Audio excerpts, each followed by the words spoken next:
Guys, Cole here. Welcome to week 8, which is all about asking skill questions. In parentheses, I put advanced. I'll just tell you right up front. This is really 7FSA 1.0. A lot of what used to be week 3 put into this section. The reason I wanted to separate it is because when I first came out with this course, it was only basically this curriculum, as you'll see down here.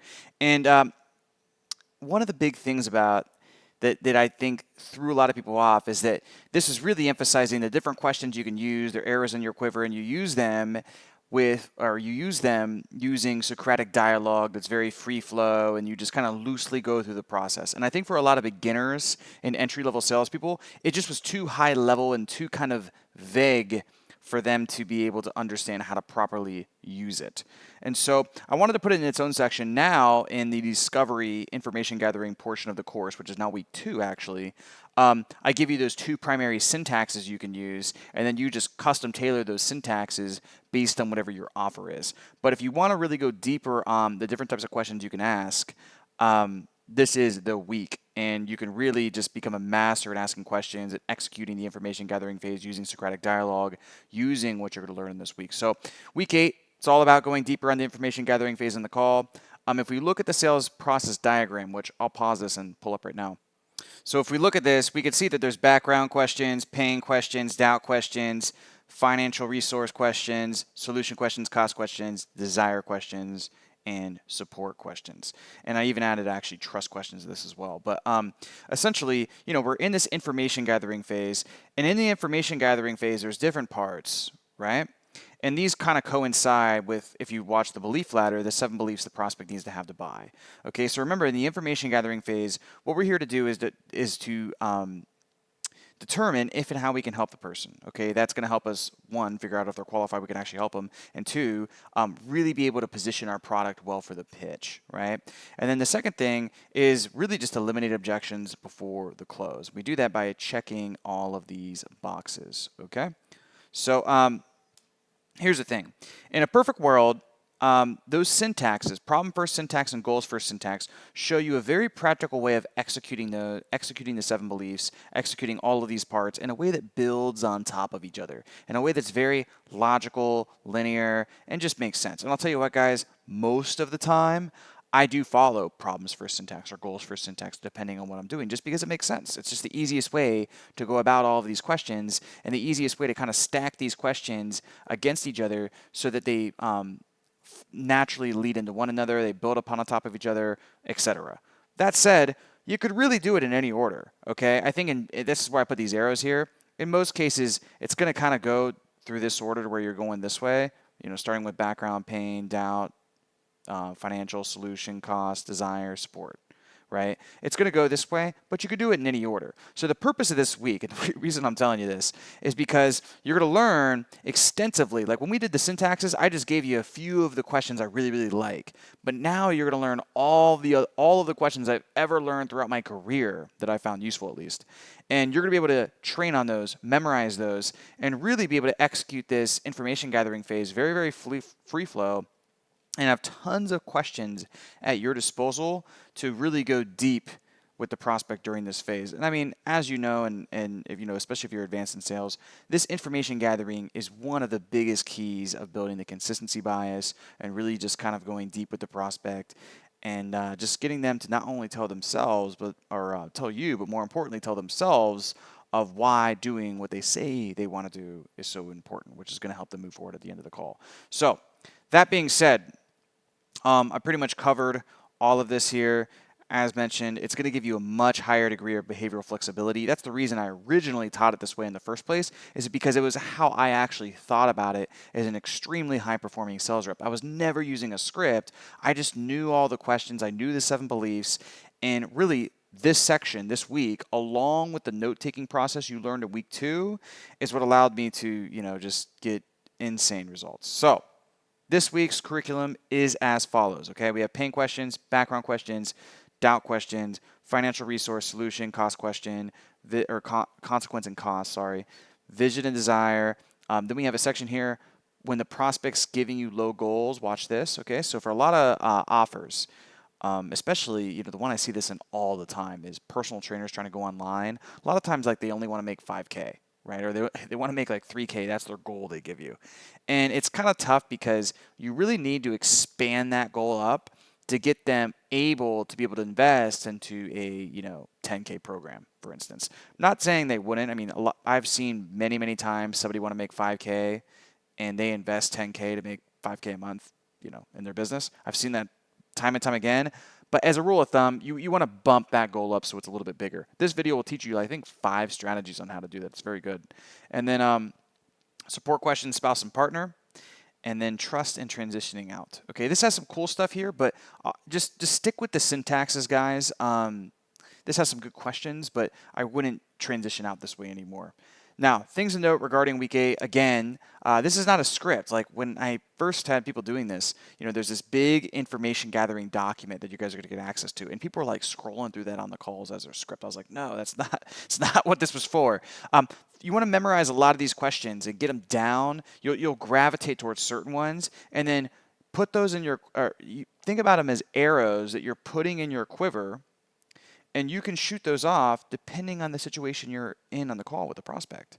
And you can use those as your tools to be able to take what the prospect says and using Socratic dialogue and these skill questions, go deeper. Okay? Again, you're not going to use all these questions. Drill them with flashcards, get them down, and then when you're loosely following problems first or goals first syntax, and you're combining that with the note-taking training, this is going to allow you a lot of ammo to just kind of free flow through your calls and be able to pull these out and just have amazing calls. I mean, this is what all the, whether they know they're doing it or they're not, when you think about all the great salesperson or salespeople that you look up to or that or maybe a guy on your team that's getting amazing results, this is the type of stuff he's able to do even if he's not conscious of it. So really excited for this week, or for you to go through this week of training. And that said, let's get into it. We'll see you in the next video. What up, guys? Cole here, and welcome back to the training. This training is on getting clear on the pain, okay? So how and when to use pain questions. Now, I'm going to tap out here real quick just to show you where we are. So, we're in the information gathering phase, obviously. We're going to start the call with pain questions, okay? And we're going to get into the reasons why we do that, but just to give you one right now, it's because when you start with the pain, it's very, very easy to lead into literally all of these, okay? And it'll make the conversation very naturally and free-flowing to where a lot of these things about finances or maybe their spouse or their goals or things they've tried in the past, why they have to fix it now, it'll just come up on its own, right? And that's a lot better than us just feeling like we're interrogating them with our questions when it's more of a natural sort of conversation. So real quick, just what we're going to cover, why we start the call with pain questions. I just gave you a reason, but there's another reason we're going to cover here in just a second. We're also going to talk about the outcome that we're looking for in the information gathering phase, okay? So basically, what I want to give you guys in those 9 parts is like exactly, knowing exactly what you're looking for in each part so that you can check that off the list and then move on. Like if you remember how I taught you how to take notes, where you're kind of crossing things off as you go. That's my goal for you, to where, you ask a question, you hear a certain outcome from the prospect and what they say, and you can say, oh, okay, check finances, check resources off, for instance. Oh, okay, check pain off and check cost off, okay? So I want to let you know is for pain questions specifically, what outcome are we looking for? And it's pretty simple. And then the last thing we're going to cover is specific scripting and examples on different pain questions and how and when to use them, okay?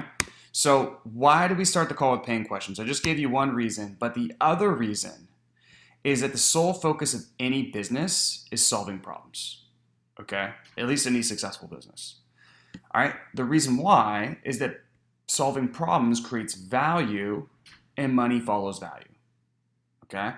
So when you solve a problem, it creates value for somebody else. And if that value is of a higher perceived value than somebody's money, they're going to exchange the money for the value for you solving their problem.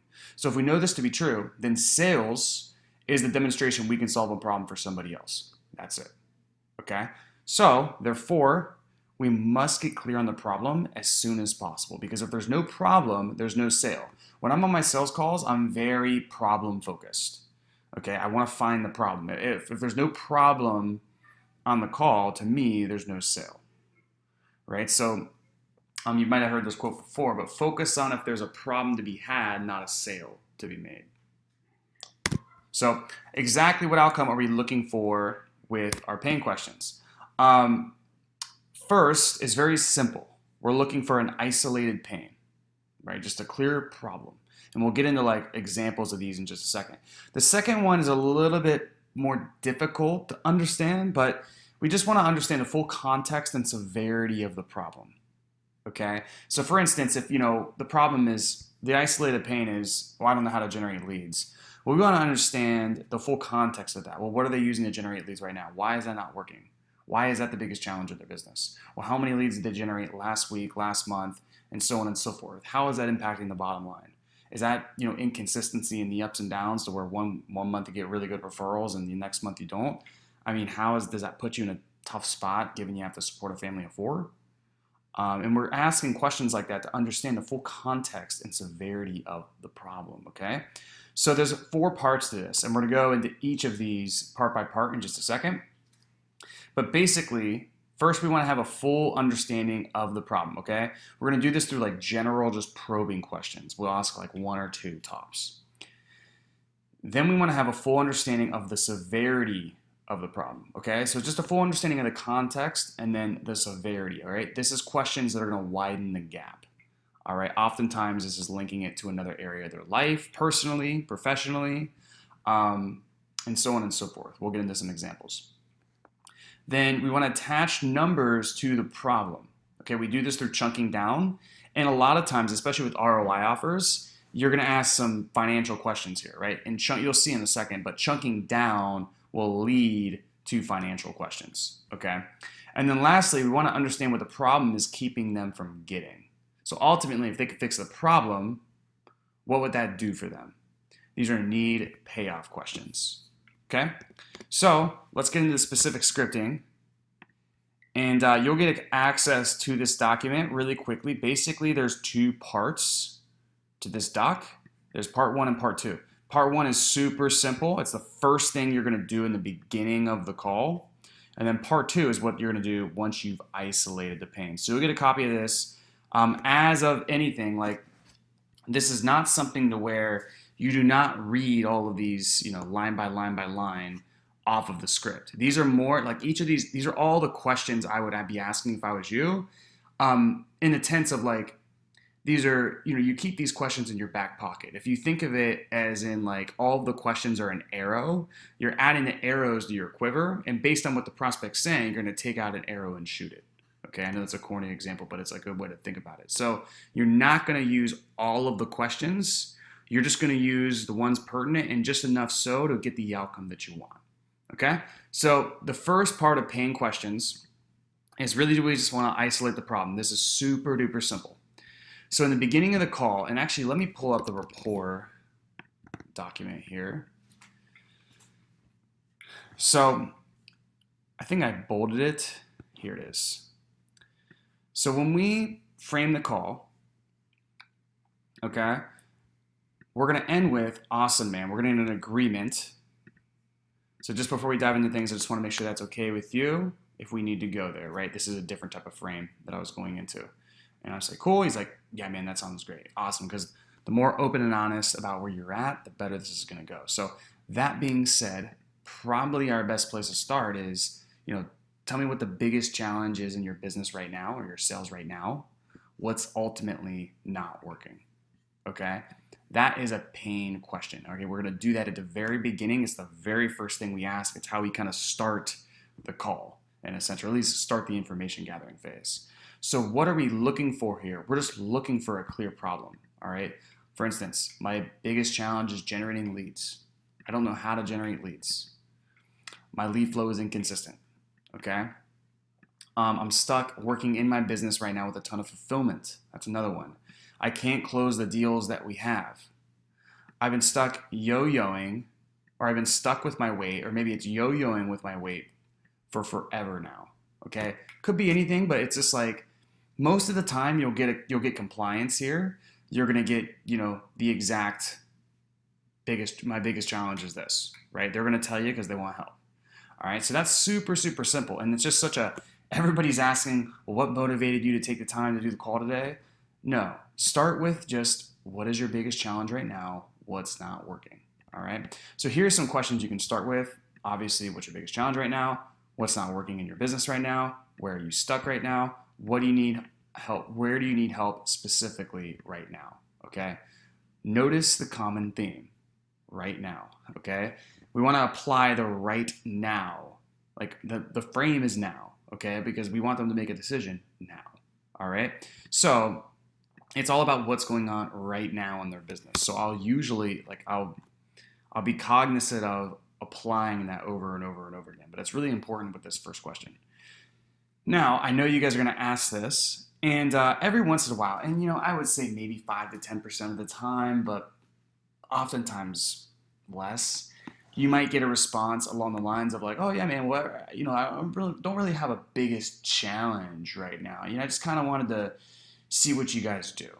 Okay, or some people they might respond to this question with like their goals. I know this sounds weird, but they might be like, "Oh, what I really want right now, like the main thing I'm after is getting my business off the ground and getting to 10K a month."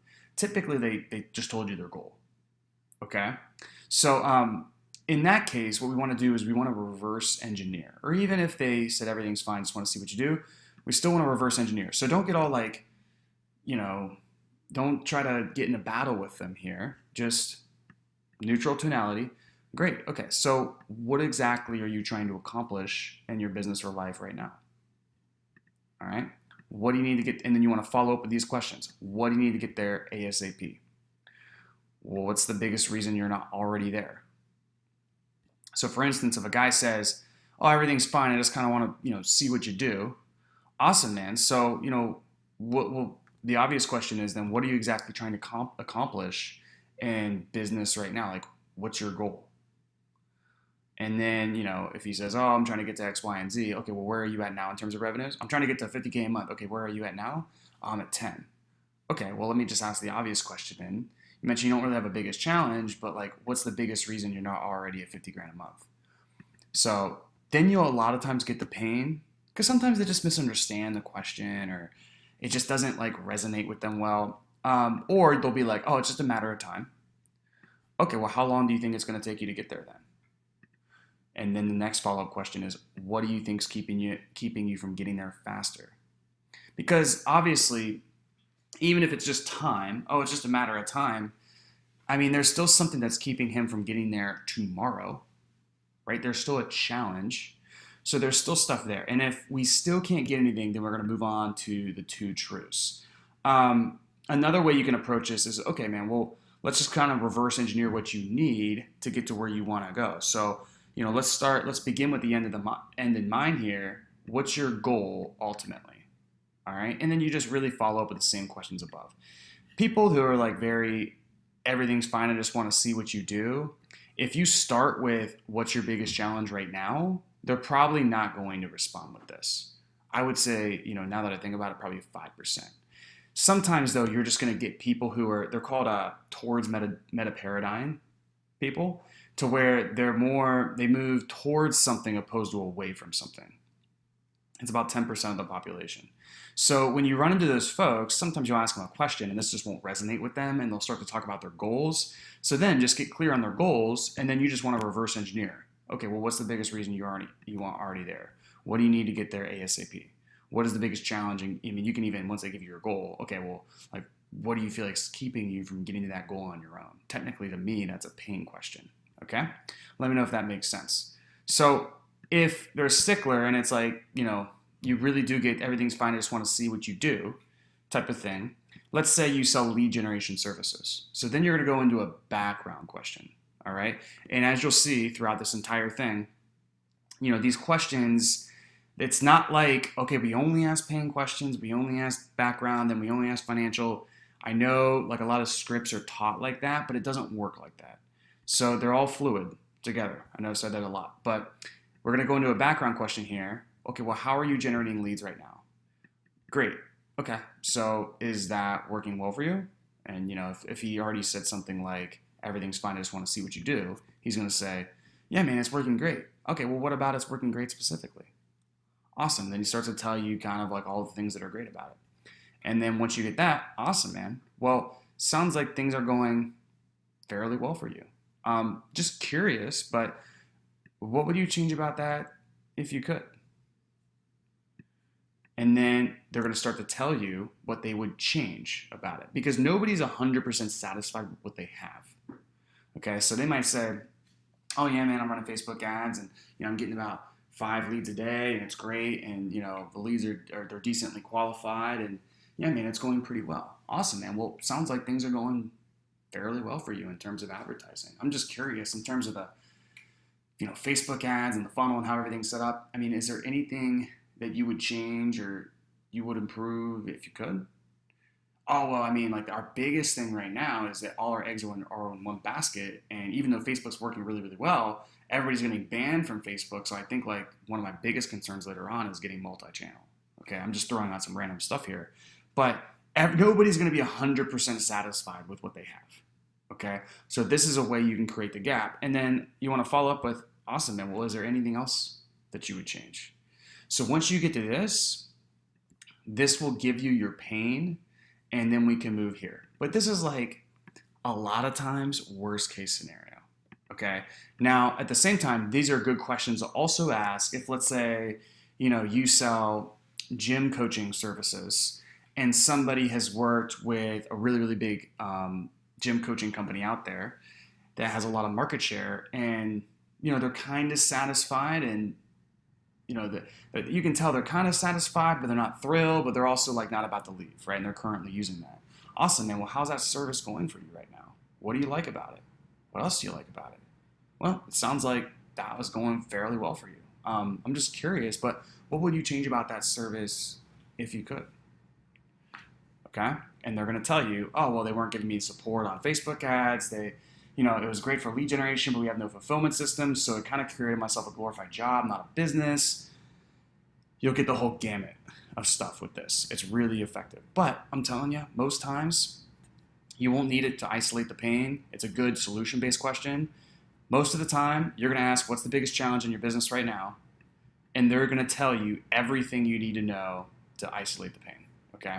So I'm just giving you like all the tools in the tool belt here. So don't get too like carried away or confused.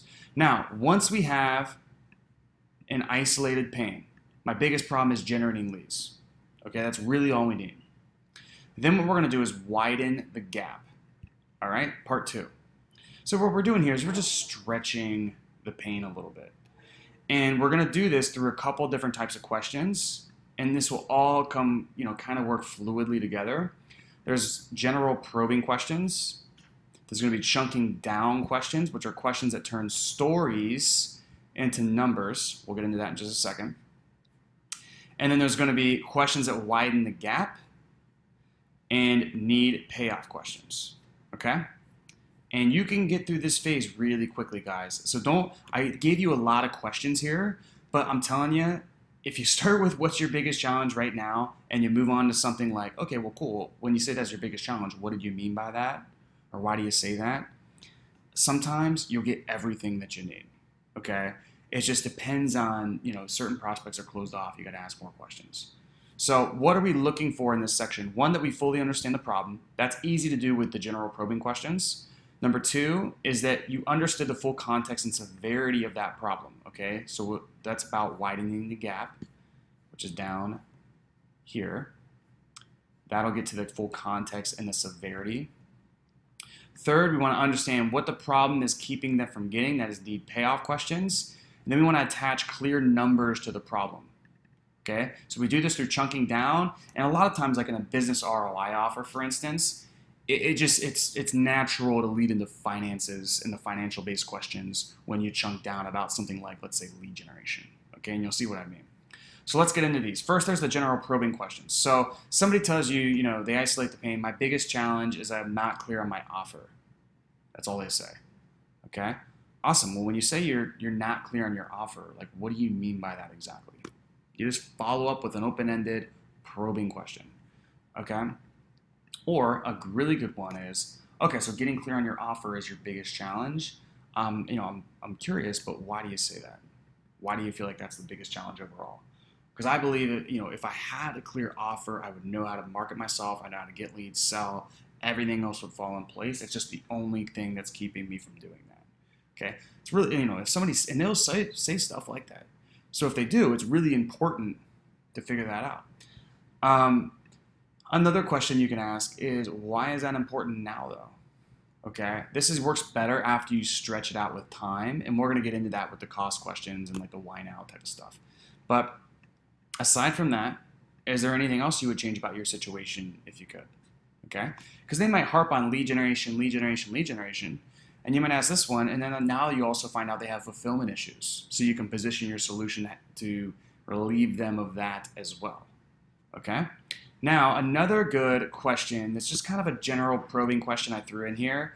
It's technically a doubt question, in my opinion, but as you'll see, as we get into part two, we start to ask doubt questions. We start to ask solution-based questions. They just all flow together.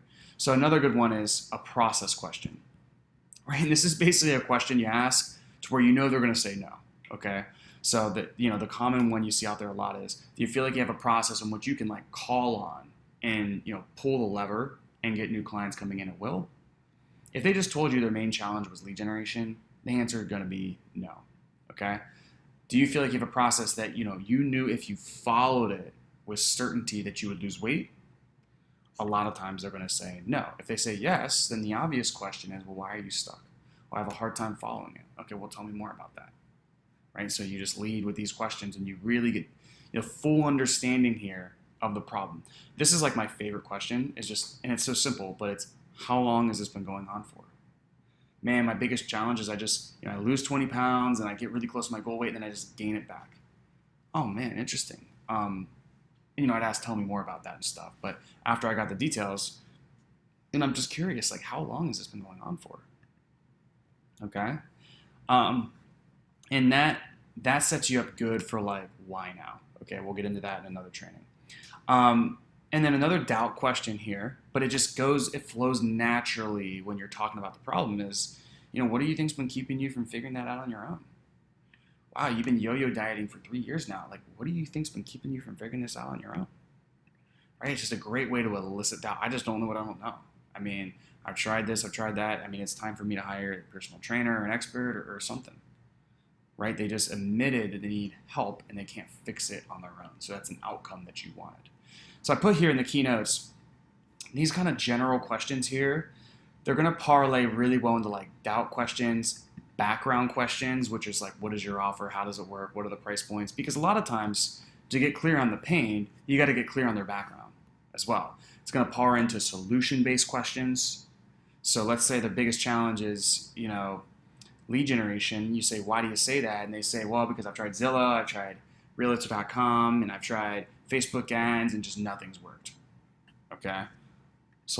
Now we're going to go into solution-based questions because they're talking about stuff they've tried in the past that hasn't worked. Okay? So when you hear this stuff, you just know, okay, I need to parlay it into that. And that'll help you also get clear on the pain overall. Now, the second part here is chunking down, and I love this. Not a lot of people teach this, but the way I like to say this, or the way I like to talk about this, is it turns questions into it's questions that turn stories into numbers, okay? So you ask somebody what their problem is, what you're gonna get, oftentimes, you're not gonna get like the answer, you're gonna get a story, okay?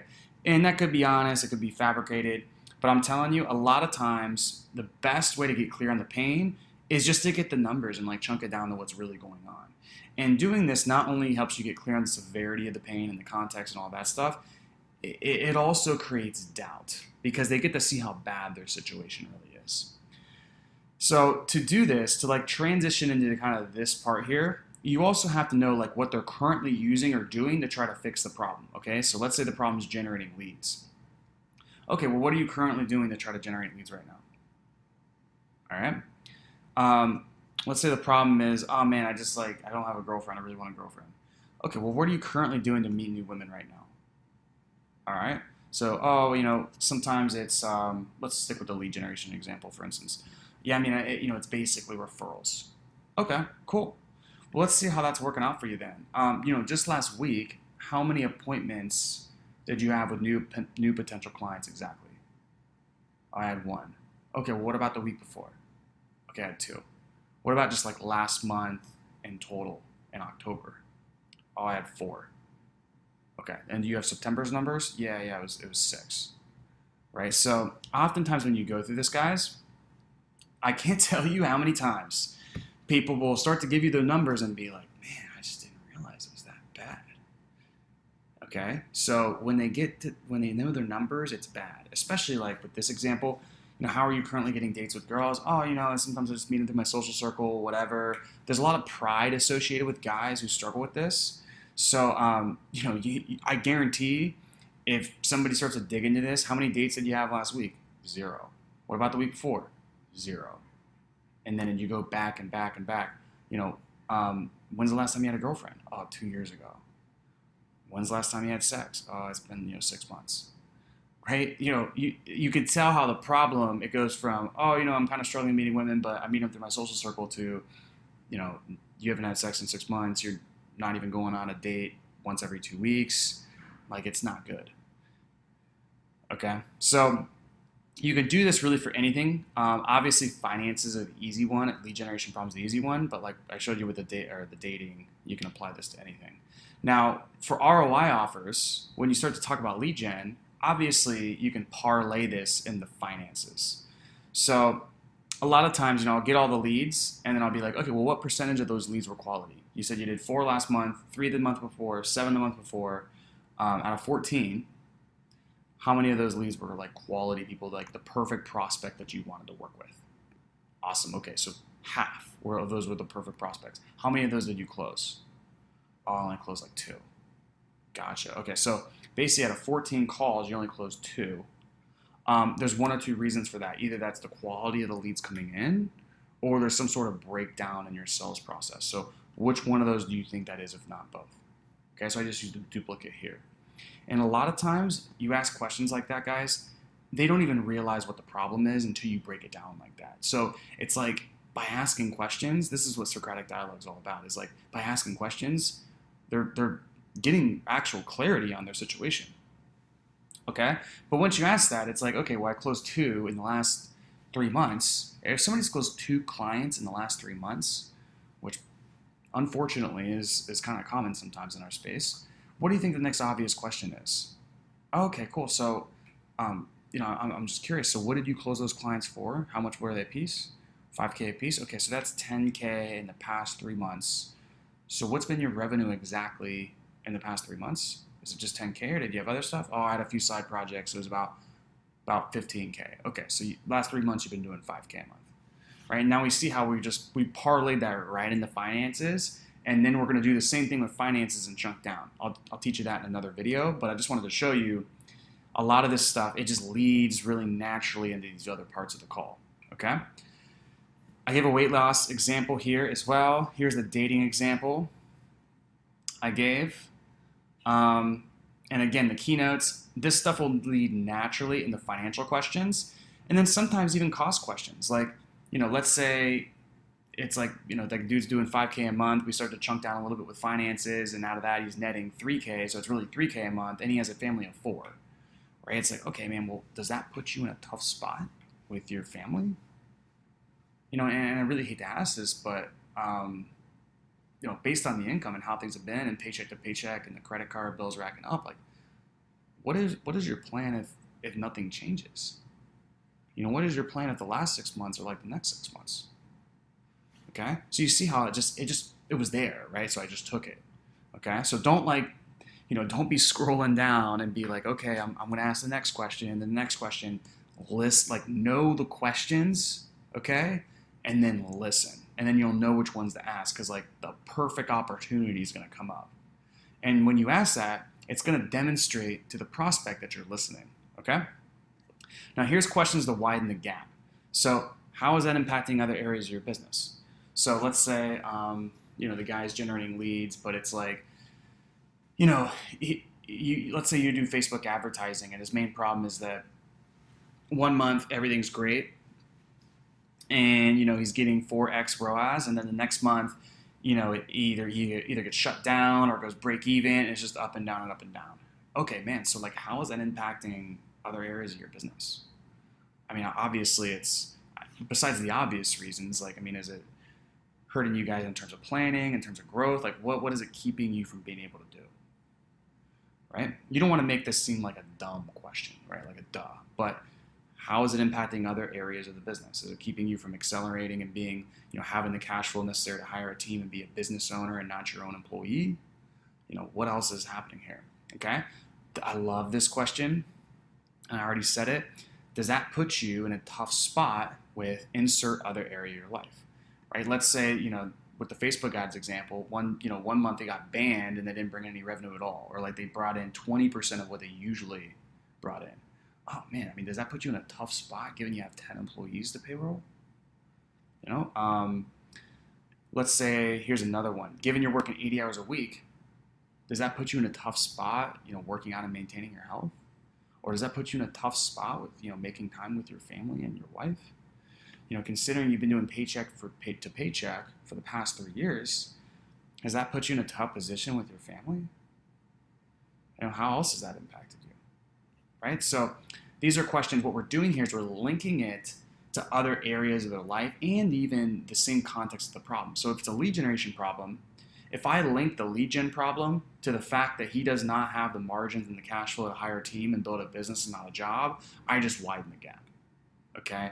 If it's also a lead generation problem and I link it to the fact that, his wife wants to kill him because she's so tired of being on paycheck to paycheck for the past 3 years, she told him, if you don't get this figured out in 6 months, you got to go get a job. I just widen the gap. Okay. So you want to take that pain, and it's like we're just widening it and enlarging it. Okay. Another way we can do that is in what ways does problem show up in other areas of your life? Okay, this is a good one for weight loss, right? So in what ways does your body weight and your confidence in your body, show up in your relationships with men and also your sex life? Other than the obvious ones, in what ways does the inconsistent lead flow, your business, impact the growth of your company and the overall vision you have for it as the CEO? Okay. Sometimes you can just ask, how has this impacted other areas of your life? How has it impacted your relationships with men, with women, if it's weight? How has this impacted your family? So this isn't a bad one. It's just it's very bullheaded, right? So sometimes it'll create a little resistance, but depending on your rapport and trust, it's okay. So some key notes here. Again, this can lead into cost, and oftentimes it leads into spouse and partner. It's actually the best one to lead into spouse and partner, right? So remember the one I said here, the guy responds, considering you've been doing paycheck to paycheck for the past 3 years, does that put you in a tough position given you have to support your family? Yeah, man, my wife wants to kill me. She said if I don't figure it out in 6 months, I got to quit and go to get a 9 to 5. Okay, well, I mean, is she even supportive of you doing this business, or does she want you to quit now? Right? Does she know you're on this call? Does she agree that you need outside help? You can ask those questions, and sometimes you'd be surprised. I ask a question like that, and the guy will say, oh yeah, man, she's the one who saw you guys' Facebook ad, and she said you need to get on this call and do something, or like shut your business down. Or other times it's, oh no, man, if she knew I was on this call looking at another program, she'd freaking kill me. Totally different situation to handle. But do you see how instead of just rushing in randomly and asking about his spouse, I just, like, the topic was there, so I just parlayed myself into that. And it really just demonstrated I was listening and I actually cared. So much of a better way to do it. And of course, it can lead into cost, right? And I said that earlier, what's going to happen if, obviously if she's going to make him quit, so are you going to get a 9 to 5? I mean, is that something you want to do? Or you consider? What would it mean for you if you would have to do that in 6 months, right? There's already implied cost by, his wife giving him the deadline. But obviously this stuff leads into cost here, okay? The last one is need payoff questions. So this one's really interesting, and it actually parlays really well into vision. But the reason we ask these is because there's the pain, but really the pain means nothing. The problem means nothing unless we know what it's keeping them from doing. So this is a good one. Like, I'll ask my probing questions, and a lot of times I'll have cost, doubt, I'll have background and pain, and a lot of times solution and finances. So I'll have these out of the way, and then I'll use these need payoff questions to transition into vision. Okay? So ultimately, if you were able to X, what would that open you up to do? Or what would that do for you? That's kind of the framework. So ultimately, if you were able to generate 5 quality leads per day consistently and predictably for the next 3 months, I mean, what would that do and what would that change for the business? Ultimately, if you were able to cut time, the time you're spending in fulfillment by 100%, meaning like completely get rid of it, what would that time that you have back open you up to do in your business? And then a lot of times, you'll ask a question like this, and as you start to get clearer and clearer on their vision, they'll be like, oh man, ultimately, man, what it would mean is just freedom. And then just kind of pause. And you just want to let that sink in a little bit. But, if they don't give you too much other detail, well, when you say freedom, what do you mean? What does freedom mean to you specifically? Right? And a lot of times I like to frame that, and I love that because I got into my business for freedom too. But the funny thing is, if you asked me what freedom meant versus one of my mentors what freedom meant to him, you would get two entirely different responses. So I'm curious, but when you say it means freedom for you, what does freedom mean for you specifically? Okay, when you get freedom, like I'll just even put it here, i.e., freedom, financial abundance, security, impact, stuff that's like these high level values. Okay, what is, oh man, it just made me feel secure. When you say secure, what does security really mean to you, right? And these are his values. Okay, so that's why we actually ask these questions. What it really is? It's the listening values, and this will shift their state, which is really important too. And it's great to parlay into vision. So now we know what it really means in like the emotional state it would put them in, and then in the vision questions, we'll get really, really clear on not just the monetary vision, right, but how that affects other areas of their life. Okay, so I want to put here, because we're going to finish up this training in just a second. Again, once you isolate the pain, it'll become very free flow. All right. So here's the thing, guys. Like, I'm always going to start the call off with what is the biggest challenge in your business right now, or what is the biggest challenge in your health and fitness right now. Like, when it comes to that, what is not working? What is not working with your dating life right now? Any of that stuff, right? We're going to start with the problem. I'm always going to get clear on the problem first.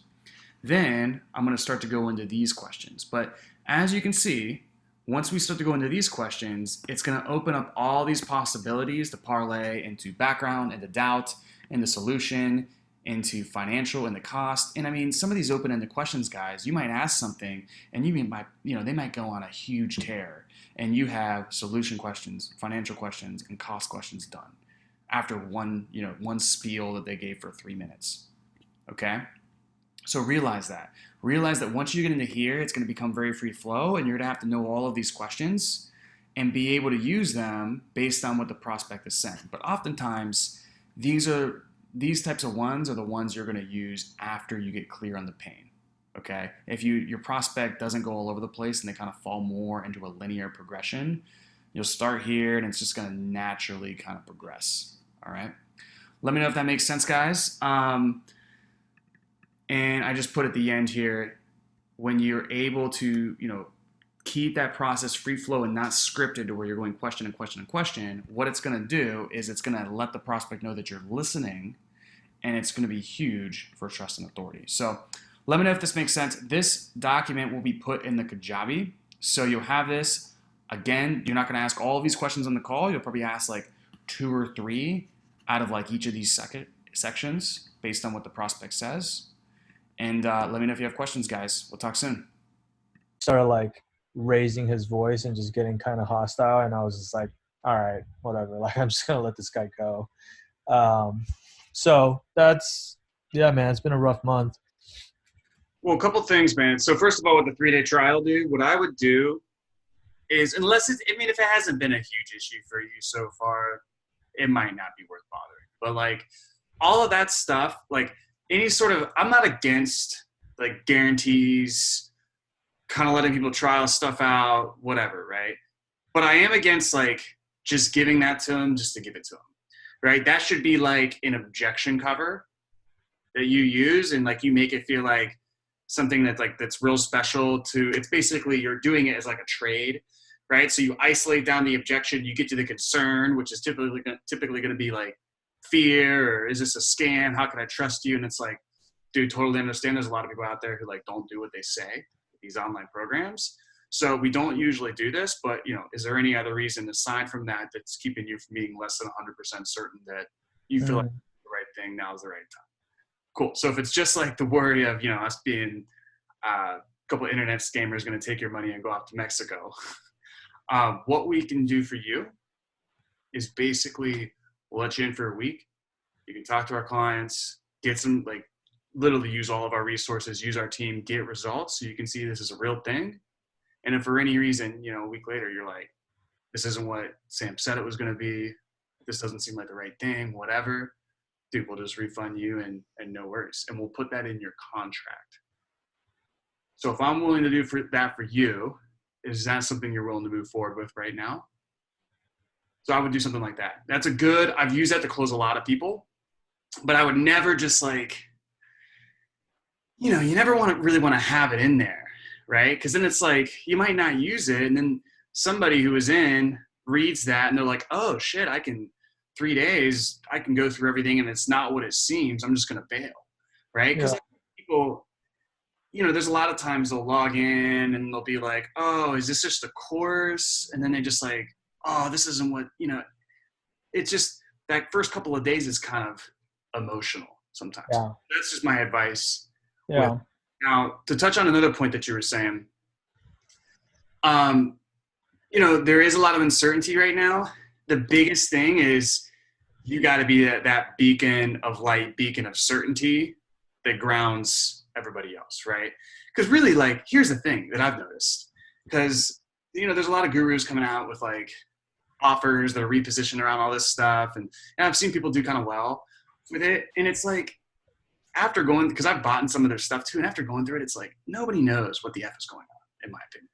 So it's just, there's certain people who decide to be leaders, and it's like they're going to come out there and say, look, like they're going to try to remove those constraints for people and lead them through the problems that they're having. And then there's people who are going to do nothing. So you might as well be the latter and be a leader. And with the investment banking job market, like unless like there's a real, you know, industry specific thing that I'm not understanding, like I don't think it's going to go anywhere, right? Like it's still going to be around. So this is one of those things where if it makes it harder, people are dropping recruits, they're dropping interns, dude, like now everything that you might have learned during school that you thought was going to work out for you to be able to land the job that you really want, that might not be able to, that's not going to be enough to secure that job. So now is a time more than ever, you need to like hedge everything in your favor, because the last thing you want because of this thing that's going on right now is to go, you know, all of those years in school, hundreds of $1,000s in debt with your parents, and then not end up with the position that you got into that for in the first place. yeah. That's kind of the angle that, because you know, I've been talking about it with my salespeople too, like just how to handle these types of objections, and I think that's the direction that we're going into, which is just like leaning into it and saying, Yeah. yeah, man, it's gonna get harder, you know, like, Well, with your ads, look at the training I did with Mike Renard in the free group. I would test creatives that have the lead starts with something that's slight. You can't directly acknowledge it or you're going to get flagged, but that slightly acknowledges what's going on. You know, quote, like you could do a sound bite with everything that's going on, or I'm trying to think, something along the lines of like, with everything that's going on right now, I thought I had my position locked in, but now those companies are dropping interns like flies or something like that, right? It's Can I, just something can I like, jump in real quick? yeah, I've got a good one for that. So, I mean, look, what you want to do is enter your ideal client's head at the moment they have the realization that something's changed. And what's that narrative? So the narrative, my guess, is going to be how am I, it's moving from, well, I'm not concerned about the competition now. I'm concerned about the environment. So what we teach, it's the fundamentals that help you navigate both the environment and the competition. Now what's shifted is the emphasis from the competition to how do you stand out against the environment. So it's the same offer. You just change, like the guy who's thinking, how am I going to do this? This is my dream. Is it even available to me? That's the, I don't know if this is possible for me objection that you need to cover anyway for someone who's a newbie. Does that make sense? So they just, someone who has a lot of experience and might have felt really confident before, it's an even better opportunity for you to sell even higher quality clients, like people who have a better resume, or they're going, yeah, before this, I was pretty confident, but now I just know that there's fewer opportunities.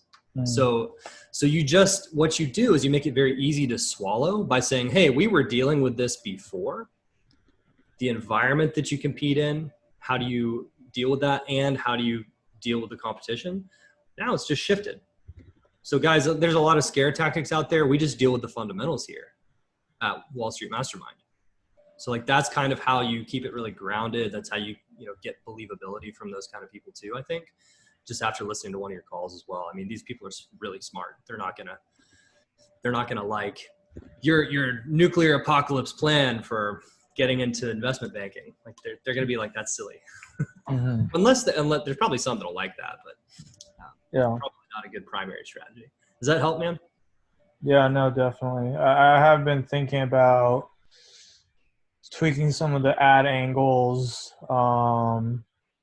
And funny enough, so I dropped a two-step in my client group yesterday to collect video testimonials because I don't have any videos. I don't have like all audio interviews.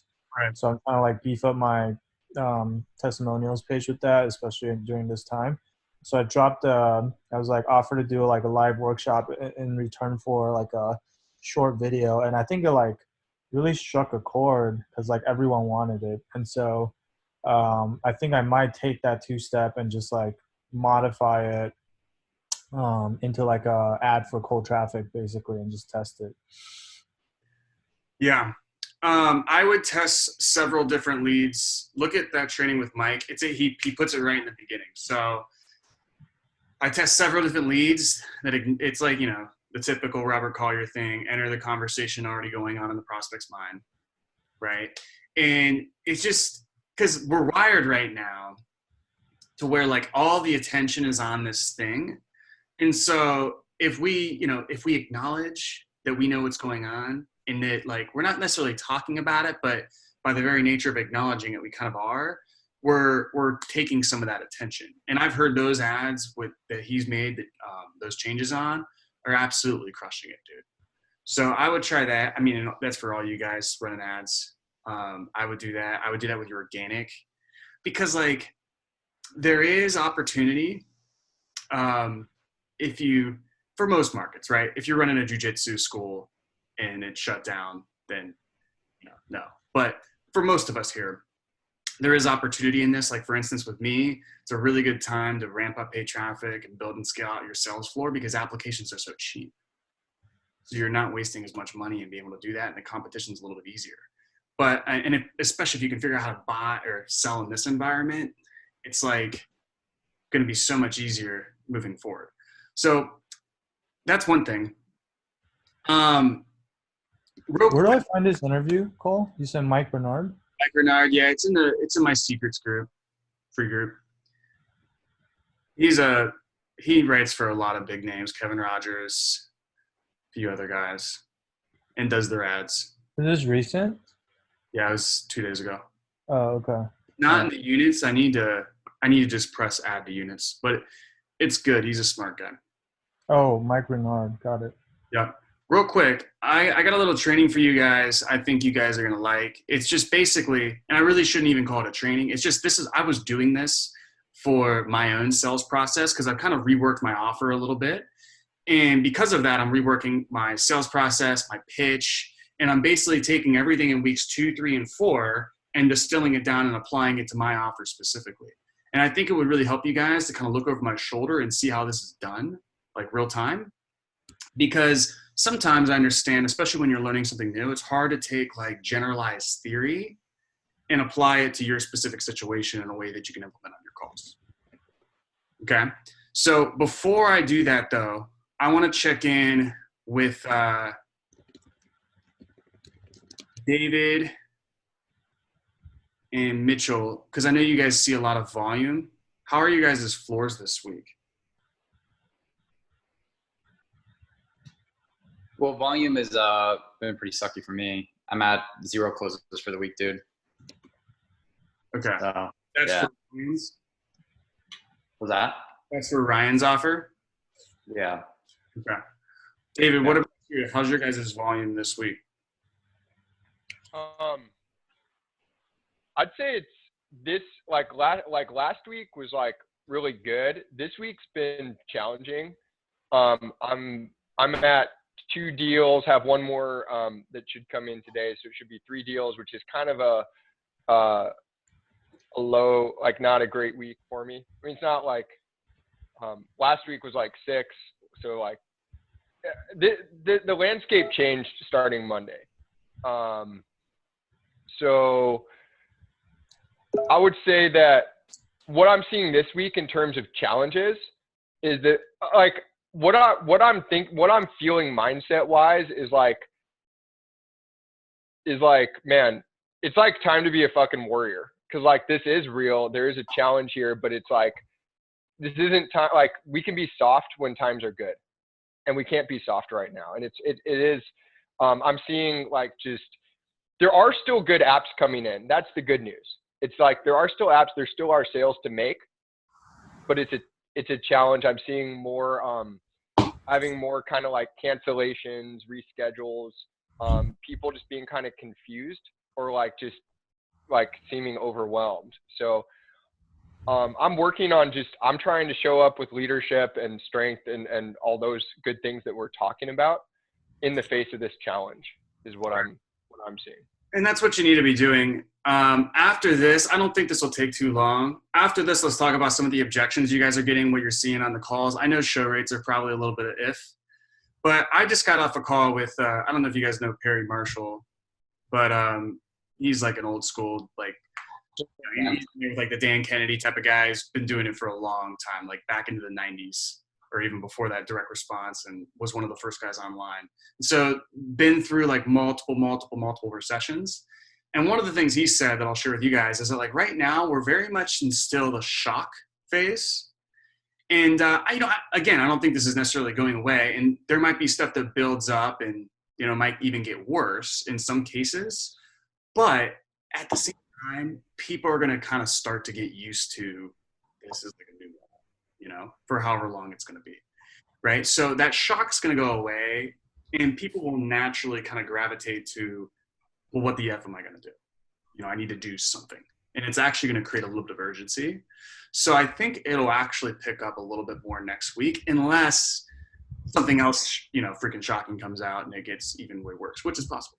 So that's something that I think you guys have to look forward to, because I do think it will be a little bit easier as kind of the shock effect goes away.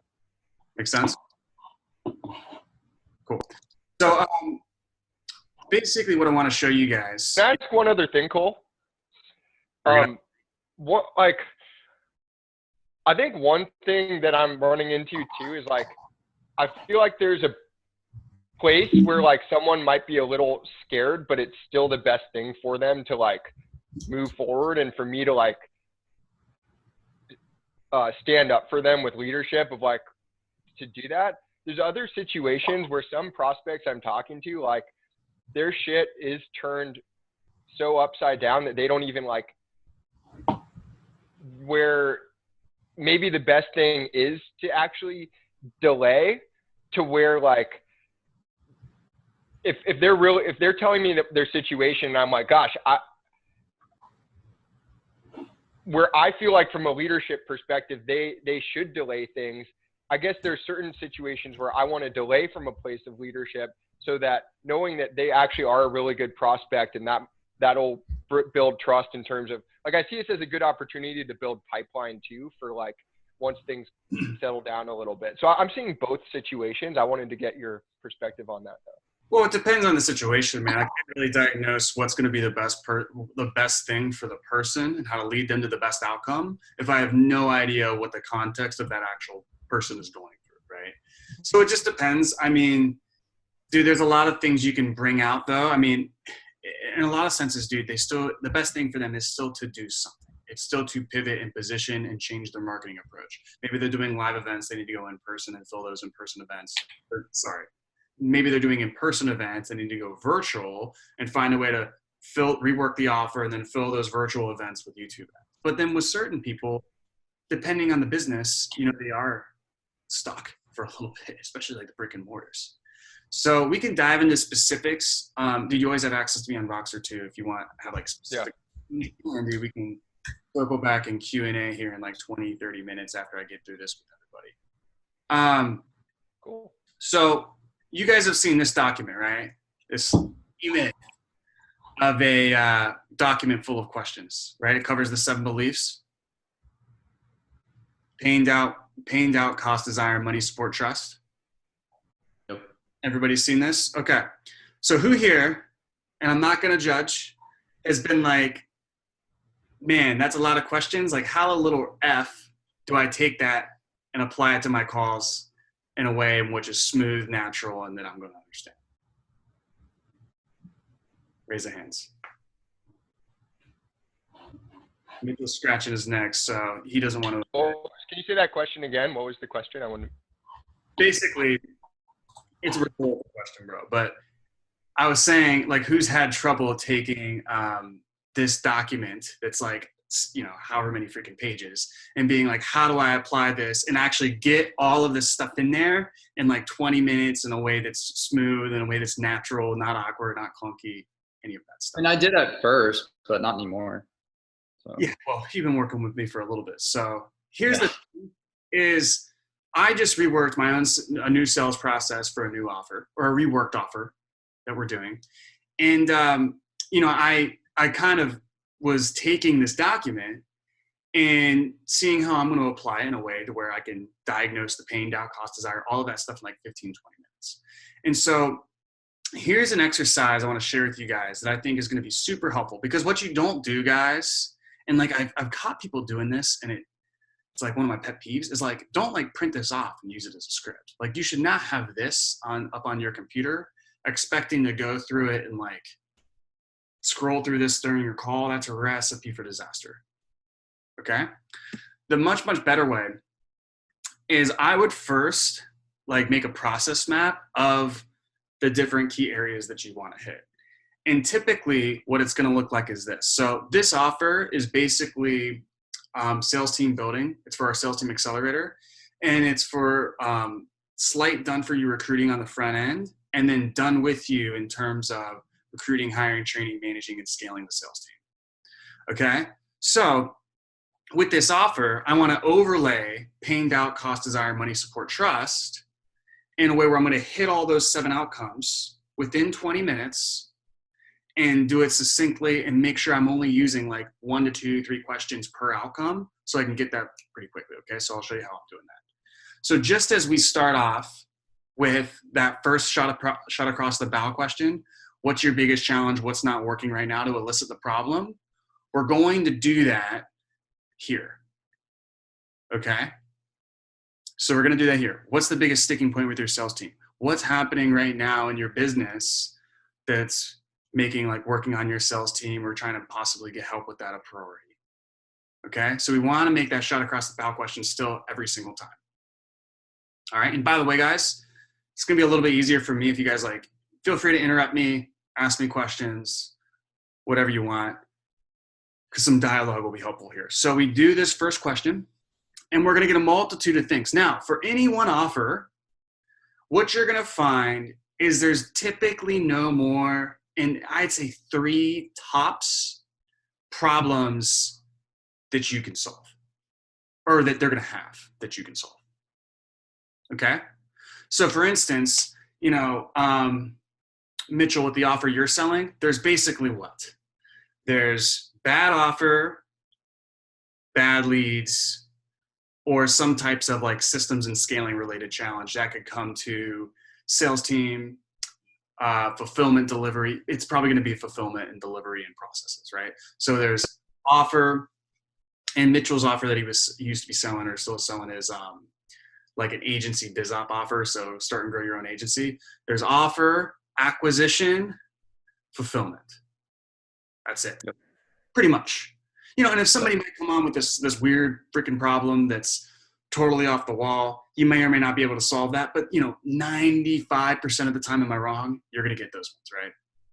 Right. Yep. All right. So you want to find out what those 3 are for you. I know I've worked with Sam on this. If you do any sort of biz op, it's almost always going to be offer, acquisition, and then also fulfillment time with delivery and clients. Because typically they don't have an offer. Then once they have an offer, they don't have leads. Once they have leads, either they can't sell, so they blame it on the leads, or some very small segment of people will actually try to get better at sales. But once they're converting well enough with that, then they have clients. The next problem is actually streamlining fulfillment because they have too many clients. It takes up their time to get overwhelmed. Then, after that, it kind of, you get out of the biz op space, then you get more into like what I do, which is like a specialist type of offer. But you want to narrow down what your 3 problems are. Okay. So with here, what I did, like I'm talking to people who want to grow and scale a sales team. So this is going to be somebody who is an entrepreneur. They're taking the calls all themselves, right? They feel like a call center instead of a business. They're on calls all day, every day, when they would rather be training clients, working on the business, creating new traffic channels, doing events, writing books, content, being a leader, not an employee of their own business, right? So what are their problems going to be? Well, the first one, and you might have to kind of do a little bit of research here. The first one's going to be, I don't know where to start. I don't know where to find sales reps. I don't know how to hire them. I don't know how to tell the good from the bad. It all comes in this finding and hiring sales reps. What's the other problem?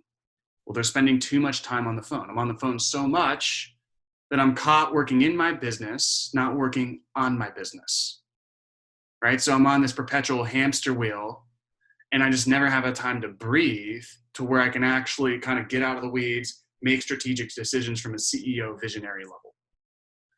Okay. The third problem is maybe they actually have like a team of 1 to 2, 3 people, setters, closers, whatever, but the performance isn't up to the level they truly know it could be. Okay. Does this make sense? So that's my 3 problems. All right.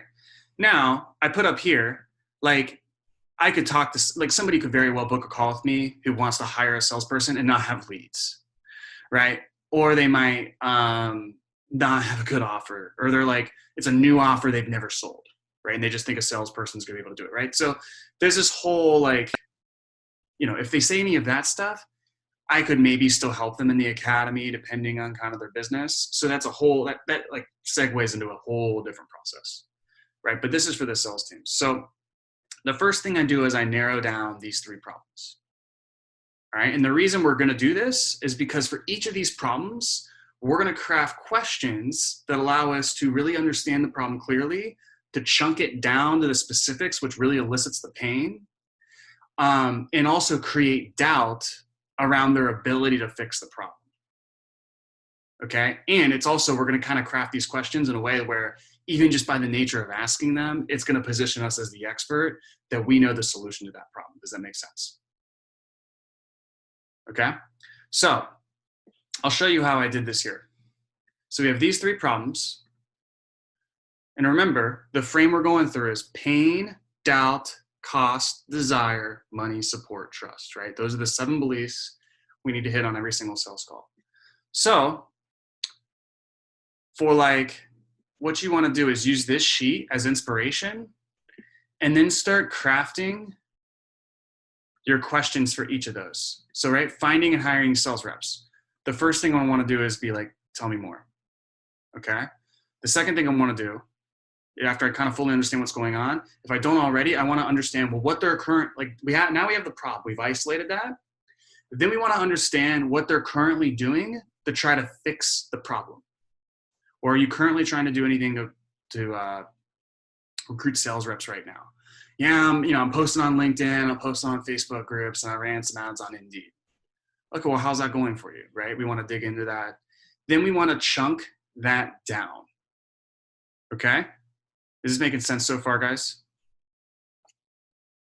So we want to chunk that down. Okay, great. So, what we've found through working with dozens of clients is that having a full pipeline of sales reps is going to allow you to hire from sales abundance opposed to sales scarcity, and actually have the biggest hire of eliminating mishires and hiring A players, which is who you really want. So let's kind of take an inventory of your pipeline here. Just last week, how many new potential candidates, like good quality candidates, did you talk to in terms of, bringing on potentially as a sales rep? Okay, 0. What about the week before? 1. What about the week before that? 1. Gotcha. Okay. And then, 3, and then we want to move on to a doubt question, right? So we just chunked it down to where I started that by saying, and you can do this for like everything. I do it for lead generation all the time. I started by saying, so what we found working with dozens of clients is like one of the most important things to be able to actually do this outcome successfully. Find and recruit sales reps that are going to be A players opposed to people who are mishires and going to waste your time and money is having a full pipeline to begin with. So you're making decisions out of a place of sales abundance opposed to sales scarcity. So because of that, let's take an inventory on your pipeline right now. Just last week, how many new sales reps, potential candidates for your position did you talk to exactly? Okay, so you guys see, like, what do you think, knowing most entrepreneurs, what do you think, guys, they're going to say to that question? Usually 0, right?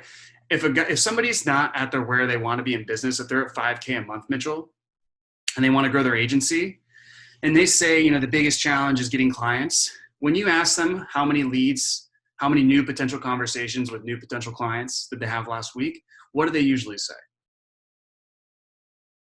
Yeah, typically it's like 2. Like 2. Okay. And if they say like 4, right, you can be like, okay, great, 4. So out of those 4, how many, and you want to kind of establish their ideal client, their dream client beforehand. So it's like, okay, so out of those 4, you mentioned like the clients you really want are these bigger corporate companies. They want to do these big 15 to 25K packages for your agency, right? How many out of those 4 were those types of clients specifically? 0, right? So you see how when we do it like that, it's like, okay, great. So right now our current marketing approach, out of the leads that are coming in, none of them are the people that we really want to get after. Okay, well, let me ask you a question. Why do you think that is? So you can see as we start doing this is how we widen the gap. And so what I'm trying to teach you guys is like, the key to this though, is to know the problems beforehand and then be able to craft these questions beforehand. And like, you're not going to read them off of a script. You just kind of got to know them. And I use my note-taking system to remind me as I'm on the calls. But once you have the problems, you have those questions crafted, like they're just going to fall, these people will fall right into your lap, and it's just going to become so systematic once you get a good flow with this. So in this example, to continue on here, once we kind of chunk it down to where they'll even start to realize, wow, like this sucks, then we want to ask a doubt question. Okay, well, let me ask you a question here. I mean, do you feel like you have a process in which you can call on and really just pull the lever to get new potential qualified candidates coming into your pipeline at will? Or, I mean, do you feel like that's pretty much exactly why you're on this phone call? Okay. So this is basically a yes or no question. And these are designed for them to basically say no. Okay. And then what I usually do is I'll future pace then. So let's say they did. Okay. So I'll future pace, and then I'll ask if they have a process to solve the very next problem that they would have had if they would have fixed this problem, which again, they're not going to have a process for that usually. So, okay, so suppose, we invited you in and I connected you with my personal Rolodex and you had a steady stream of people to talk to and you were able to bring on 3 to 4 sales reps pretty much immediately. Okay, so if we were able to get you to that point, do you have any sort of reliable ramp up process where you can take those guys from 0 to KPI as fast as possible without hemorrhaging cash? Or is that something you also feel like you might possibly need help with?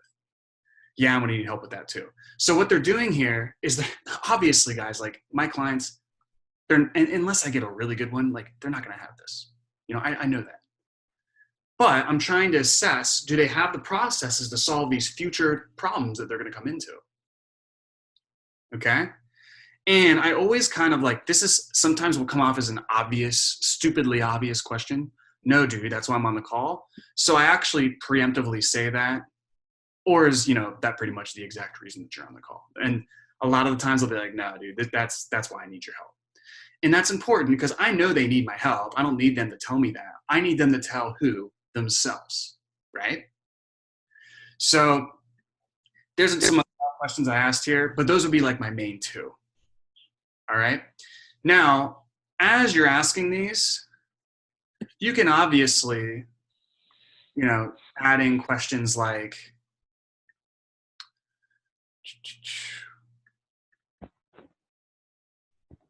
you know, what's, okay, great. So last month, you know, you feel like you really need to have like 10 to 15 people to speak with in terms of new potential recruits each month, but you had 0. Does that put you in a tough position in terms of actually being able to, you know who the good candidates are from the bad and actually get people on? That's not the best example, but you guys get what I'm saying. You can ask questions that dig in to it. Okay, so great. So, you know, just the past month, you've had 2 people out of all your recruiting efforts you're able to speak with. So obviously volume is not where you really want it to be. How long do you feel like you've been struggling with that? So you can dig into this stuff is what I'm saying as you go on. Cool? So that's the first problem. Does this make sense? Questions? Thoughts?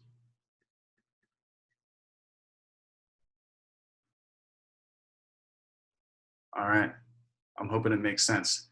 So one thing I'm going to say here is that like on every single call, you're not going to have, like there might be only one problem. Okay? Like in my example, typically these 2 problems, they're always going to be together. Because if they're on, like if they're spending too much time on the phone, it's because they don't know where to start, right? But they could be off the phone and also still have a recruiting problem, right? So it just depends. So you might have one of these, you might have all 3, but typically, I mean, you don't want to make the conversation more than 3, because then you're going to have a long conversation. And really the sale is going to hinge upon you being able to demonstrate you can solve usually just 1 to 2 core problems, right? So for Mitchell, for you, I'm going to use the example as a bunch, is offer and acquisition. It's like every time, offer, acquisition. You know, for me, it's typically always going to be recruiting, getting off the phones, recruiting, right? So with here, I'll show you another one for this, and then we'll move on to the other stuff. So for too much time on the phone, all right, I know that's a potential problem. So I always want to dig into that. So I'll ask a background question. Okay, well, how many hours, I know you're doing all the sales calls right now. It's got to be a lot. How many hours a week are you working on the calls right now? Okay, wow, you're working 60 hours, or 6, not on the calls. How many hours are you working a week right now? Okay, you're doing 60 hours a week. Now, what percentage of that time do you feel like you're working in your business opposed to on your business? Okay, a lot of people here will say 80-20.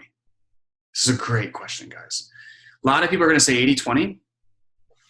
And it's like, okay, I'm probably working 20% on my business, but right now I'm working 80%. It's like, okay, so you're basically, by and large, an employee in your own business. You're the technician right now.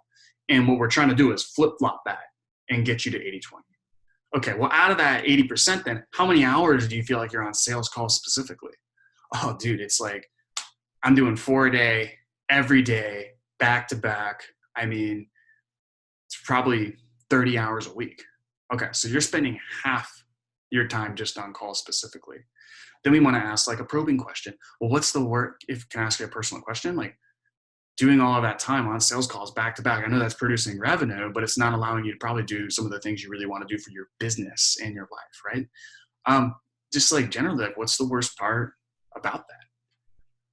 What's the worst part about spending the majority of the time on the phones?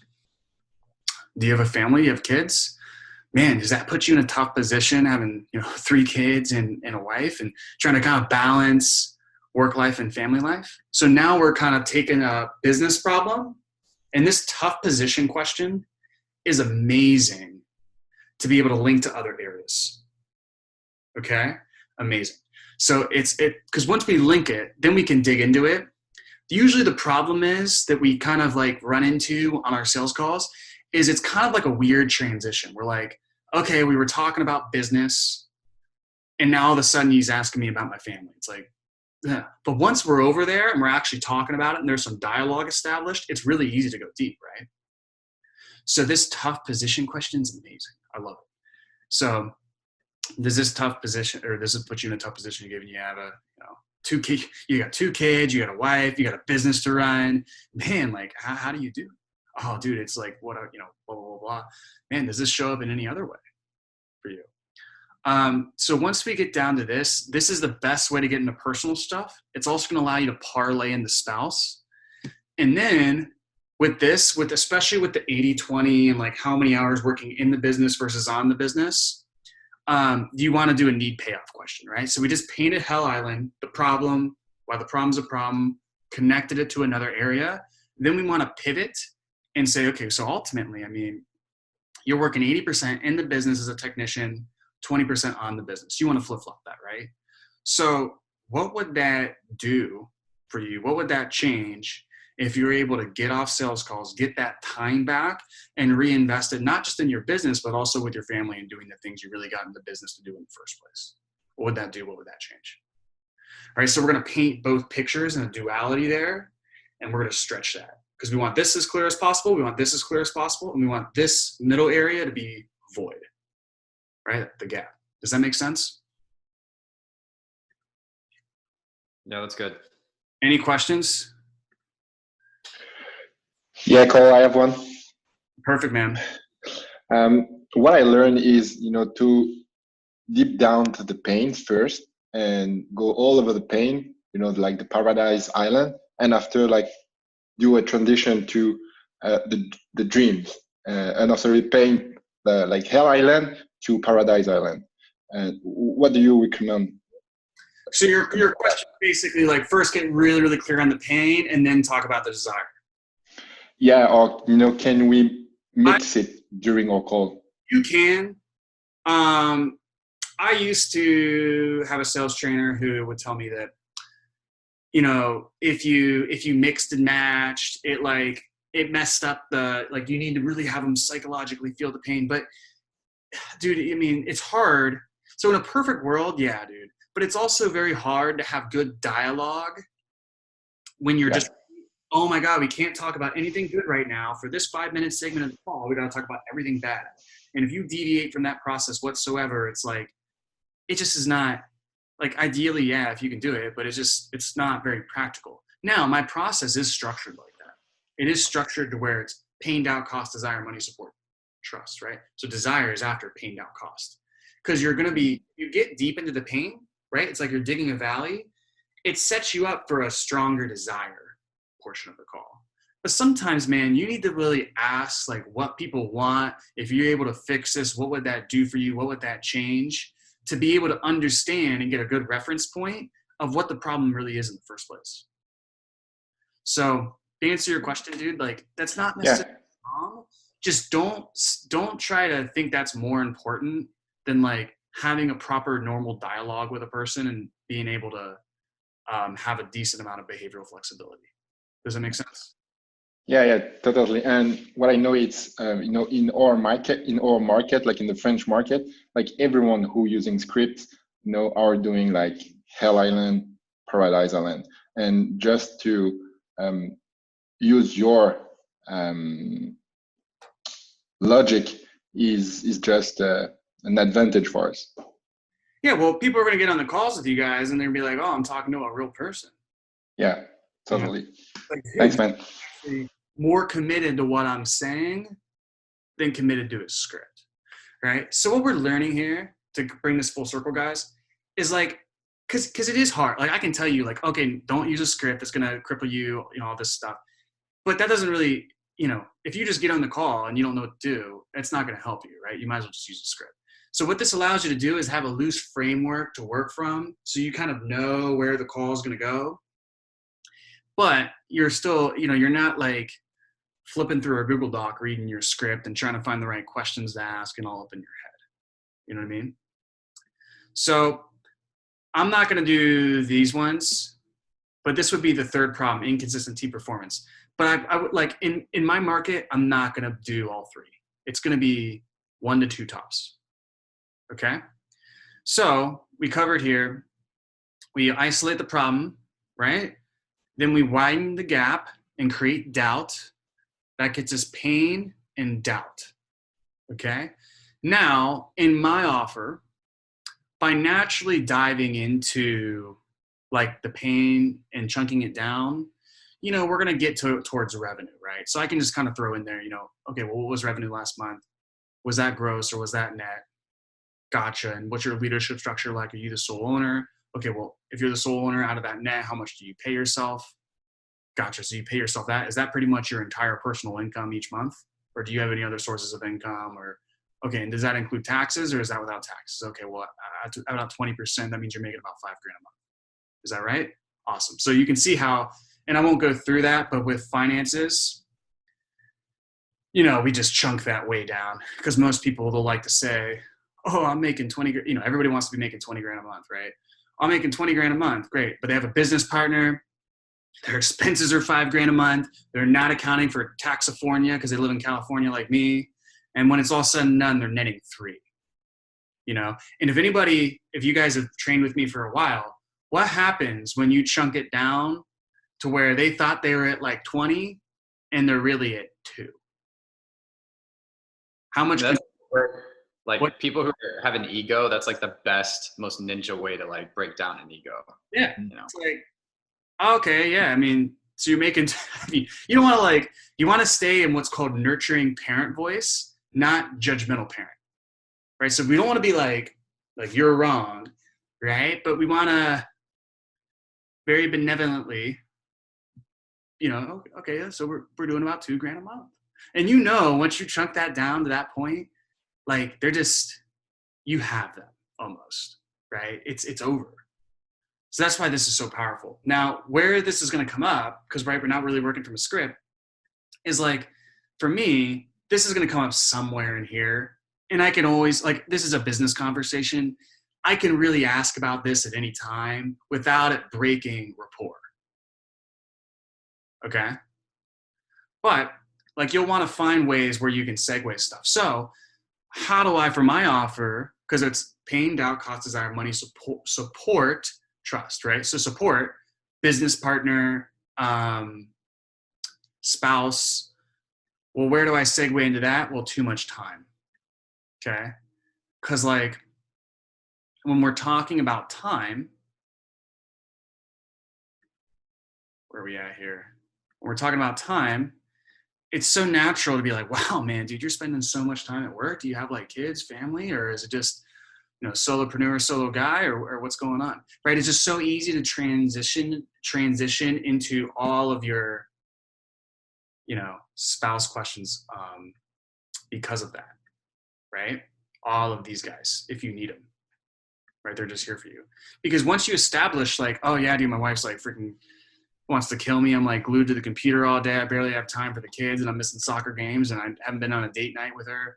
It's like, oh, wow. I mean, so is she pretty much on the same page that this is a problem that you guys need to get off your plate? Or, what does she think about this? Oh, she's not really involved in the business. She doesn't really know what's going on, but what she does care about is me working freaking 15 hours a day. What, a response like that, what does that tell me?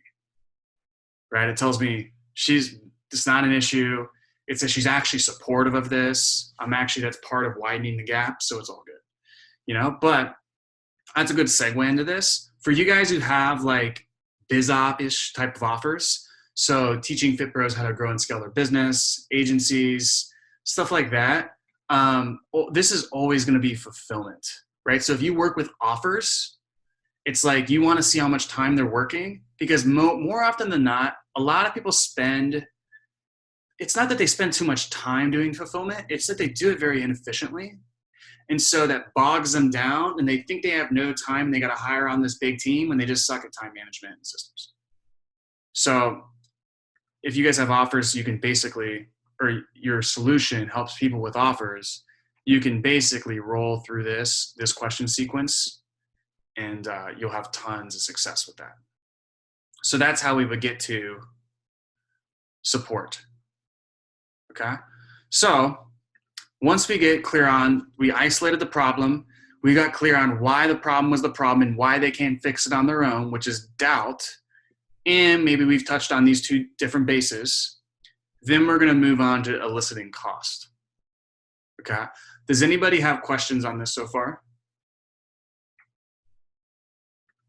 Let me check the chat. Can we go over again when your favorite place to bring in the doubt is specifically? And I guess every once in a while I'll run into a situation where I feel like I need to establish more doubt, but I don't want to be too heady or forceful about doing it. And sometimes like the question of just like, well, what's keeping you from figuring it out on its own feels out of place to me. Yeah, well, are you asking that question, and just tell me either or here. Are you asking that question, are you asking that question right after their goals? Okay, so you want to get to 50 grand a month. What's keeping you from doing that on your own? I've been actually asking it more in like the pain discovery part, so earlier on. I'll show you how I do that question in a little bit.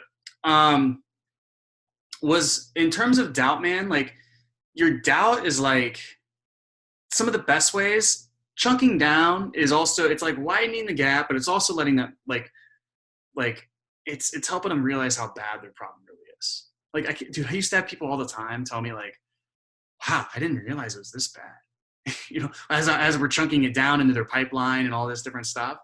So the more you can turn like stories into numbers, the better, you know?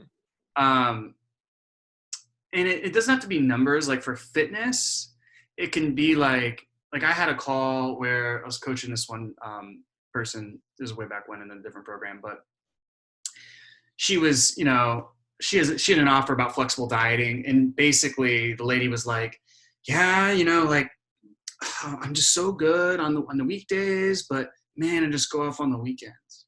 And she goes, and this is a lady who's really coachable. I trained for a while. She was like, gotcha. So take me back to last Sunday. You mentioned you went on the weekends. Like, what did you eat Sunday specifically? Right. So in this case, Sunday was like 2 days ago. She's like, well, okay, well, what did you eat Sunday specifically? What was breakfast? What was lunch? Do you know how many calories you ate over the weekend? Okay. Do you know how many calories you've eaten today so far? What about yesterday? Right. So it's like, and then you just don't know. And then it's like, in that sense, it's not only widening the gap, but they're also like, I don't even know. Like, this is why I need help. It's like eliciting that type of thing. Does that make sense? You're nodding your head, so. Yeah. It makes sense that establishing doubt's not just about asking this question, like, what's stopping you? It's like, chunking down really. So it's like, this is the best one. It's like, do you feel like you have like do you feel like you have a process in which like you can take specific key actions and kind of like something where you can pull the lever and get new sales candidates, new potential sales reps reaching out to you at will? Or is that pretty much exactly what you feel like you're on the phone needing help with? Because doubt is what? It's just eliminating the DIY objection.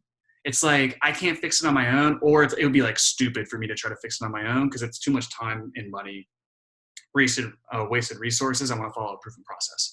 So what I'm really just with these questions, I'm just like getting them to tell me they need help.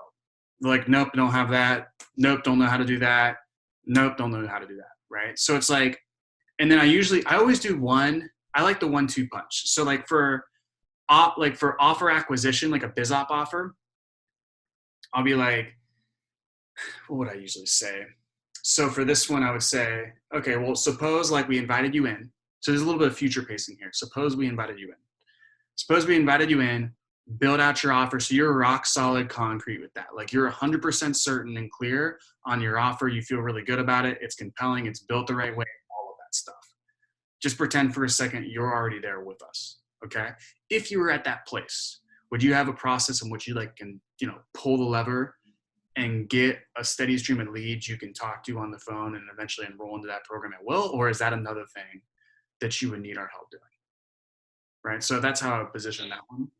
But one or two of those per problem is really all you need. I mean, you might only need one in the entire conversation, you know, and it also depends on the tonality and kind of like, you know, do you feel like this person has a lot of ego, or do you feel like this is like the 50-year-old mom who's like, I don't even know what's going on. I need to lose weight. I need help. You know, then you don't need to do that stuff. It's like, okay, they want help.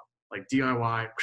If anything, you don't want to go too deep into that because then they're like, oh, it's just pointless. I can't do anything. You're not going to run into people like that. I'm just trying to give you an example. Does that make sense? No, I mean, sometimes there are people who are like, I want to do this, but I'm scared, you know, not very good with technology. And then like, I don't want to like drill on the doubt with those people. Right, That right. would be like, For instance, you might have people and be like, yeah, man, dude, we've been doing Facebook for a little bit. It's good. We're kind of tired of like getting booted off and whatever. So we're looking at YouTube, but like, we're not the type to where we want to just figure it out on our own. That's why we booked the call. Okay. With somebody like that, I'm just going to like literally write down, we're not the type that wants to figure it out on their own. I want to write that down. I want to cross off doubt, and I'm not even going to touch it. It's like, I don't need to, you know, and I might repeat back, you know, I'm sure as you can appreciate as somebody like you were saying, you don't want to figure it out on your own, you know, insert whatever you're going to say. Right. So I might remind them of that a few times. That's why I write it down. But, you know, you just got to have a little bit of contextual awareness and cross these things off your notepad as you go. So cool. Any other questions? Yeah, Cole, can I piggyback on that really quick? Absolutely.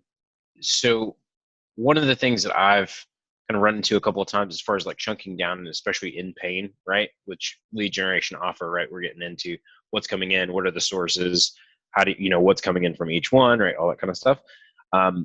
You bump into somebody that just doesn't know their numbers, right? They have no clue what's going on. Obviously, there's a need to transition that into, you know, well, you know, do you actually not know your numbers, or like creating doubt there? And I heard you mention it in the fitness offer, right? Of like, oh, well, that's why you need help because you're not even tracking your calories and that kind of thing. What's that transition for somebody that's like, I honestly don't even know what's coming in on a day-to-day basis or on a weekly basis? Gotcha. So what I'm hearing is like right now we don't really have a good pulse on our numbers. I mean, what type of impact do you feel like that has on you? Right? Do you feel like that has an impact on the way you make decisions in your business? Yeah. Okay. Well, in what way? Right? Do you feel like you have let me just ask you this question as well. I mean, do you feel like you have like a system in which, based on everything that's coming in, you have everything in a dashboard where you can look at it at a 10-second glance and make strategic decisions about your business? Or do you feel like that's something you might also possibly need our help with or somebody's help with? Can I add to that too? That's a good one for the tracking stuff. Awesome. Can I add to that one too real quick? Yeah, man. Let me turn off my ridiculous air conditioning unit there. So one thing you just got to be careful of, and I'll speak very broadly to this because it applies to most everyone.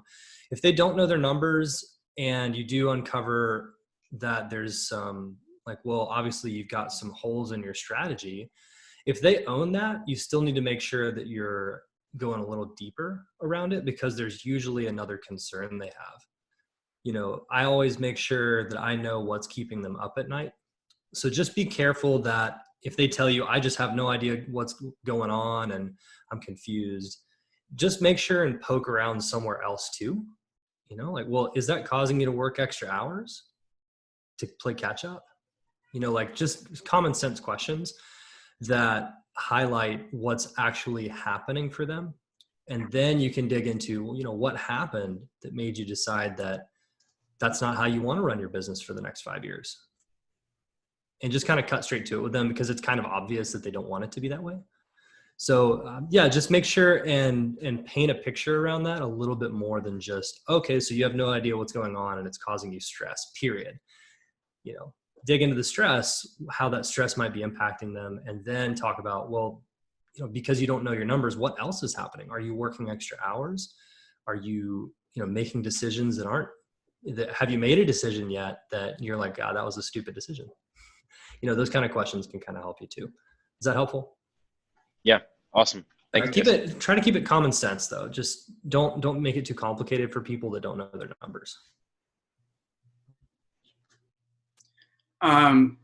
Moving on, I want to talk about how we transition this to the cost. Okay.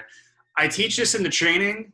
I'm going to teach it verbatim again because I'm telling you guys, I do this every time and it just works so well. So if it's like, I know you guys, if you've enrolled in this training, you've at least, if you've taken sales calls, you've at least had a few times where, okay, we were on the call. I just couldn't really get to the pain. I just couldn't really get to like urgency, right? Well, this is how you do it. And you do it in a super cool way to where you're not feeling like you're asking for it. So I just copy and pasted this off of this sheet. It's in there. So once you have the problems, it's like we want to get through pain and doubt and like understanding, like we want to get a full understanding on the issue. Okay. And then after we get through all this stuff, and we might have covered tertiary stuff as well, finances, support, even maybe a little bit of trust. If they kind of bring us up, we can ask them questions. It's all fluid. But then we want to ask, I love just always when you have the problem, stretch it, right? Like, how long has it been going on? 2 years. You'll get all sorts of stuff. And, you might get 3 months. It's whatever. There's no negative effects of asking it. How long has this been going on? I ask that every single time. And then what we want to do is that actually sets us up for our solution questions. Now, this isn't one of the 7 beliefs, but this is really important because it helps you understand if they've been burned. Oh, I tried a Facebook ads person before and it didn't work. So and that comes up at the end of the call and you're screwed. Okay. Or it allows you to see, it also allows you to see, even if they haven't been burned, what they've tried in the past, what they liked about it, what they didn't like, so you can position your solution correctly. And it helps you see if they're talking to somebody else. Yeah, we're talking to somebody next Tuesday about YouTube ads as well. We've already decided we're going to work with somebody, either you or this other guy on Tuesday. It's just a matter of who. Okay. So when we get here, we want to go through our solution questions. Basically, those are all here. And we don't have to, guys, when I bring up these lists of questions, you're not going to ask all of these, right? You're going to ask 2, 3. And then you can use these to dig in a little bit further, depending on what they give you, right? But you might ask, hey, what have you tried in the past and to fix this, if anything? They might say nothing. It's like solution questions over, we're done, So either way, with any problem, we want to stretch the time. And then there's 2 things that are going to happen. Either they've tried a bunch of stuff to fix it, or they've tried nothing. Okay. Either way, we're going to use the time in their previous behavior to justify asking why they want to fix it now. Okay. Now, obviously, you don't have to do it this way every single time. There might be times where just organically in the conversation, the why now, why not stay where you are, what's going to happen if nothing changes, the urgency, that just comes up naturally. Or you just ask, what's going to happen if nothing changes. So I'm not saying you should do this every time, but it is especially for business offers, really any offer, it's a great way to always set yourself up for a cool way to ask it that's not invasive. Okay. So if they've tried nothing, okay, great. So, can I ask you a personal question? So, you've wanted to leave your 9 to 5 for 3 years now, and, you're finally reaching out and looking at some possible options in terms of how to do it. I'm curious, but why all of a sudden is this something that's important to transition out of right now? Why not stay where you are with a 9 to 5? And then we always follow that up with, is there any other reason it's important that you want to transition out and don't want to stay where you're at? Right? It's a 1-2 punch. Okay. This one, I learned this randomly from somebody sometime, but man, it's the best. Like, because usually what's going to happen here is you'll get like, when people want to change, there's typically two reasons they want to change, right? There's like the reason they come up with, it's like the socially acceptable reason. Oh man, I just want to scale up for impact. You know, it's like tight, bro. But then there's like the real reason. Okay. There's like the reason why they actually want to, you know, do the thing. So there's like the reason they would tell you if they, you know, had 5, 6, 7 beers and you guys are sitting at a bar. And there's the reason, like the good reason they would post on social media, you know, it's like bullshit. So they're both valuable. And sometimes you'll get the, like, especially when you ask it like this, guys, the answers you're going to get to why now, why not stay where you are is so much better, like way better. Because you're using context to justify like why you're asking the question. You're almost like, you're basically painting the picture by the very way you're asking the question. Like, man, you were doing it this other way in the past, but now all of a sudden, like you're doing it this way and like you're focused on this thing. Like, why? You know? And so you're going to get so much better responses. Also, don't sleep on, can I ask you a personal question? Because one, permission is going to give you better compliant answers. Two, by the very nature you're saying personal, you're going to get a personal response. Does that make sense? Any questions on that? Okay. So then we follow that up with, that makes, and I mean, look, I mean, we might get enough here to where we don't have to do this, but it's optional. Okay, great. That makes sense. Can I ask you another personal question? Sure. Okay. And, you know, I really hate to ask you this, but what's your plan if nothing changes? Like, you know, what's your plan if the last 3 years of hating your boss or doing the 9 to 5 or like the next 3 years? Okay. And notice too, like, I'm not doing a really good job of it because it's hard when you're just talking by yourself. But at the same time, you do want to, like, there's a name for this. I forget what it's called. But it's like, you do kind of want to stutter as you're asking the question. It's like, you're really thinking deeply about what they're saying and what you're asking. And it's not coming off as like scripted, right? Like, you don't want it to be like real pointed. Some of your questions can be very pointed. Your thoughtful ones you want deep answers to, you don't want it like that, right? That's what's going to make it seem super organic and not like, it's not combative, right? Not like you're just like really just like pounding them with these questions and it's a real conversation. It's dialogue. Jeremy Miner's really good at that, like coming across natural. He's that's who I learned it from. He's like the best I've ever seen at that. He's ridiculous. Yeah, his tonality is insane. What does he call it? Like some people call like Jim Camp, negotiation guy, will call it being like a little not all right, you know. That's in good. a way, just being like, just really natural, almost like just slightly awkward, like really human, a little like not all right. Yeah, it's huge, man. I don't know what Jeremy calls it, but he has a name for it. That's actually what I was thinking of. But he, like, a lot of the stuff you're learning here is, you know, it's stuff like we have very similar philosophy, but at the same time, what I really got from him was just listening to him, because his tonality is so good and so grounded and so like he's very, very thoughtful, and no question will ever be invasive. So he's the best at that I've seen. We could follow this up with, would that have an impact on you? In what way? Yeah, but why now though? You know, if they give a real apathetic response, like you might get this in weight loss. Well, I guess, you know, if I still weigh 250 3 years from now, I guess I'll still weigh 250. Well, can I ask you an honest question? Whose decision is that? Is that something you're willing to settle for? Well, why not though? And if they're like super Eeyore apathetic, which is like very, very rare, you can always use like the how negotiating, right? So it's like, if you're willing to, if you're willing to settle settle for being in the same exact spot 3 years from now that you are now, how do you expect me to even be able to help you as a client?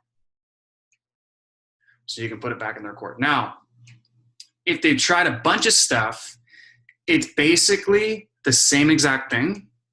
Wow, okay, can I ask you another personal question?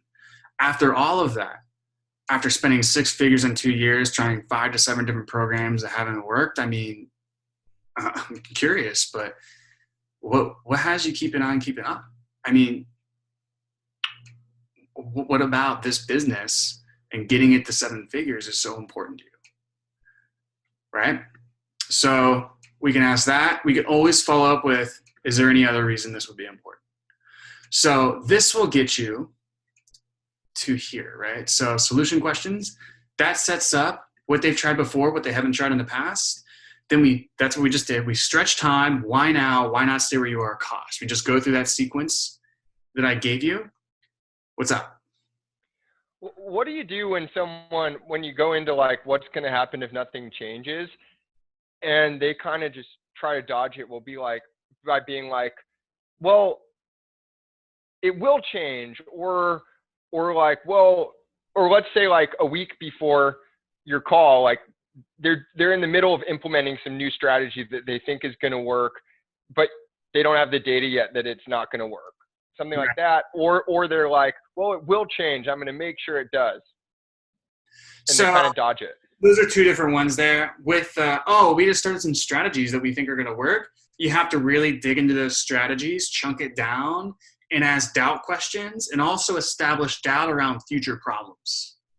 Okay, so, even if like the advertising agency you just took on starts to be able to, whatever, I don't know if that would be a good one, but you kind of got to have, because what's really going to sell in that sense is if they are trying something, like they hired somebody else to fix the main problem, like last week, where you can really stand out is by helping them identify future anticipated problems and seeing if they have a solution or a process to be able to solve that if they were able to get to that. So it's like there's different constraints in business, right? We solve one constraint, we get to the next one, the next one, the next one. It's like offer, acquisition, fulfillment streamlined. Then we got to up our marketing. Then we got to dial in a sales team, so on and so forth, right? That's like kind of the expert business one. So there's these different constraints. We want to be able to like position ourselves so we're helping them understand when they get solved with that, they're going to have this other problem they haven't even thought of that's going to come up next. The other thing is like chunking it down, asking really, really good skilled questions about what's going on with that company, what they're doing, how they're doing it. Because you could reveal, like, there's been a lot of times I've been like, yeah, dude, you hired an agency, but they're just driving clicks to your website and you have nowhere to be able to convert the clicks, right? Simple stuff like that with people who are very unsophisticated. So that's that one. In terms of like but it is going to change. It's like, no, dude, it's definitely going to change. That's why we're on this phone call. But what we've found through working with dozens of clients is that the best clients, the ones who really come in, take action, and be able to get amazing results within the first 30 days, not only are they very committed to change, but they're also associated with what's going to happen if they don't change. Because most people, when they're associated on what's at stake, it lights a fire under their ass to be that much more committed when they do start. So that was a little wordy. I'd say they're most. That's helpful though. That's actually really helpful model. Yeah. So what you want? The thing you're going to want to bring up is they're most associated with what's at stake, or they're very clear with what's at stake. So what we've found through working with hundreds of clients is the ones who come out of the gate and absolutely crush it with us. They work with our team really well. They're motivated. They're easy to work with. They're the type of people we want to attract. They're very clear about what's at stake. So I'm just trying to make sure, if we were to invite you in, you'd be able to get amazing results with us. What do you feel like is at stake with you right now? I know it's going to change. You want it to change, but like, just hypothetically, what would happen, if nothing happened? What would happen if it didn't? So that's a good kind of thing you can play around with. Mm-hmm. So once we get it down, like we've chunked, okay, we've gotten, because really we've gotten clear on the problems. Then we like how long the problem's going on, what have they tried to fix it in the past, if anything. Okay, stretch time, why now, why not stay where you are, cost. Like once we get to like why now, cost, and like the personal good stuff, we've got the gold. Then it's like we're digging into the valley. It's like we're at the bottom of the pain. We've really gotten it. Then what the best way to transition is with a need payoff question to go into desire. Okay, so ultimately, if you're able to finally get off sales calls, reclaim your time, open up your calendar, and have 2 to 3 sales reps converting at the level that you're at right now, what do you feel like that opens you up to do next in your business? What does that do? What does that change? Right? So a need payout question is really, really good as like the next step from this.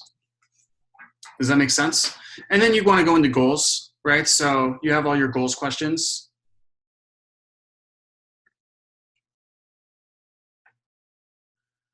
Right? So I usually go goal, reason why, and then make sure it's connected to one area they didn't talk about. So, and you got to kind of gauge it. Like, when they have a reason strong enough to where like you have what you need, right?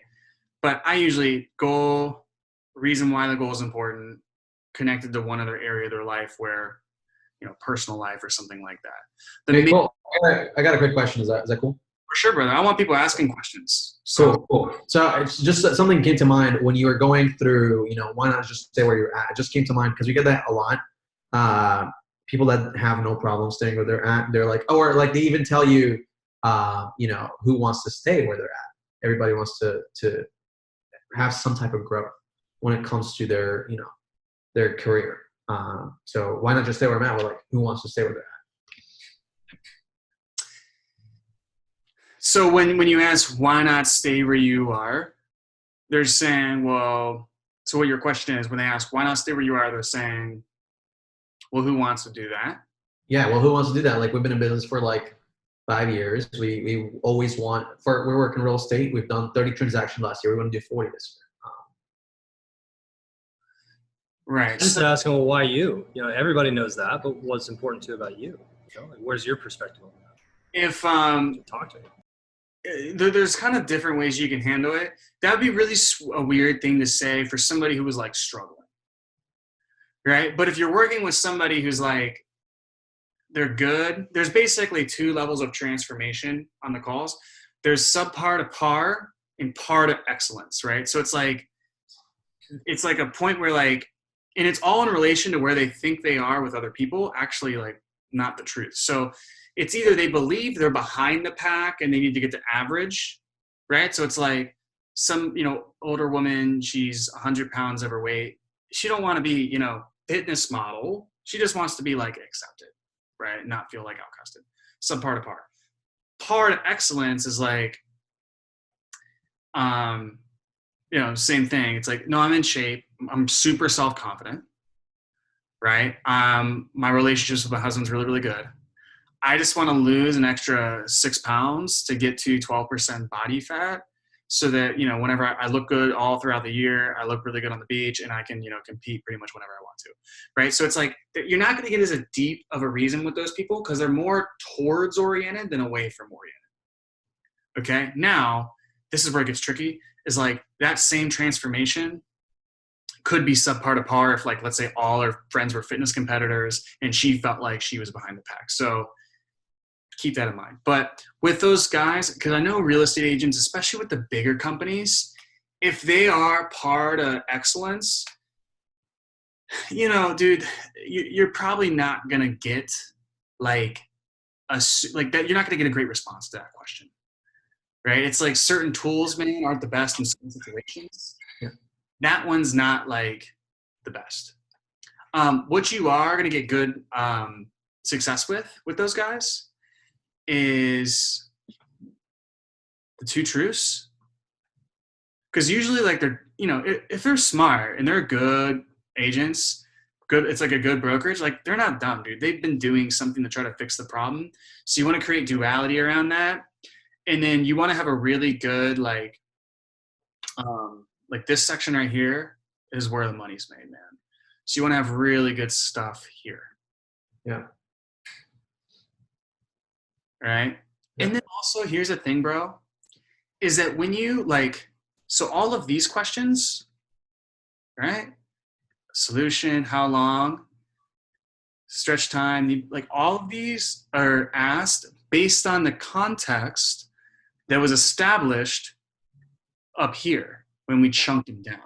So for instance, you know, me and Mitchell, I don't know if you were on the call when we were doing this, but me and Mitchell were talking about like chunking down lead generation, right? So somebody gets on the call, they're like, what's your biggest challenge? Oh, dude, I can't get clients. Great. Let's see kind of like, well, what are you trying to do to get clients now? How's that working out for you? Let's get specific here. How many new appointments did you have with new potential clients last week? What about the week before? What about the week before that, right? It's when you chunk it down and you get very specific, you create doubt and all that stuff. And it's like they're doing 0 to 1 appointments a week. It's, you know, then when you ask, well, you know, you've been doing it this way for 3 years. I mean, what's the reason why right now where you just don't want to stay where you're at? After this context is established up here, when you ask that question, you're going to get a much better response, right? Because you've really dug in and broken it down. Does that make sense? Yep. Here's the other thing, dude. And I should have probably said this the very first, right when you asked the question, man. But like the why not stay where you're at question can be kind of weird. But are you doing it like this way? How long? So you're doing it exactly like this. How long? What have you tried? And then you're asking it like, okay, can I ask you a personal question? You're going to establish. So basically you were doing it this way for however long. Like, dude, so, you know, past 3 years, you're advertising on Zillow. And like you said, you know, it's good, but, you know, it's not at the level you truly know it could be at. So, you know, I'm curious, like, why all of a sudden you've been doing it this way for 3 years? Like, why all of a sudden is this something you're possibly looking into shifting right now? So, like, I'll never get a, well, why wouldn't, like, that the question almost doesn't exist when I frame it like that, or that answer doesn't exist when I frame it like that. Does that make sense? Yeah. Yeah. So you're more going into like the why now, that sudden shift. Because I think they're a little bit different. Why not stay where you're at? And Well, why not? same question, bro. So it's like, well, why not keep using Zillow? But do you see how it's not like, why not stay where you're like, well, why not stay at just 20 grand a month? It's like, why not just keep living with the problem? Yeah. What this realtor's case that I just made up is that he's successful, but he's using Zillow and he's looking for potential ways to get off Zillow. Gotcha. Right. And you're using the time frame because he could be like, oh, I don't really like, I feel like they own me. You know, I feel like when they want to charge me more, I just have to pay more. I can't do anything about it. I just don't feel like I have control.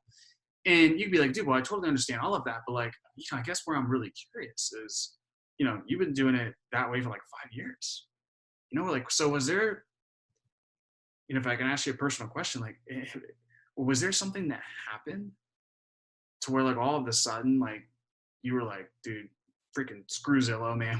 We got to get off that sucker right now? Or like, what happened? Do you see what I did there? Same thing, same way we're getting that response, but like we're using all of that context.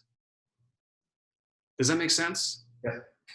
If it doesn't make sense, dude, like please ask. No, dude, I got you, bro. I got you. That makes sense. That makes a lot of sense in the context. Without it, though, it would sound a little bit weird. But actually, finding out where they're at initially. And Ask why not stay where you're at? Why is this important right now?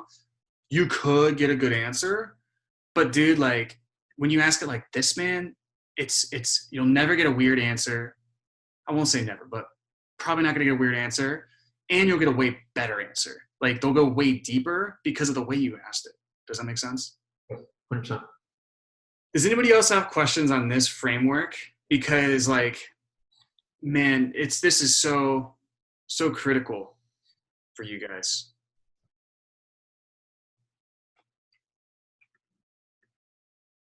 Let's see what we got here. Thank you very much. Yeah, no worries, man.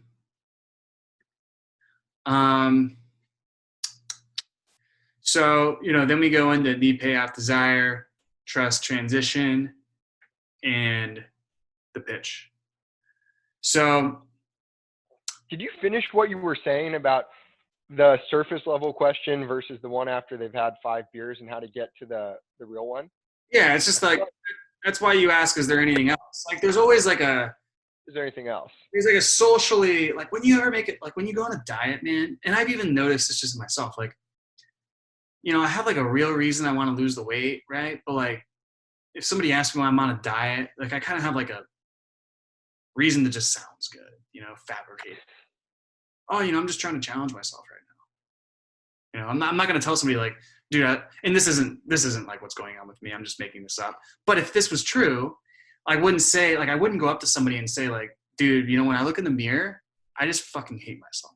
Like you would never say that, right? But we have like that socially acceptable reason. And then the reason, like, if we were a little bit intoxicated, we'd be like, dude, like sitting at the bar with your buddy, you're drinking a beer, and it's like, man, like, like it just comes out, right? Like, dude, I'm just fucking done with this. Like, that's what you're looking for, So basically just asking, like, is there anything else? Yeah, that makes sense. I'm curious, but I mean, is there any other reason this is important now?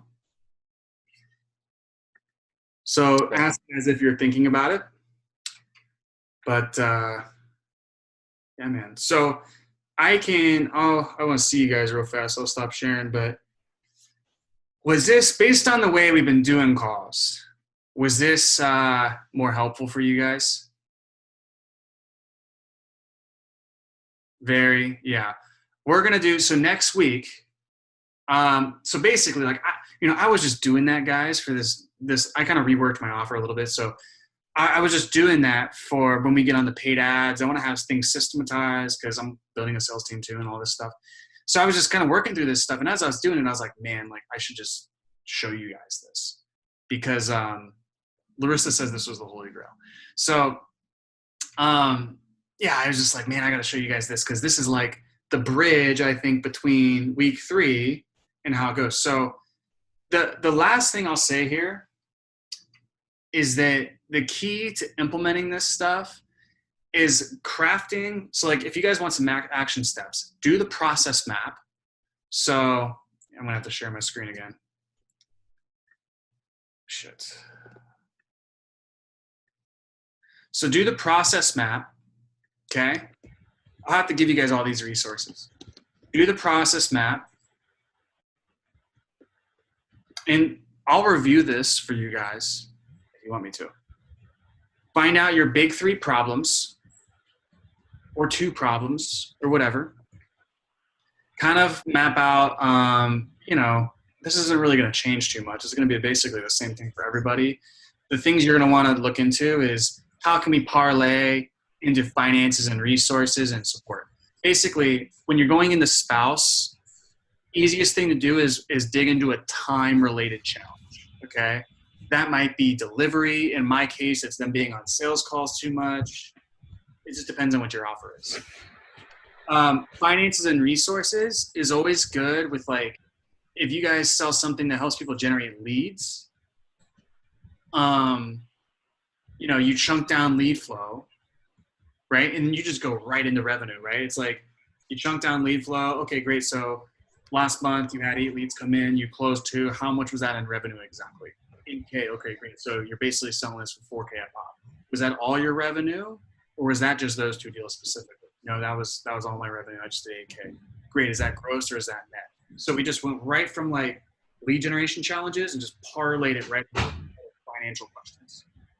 If you have a non like biz growth offer, the easiest way to do that is like, so, and like this is like for you, Larissa, it's like I would ask, gotcha. So does this impact, right now, you mentioned like you've been probably about 30 to 40 pounds heavier than you really want to be for the past 2 or 3 years now.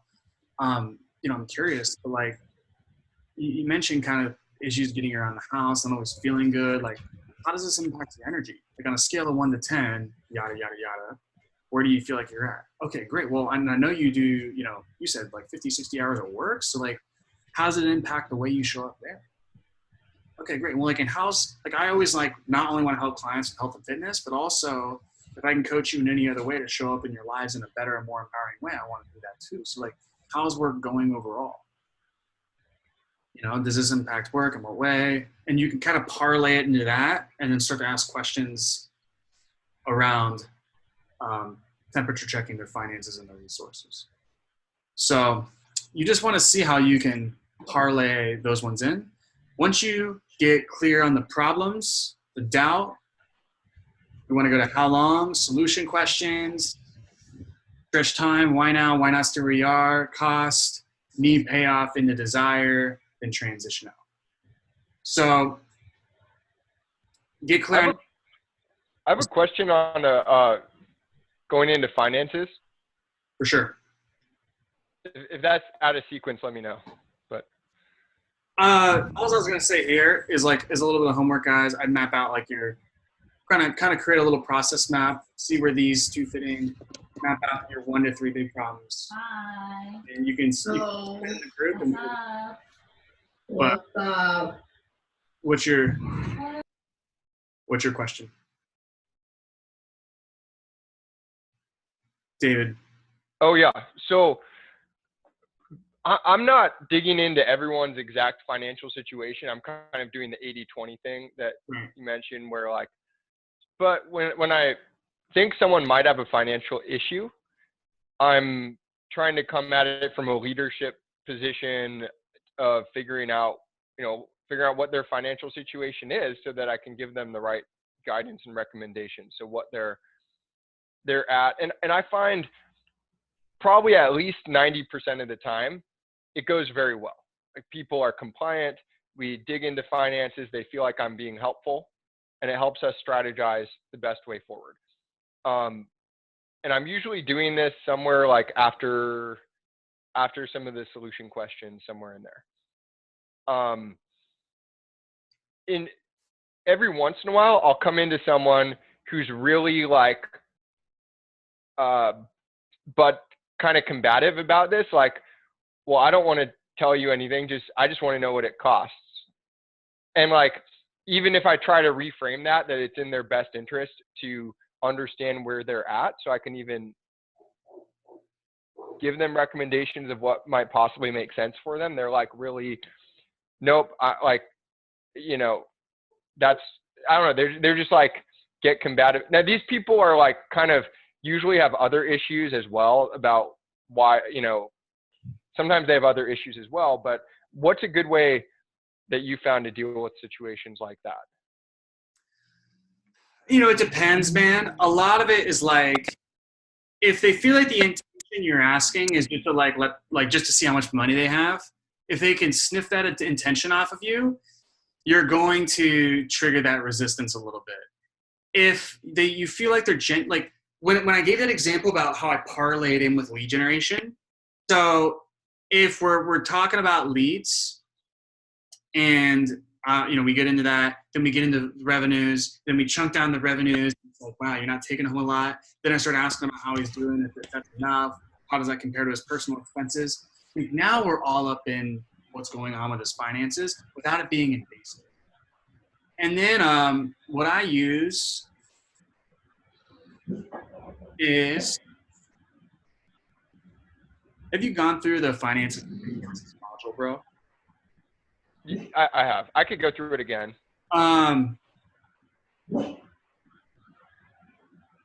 So some good stuff there.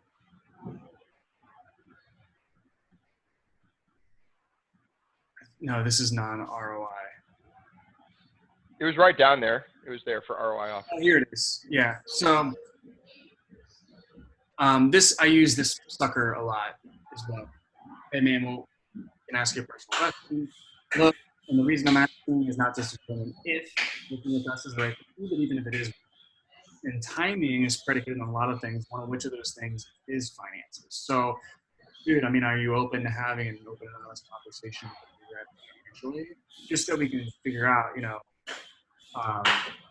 the best way, right? Obviously, don't ask it like there. You got to put some emotion behind it, but and then you go pass on home credit. The other thing as well, dude, is like a great parlay for you is just being like, dude, we just got to see like what your capability is budget wise.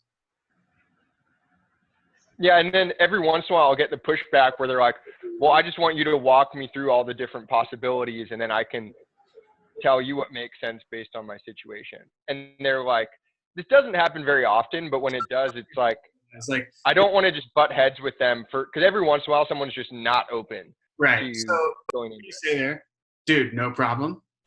Right now, Alaric works with guys who are running their first ad for the very first time, all the way up to companies who are scaling to 100 million. And who are, for them, spending anything less than 100 grand a day is like peanuts.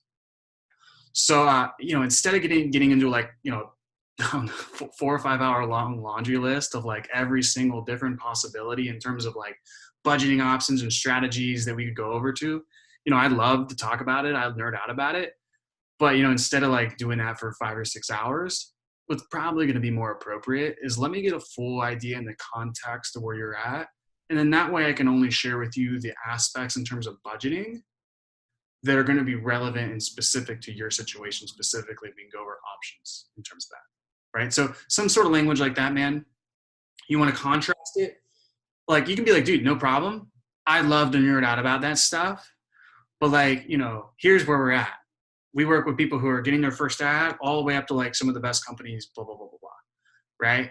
So in terms of like budgeting options, instead of getting into like a long, 4 or 5 hour conversation, long laundry list of every single different possibility we could do in every single different situation, what's probably going to be more appropriate is, and when you say it like that, dude, with that tonality, so like good, I mean, dude, you'll almost never, unless they have just serious issues, run into a resistance problem. What if they respond to that with just like, well, we're a startup, so we want to start small, but we do have some access to money. So just whatever you think like would make sense for that.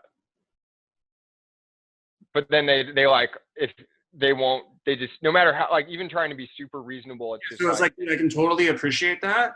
I know this is like your first run-in with us, and I want to give you the most valuable information possible. It's also our first run-in with you, right? And like when you say you're a startup and you have access to some funding, like, man, I don't know if that means, you just got Peter Thiel to invest $1 billion in your business and that's some funding to you, or if I wouldn't use this exactly, but like this is what hit my mind is like, or I don't know if like your mom gave you $5 grand, right? Like, so don't say that. Come up with something that's a little bit less condescending, but just whenever they're like giving you very general stuff, what you can do is just be like, dude, and just stay grounded, stay centered. Just be like, dude, totally appreciate that. I get where you're coming from. I'm also sure as you can appreciate, like when you say that, like, I don't really know what you mean. Like, because everything we do is all customized. So a strategy in which would take place for a startup who just got $100,000 in funding is a little bit different than if we're just working off a budget of like $500 or $2 grand. Right. So I don't know if like when you say access to some funding that's 10, 100, $1 million, right? In the investor and angel space, like there's a broad range of stuff that can happen. So I hope you won't mind me asking a little bit of questions here, just so I can establish some context, and then I can give you exact budget details and what we'd be spending and investment options and all of that stuff. And I can give it to you in terms of exactly what would be required of you specifically. Dude, and if you just say it like, if you hang tight, man, and just like stay grounded and centered and say it like that, you're not going to get a whole lot of resistance, And one thing, I don't know if you think this is useful to you, but Eli's talked about sometimes using like a scale of 1 to 10 thing in terms of finances. So let's say even then they're like they're still being kind of closed off. Yeah, but like, well, like scale of 1 to 10. You're getting into like either that's like less than 1%, or you're doing something on your calls to where it's like they just don't have any trust. They just think you're like, it's like, dude, I don't want any part of this salesperson opposed from like him just basically telling me the information I need to hear. Like there's some sort of rapport disconnect there. Because if they're giving you resistance even with the scale of 1 to 10, I don't think the scale of 1 to 10 is an issue, but it's just like, It's kind of a last resort, Yeah. to get some idea of where they're at. You shouldn't get resistance with that. No, I'm saying, I was asking if you think that's a good thing. I think what you said was really helpful in terms of just coming at it. There's always a range, and we want to be able to custom tailor the strategy to them, which is very reasonable. And that's how I try to come at it. But you gave me some nuances and better ways of doing that, and better, the right tonality. So, like I said, it doesn't come up that often. Like usually it's fine. It's not usually an issue, but I think what you shared was really helpful and is going to help me do it better. Yeah, Amir says, what do you think about sending a questionnaire like the one you had, if they're ready to invest or maxed out credit card money? Yeah, dude, I would do that. I can send you my application if you want it. I mean, those are good to have people fill out. There's so, it just depends on context, man, because like they're very, I like to kind of just triage people over chat, but that might not be the best way. Like if you're for fitness, you definitely want to have an app. How do you reframe when they say they don't want to? So like what I'm asking is I've been getting this a lot more lately, and maybe it has to do with Corona, but it's like, oh, I don't want to put that financial burden on my parents. And well, I said partner because for other people it's probably partner, right? Like I don't want to put that financial burden on my husband or wife, or in my case, his parents. And the reframe that I've been trying to use is, I'm sure your intention is to not be a financial burden to them, but isn't it more important that you make sure you get a high paying job so that long term, you have like financial security and independence so that you're not a burden to them, in the long run, right? And so far, like the few times that I've tried that language pattern, it hasn't really worked because they'll just say like, I don't know, one guy was like, yeah, I mean the long term, but I'm more of a live in the present moment type of guy. And I was like, what do you mean by that? Like, does that mean you don't really plan for the future? He's like, no, just I believe in like, making do with what I have available, like in terms of like my current resources. So I was just like, okay, like I feel like they don't want to do it, but they're saying it's for their parents or whatever, and I'm not talking to their parents, right? So I don't know if there's like a good way to handle I it. would say, man, is like, look, dude, like, here's the thing. I totally understand, like, you don't want to be a financial burden on your parents, especially with how the economy is at right now. First of all, the first thing I want to say is like, let's just see if this is the right thing for you, and if we can get your parent. Like, I would have this conversation after I've gotten them on my side. We've created the 2v1, right? So it's like, no, I want to do this. I know I need to do this. It's just a matter of talking with my parents. So then I would go into like, dude, I'm sure like your intention behind that is like, not to put a financial stress on them during this time. I lost my train of thought. But that one will come back to me. The other one I was going to say as the second thing is that like, dude, I know you don't want to put a financial short-term stress on your parents, but how much of your parents invested in your education? 100,000? So the real long-term stress, especially of how the job landscape has changed over the last 30 to 60 days, is for you to get out there, not get the recruiting job that you want, and then having spent 6 figures with nothing to show for it. Here's the other thing I was going to say, it came back to me. So like, here's the thing, and I'm not saying that's going to happen, but that's a real conversation we need to have. So the biggest thing is like, let's just talk. Let's together have the conversation with your parents, and first just see all together if we can decide if this is the right thing for you. And then with everything going on in the economy and all of these different things, then we can talk about when.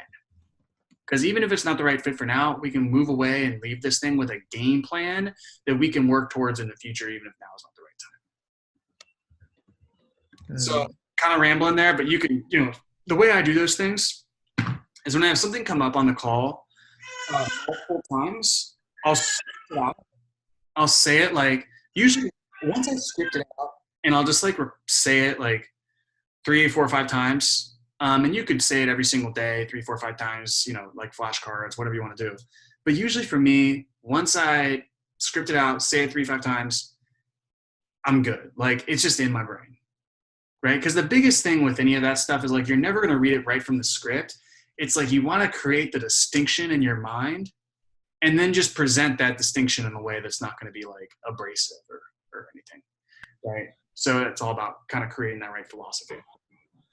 Do you think there's some sort of so I like what you said there. I'm going to try that. Do you think there's a reframe where I feel like when they say I don't want to put a financial burden on my partner or whatever, it's because they're still thinking about this as a cost, right? That's why it's a burden. But like, is there a way to reframe this elegantly as like it's not a cost, it's an investment? Like, look, your parents' stocks are getting crushed right now, right? Like, if you went to your parents right now and you told them there's an investment opportunity where they can put some of their money and it's going to gain whatever X%, would they get mad at you and say, why are you putting this burden on me? Or would they be happy that you're bringing this to them? I don't know if there's like some way to do that. That was the other idea that I had. I haven't really tried it though, so I don't know if it's effective. Yeah, you want to throw those things in there too. And then I'd say, and let me just add that like the biggest, I know that like you don't want this to be a burden, but the biggest burden is you going through 6 figures worth of tuition, coming out on the other end, not being well equipped to being able to get a job, letting your parents down, or having nothing to show for it and letting your parents down. So while this might be a burden in the short term, don't forget, this is not only paying off your parents' investment and making them happy and, you know, assuring that you're actually going to land the job that they invested in you to land despite everything changing in the landscape. But for you, we're also talking about 150 racks a year, right? We're talking about 7K to make 150, not just the rest of the year, but for your entire career. That's 1.5 million over the next 10 years. Say, you know, you bring up those different points, you say them with certainty, like, dude, at least you'll get them good on that call. You know what I mean? Yeah. So I would, I'd play around with that. Yeah. Thanks. Cool. I think I was in the midst of this announcement and then I got off track and I don't even know what I started doing. But next week, so you guys thought this was a little bit better of a structure of a group call than what we've been doing, just general Q&A. I feel like it's been way better. Sam, you think this is better? For sure. Amir says this was great. So like next week, what I'll do is I'll show you guys how I constructed from 0 to what I have it as now, the pre-pitch I created, and how I did it. Because there were some things that as I created the pre-pitch for the new offer that we worked a little bit, what I realized is like there were some things and some processes that I was just doing naturally that are not in the training. So, and I think being able to go over with you guys like that is gonna be huge. Because I really simplified it down to a few, just made it easy. So we'll probably do that next Friday. We'll go over the pre-pitch. Then probably what we can do after that, if we're keeping the training going pretty well, is actually go over the pitch. And you can see how I'm applying all of these frameworks. And I think it's just going to simplify things a lot for you guys and make the calls a lot more fun. Larissa, what's your question? I have a quick question. So I know some of this you may be covering in the uncertainty-based objections, but like, let's say I come towards the end of the call and it's like time to take the credit card numbers, and it could be like a symptom of maybe like my marketing or whatever, but she's even uncomfortable to like giving me her credit card numbers, even if it's for a small deposit. And she's like, I need to go check like your website or like whatever other stuff before I make this commitment. How do you address something like this? And she's in my Facebook group, by the way. So there's a lot of ways. Let me pull up something here. You know, and this is one of the ones where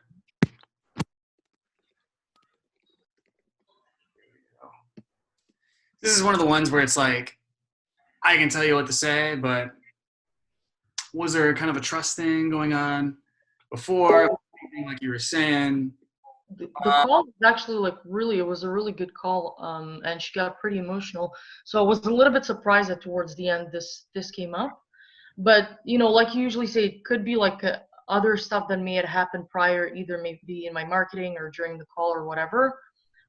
But she's like, it's a thing that I have like this fear of giving my credit card over the phone because like stuff happened before. Here it Da, da, is. da. Okay. So it's this one. Have you seen this? Mhm. So it's, and you can use this. It's a really good one. I just randomly came up with this years ago. This was before I even sold for TF. So you want to isolate it always. Gotcha. So aside from making sure you know, and you want to laugh as you're saying this. So just experiment with that because it's kind of fake. But aside from making sure, like, I'm not going to take your money and head off to Mexico tomorrow. Is there any other reason that's keeping less than 100% certain that this is what you need to do and now is the right time, right? This is what you need to be able to do to be able to get to 180 pounds, feel healthy, feel mobile for the first time in the past 10 years. Okay, great. So in other words, if everything I've told you on this call is true, you're 100% in.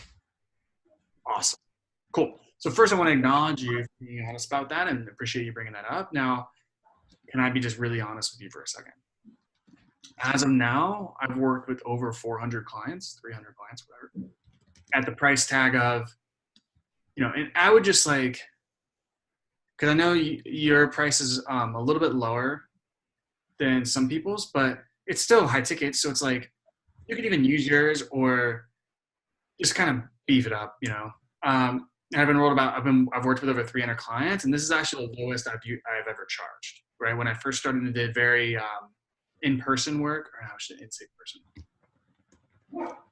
I don't know, years ago, before I actually had a team, I used to charge $5K because it was all of my time, right? So what that means, and in this example I've said, what that means is clients paid us over $3 million over just the past year to fulfill on the very promise that we're talking about right now. So totally understand, because there is a lot of internet scammers out there that feel like we fall into that category, take your money and go to Costa Rica. I also want to realign you with the fact that processing that amount of money and deliberately not doing what we say, if that was the case, we would literally be in jail. And not just that, but it's the age of transparency on the internet, right? So if I wasn't delivering on what I say through my long track record, you'd be able to type in Larissa Spivak scam and you'd see everything out on the internet. And if you type in those words, you're going to see nothing. Right? So you can go on and say some other stuff here. But does that help? Yeah, it does. I remember like I reframed it. Obviously, I don't think I put it this nicely, but I kind of like reframe it's like more of a risk. If I would do something stupid like this, it would actually cost me more than like to process a small deposit. But she was like, yeah, but it's still like I'm not comfortable that she was saying it like a few times, so I just let it go. But I think it's probably because I didn't frame it that logically like you did. Yeah.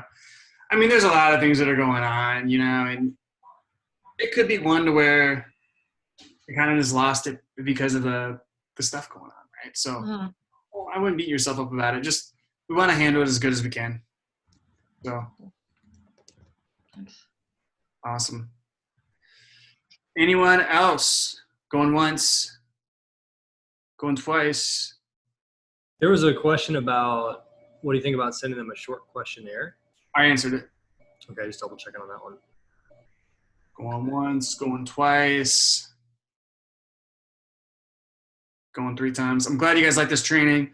I'll have Becca splice this up and add it to the course, just of what I went over in terms of the process framework, and add those resources. I think this will help you guys a lot if you do this, especially, and I know you, Sam, like had kind of a Frankenstein script. That's how you process it down to where like you get it down to like 40 minutes tops. So should be good. right, guys, we'll see you next week. I'll post this in the group. I'll have Becca splice it down, post it in the course. Levi, do you have a question? Or you're saying bye? You're being silent, so I don't know. I'll stay on for a minute with you. Okay, cool. And then David's gonna stay on. Okay, we'll see you guys. Thank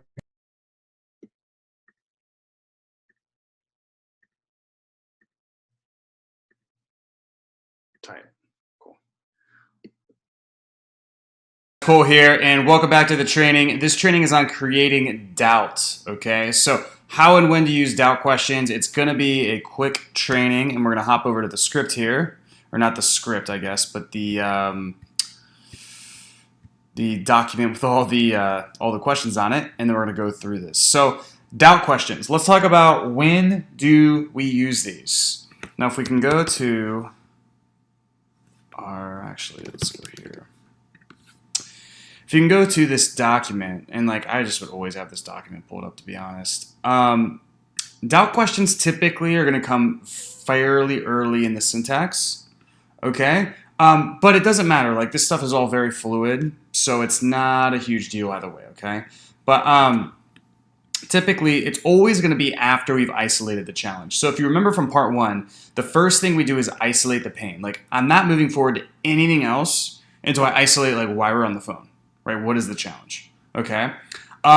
It's best when you found out what the challenge is and also what it's keeping them from achieving. So after like a need payoff type of question, or even sometimes after the vision, depending on it if you go there. So just to give you like an idea of what I mean. Like let's say you isolate the challenge, you're kind of going deeper on it, you're asking your probing questions, you chunk down a little bit, and then, where is it?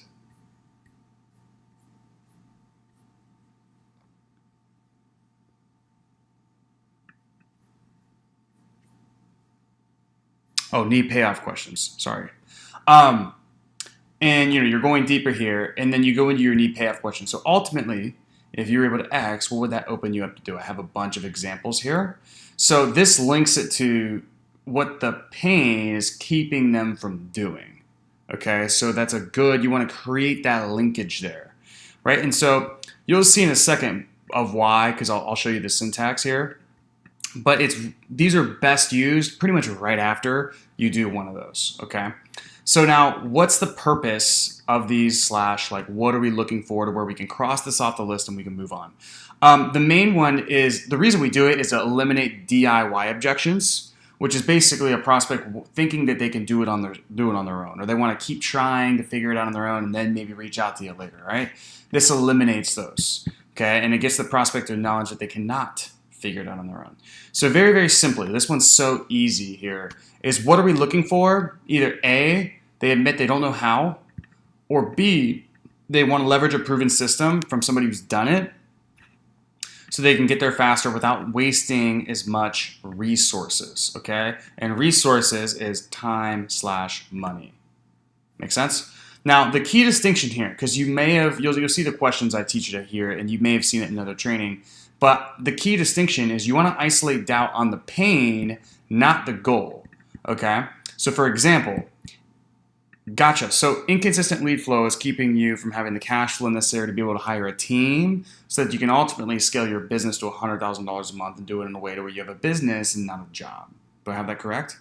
Okay, so if lead generation is the biggest bottleneck right now then for you to get to $100,000 a month, I mean, when it comes to the lead gen, what do you think is stopping you from figuring that out on your own? Okay, so you can see how I'm asking what's stopping them from figuring that out on their own in regards to the lead generation, okay? A lot of the ways this same question, it's a great question, is taught is what's stopping you from getting to $100,000 a month on your own.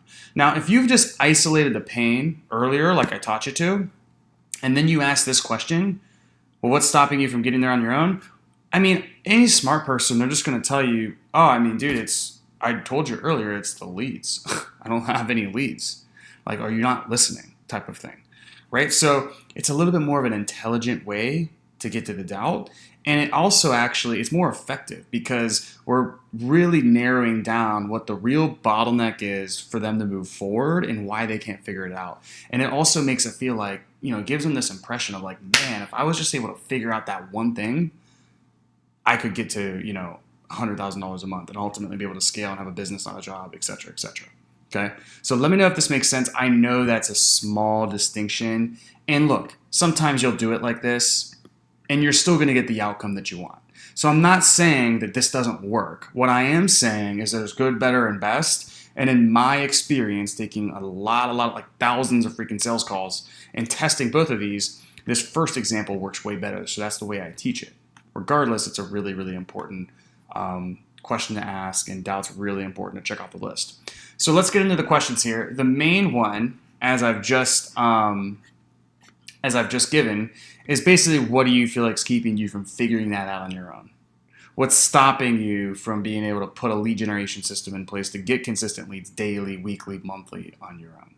So a good formula for this, and you can see how I use it up here, is so if isolated challenge, okay, so if lead generation is the biggest thing keeping you from getting to $100,000 a month, or if having clear SOPs to where you can hire on team members and they can actually take the work off your plate, if that's the biggest thing that's stopping you from being able to transition out and get your time back, so instead of working 100 hours a week, you're working 40 hours a week and you have a business and not a job, I guess the real question is, what's keeping you from figuring out how to structure, that organizational chart and SOPs on your own, right? So you see how I kind of framed that there, and I'm really isolating and pinning it down on this one thing, which is what I'm going to position my entire solution around.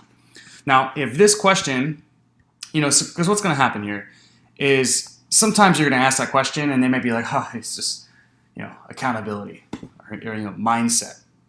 It's just time, right? Or, whatever it is. If this question does not give you the two outcomes we're looking for, outcome A or outcome B or both, we want to use this duplicate here, okay? Which basically, you just say this. Gotcha. So just to get further clear here, typically what I found when clients reach out to me is it's for one or two reasons, if not both.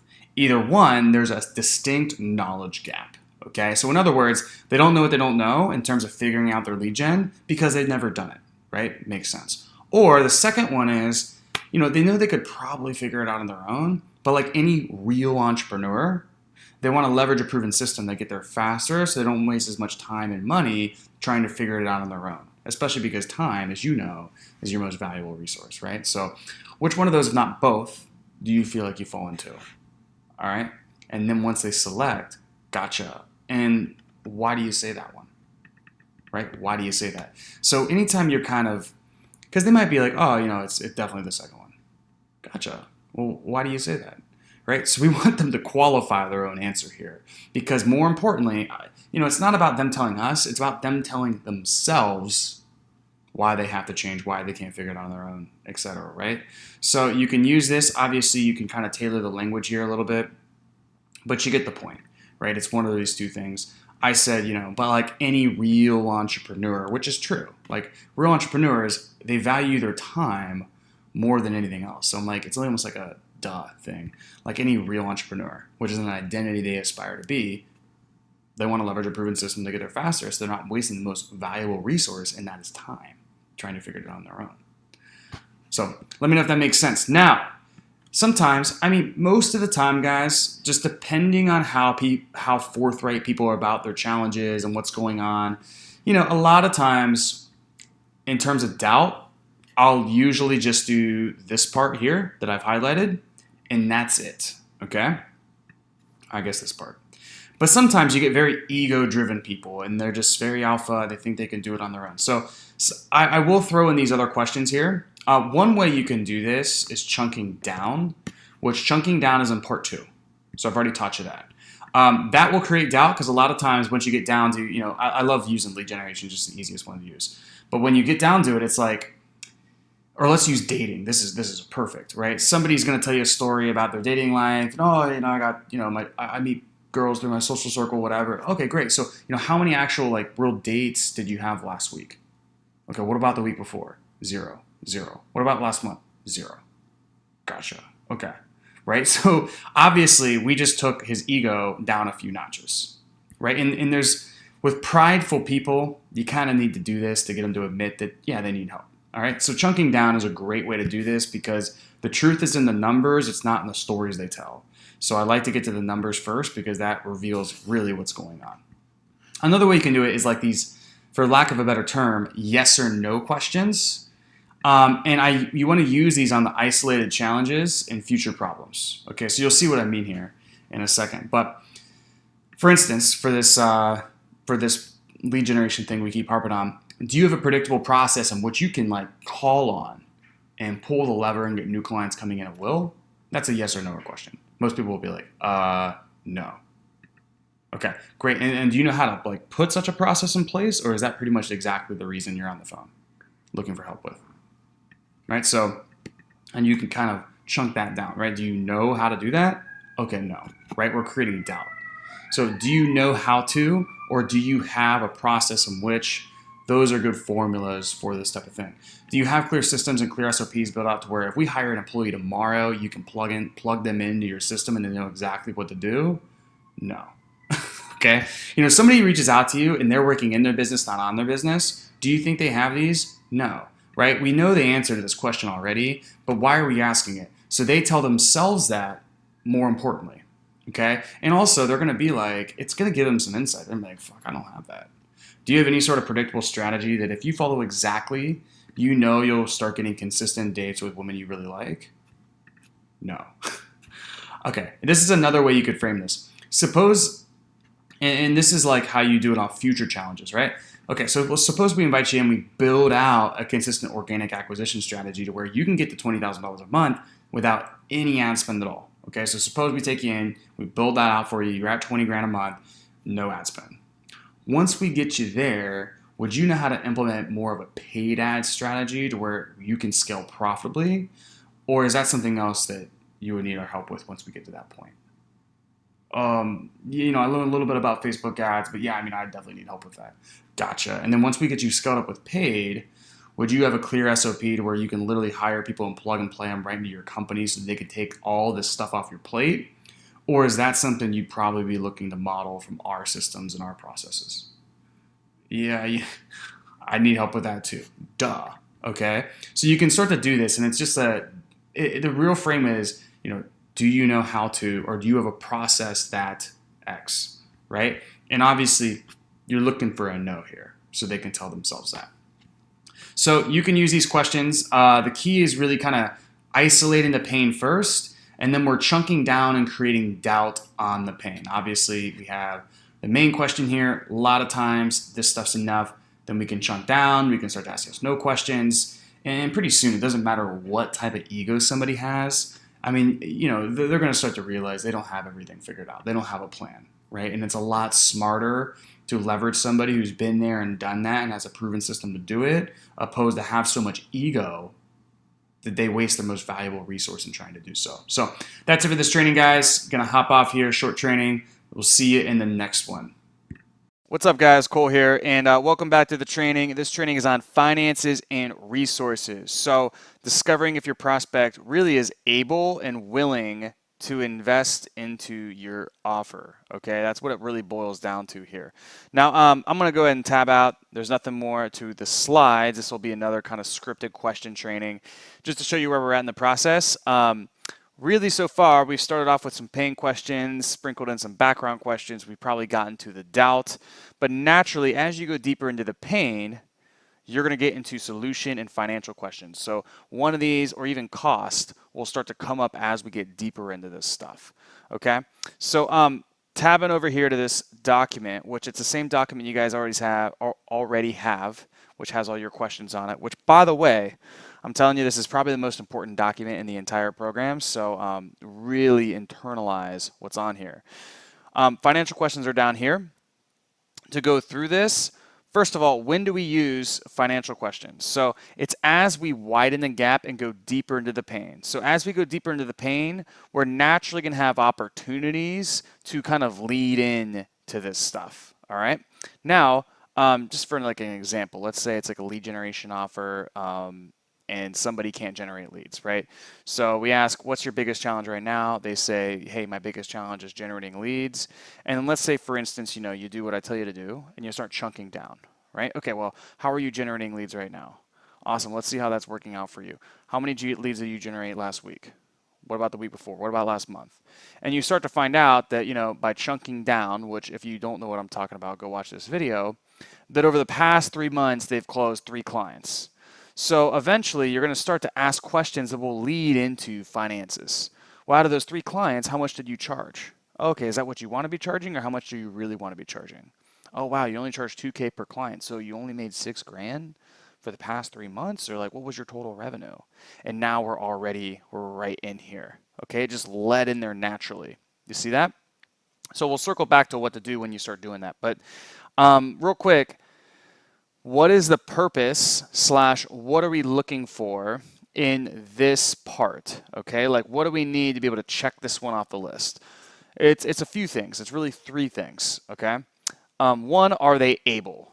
Okay, are they able, like just physically, to invest in your program? For instance, somebody who has a 512 credit score with $800 in the bank, they are not able, minus the fact that somebody lends them the money or they borrow from a family member, but those are long shots. Okay, technically for this example, they're not able. Now, the way I gut check this is it's like, in my gut, am I 80% sure that finances aren't going to be an issue? Okay, if the guy has no business and he's waiting tables, I'm not going to be 80% sure finances aren't going to be an issue. It's going to be something I'm probably going to dig in a little bit more. Okay, now if the guy's doing 20 grand a month and I don't see really any red flags, I'm not going to go into what we'll cover later, which is resource and willingness questions. Okay, just because it's really not a good use of time, and more than likely if he's doing 20 grand a month and his margins are decent, if he wants to do my program, he's going to do my program, period. Right? It's going to be more of a thing of if he feels like this is the right thing and now is the right time, which is that certainty we talked about. Now, the other outcome we're looking for is, are they willing to allocate those resources to fix the pain? So this is really for lifestyle, aka non-ROI offers. So like dating, fitness, stuff like that, okay? Spirituality, breath work, whatever it is. It's, are they willing? See, this doesn't apply as much for ROI offers, because if you really get down to the pain and what they want, and they believe that with 100% certainty that investing in your program will grow their business by 10 grand a month, well, then they're gonna, like in your tickets, let's say 5K, well, then they're gonna do it, right? It kind of checks this one off the list. But with like something like fitness, somebody might know they have a problem in fitness with their health and fitness for whatever reason, know it's costing them a lot, know they need to change right now, okay, know they can't fix it on their own, have compelling reasons why they want to fix it. They might be able to invest, but they're not willing, right? They're just in this mindset to where they have this belief that fitness shouldn't cost 5K, right? So in cases like that, we need to know if they're willing to allocate those resources to fix the pain. So really, I have this is all about how to do that down here, okay? And then the last thing here is we want to establish clear data points for their current situation in this part of the call. Meaning, like, they're doing 7 grand a month. Or if it's a weight loss offer, how much do you weigh right now? 225 pounds. If it's a dating offer, how many dates are you going on a month right now? Do you have a relationship right now? Right? We need to establish kind of data points, because that helps us create duality and really see and help give the prospect clarity of where they are now versus where they want to be. Right? And it helps just create those two endpoints that we can position our offer in between, so that they believe our offer is the vehicle to get them from where they are now to where they want to be. Let me know if that makes sense. So one key distinction here is, and this is really big, okay? I have fallen for this so many times. This is how I learned it, just out of my own experience, is do not let digging into financials become a self-fulfilling prophecy, okay? So it's a paradox. What happens is, if you're digging into finances with the belief that, this guy, he probably doesn't have any money, so I need to dig into finances, they're going to pick that up energetically, and then they're going to put their guard up, and a lot of times that self-fulfilling prophecy will become true, and he's going to admit he has no money, right? He's going to be like, this guy can kind of tell that, he can tell I have no money. I'm just going to tell him I have no money, right? So the best way to really dig into finances is to parlay it with like a genuine concern as you go deeper. Okay, parlay it based on something they've already told you. Like for instance, if somebody tells me they're doing $4,000 a month, their expenses are $3,500 a month, and they're basically living paycheck to paycheck. Okay, it makes sense for me. I'm going to be genuinely concerned. Okay, so I'm going to start to go deeper into questions like these, and then once I get into finances, I'll front load it with permission and moral authority and make it much, much more natural and not seem like I'm like vetting him to, see if he has, what his limit on his Amex card is, for instance. So let me know if that makes sense, guys, but this is big because it especially will happen with people who, like when you get in a position with an offer as a sales rep, or maybe even you're an entrepreneur and you got like 5 to 8 calls a day and you're trying to kind of conserve your energy, what you're going to find as you start to take a lot of those calls is like you want to get these people without money off the phone. So just be aware of this because that's where it's going to come up the most is in situations like that. Now, financial questions. So these are the ones that are going to be, and we'll say, plus data point questions, right? So for non-ROI offers, financially, you want to know what they currently do for work, right? Because if you're in a fitness offer, if they're working at Walmart, that's a huge red flag versus if they're a nurse or if they're a PA or maybe they're a doctor, right? If they're in healthcare, right? Then for your weight loss offer, if they're a nurse, a PA, or a doctor or something like that, they're at least probably making $80,000 a year, if not more, which they can basically do it. They'll probably have good credit as well. All right. So then you probably need to go into willingness, but you don't need to super, super vet on finances. But if they're doing Walmart, if they're working at Walmart, it's a red flag. Okay. So that's one. Let me add here, and this is obvious, but for non-ROI offers, set a data point. So, how much do you weigh currently, right? And we can even chunk that down. So how does that compare to 3 months ago, a year ago, 3 years ago, right? Because then you can see, I just reviewed a call today. It was a fitness call. Some guy's been yo-yoing up and down on his weight for 20 years, right? So that's a powerful thing to know because you can really dig in on that and what impact that's had on him and what way, stuff like that. So this is technically chunking down questions, so this would be in part 2, but you're kind of getting this from setting that data point and then going deeper, if that makes sense. So this is kind of obvious. Just make sure you have a data point here.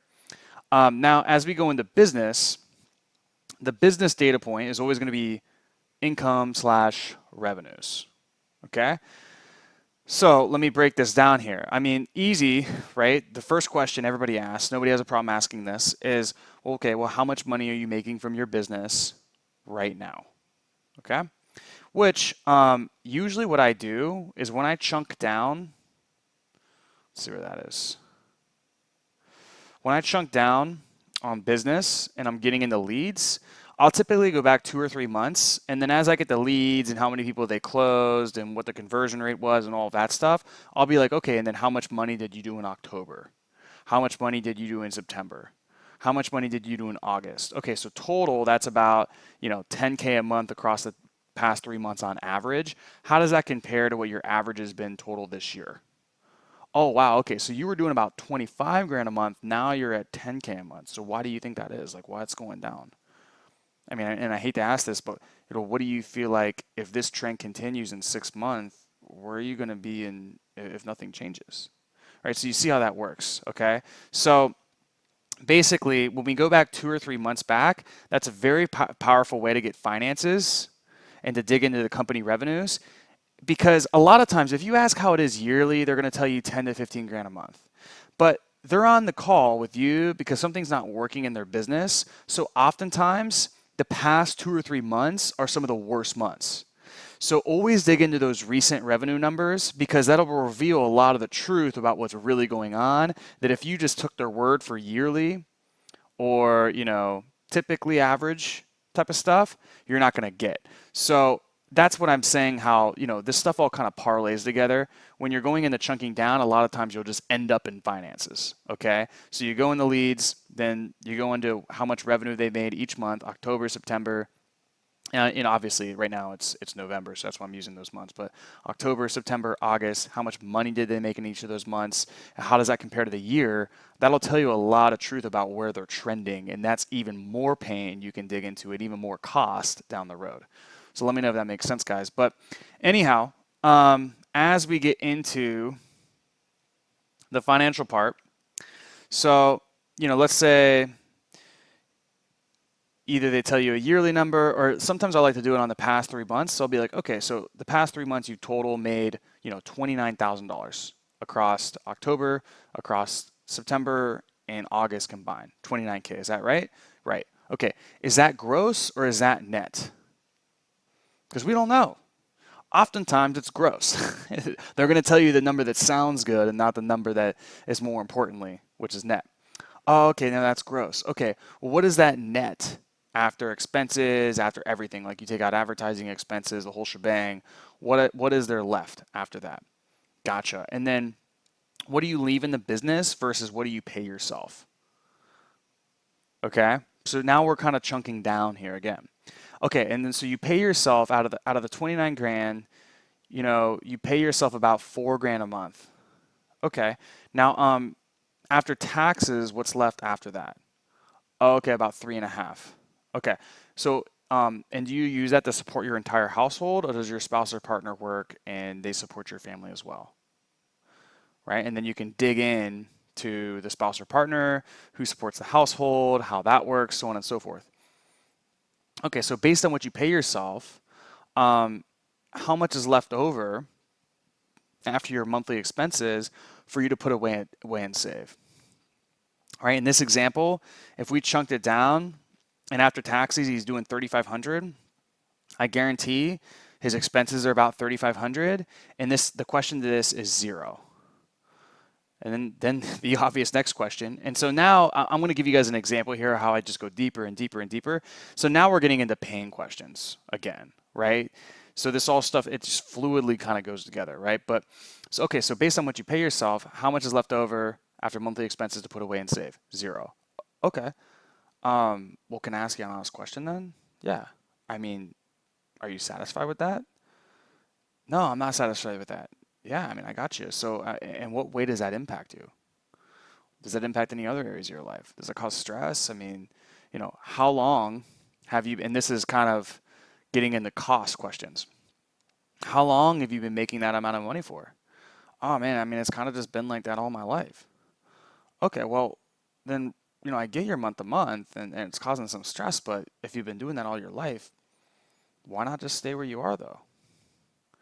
I mean, how much longer can you sustain being month to month given the way things are now before that has an effect on you?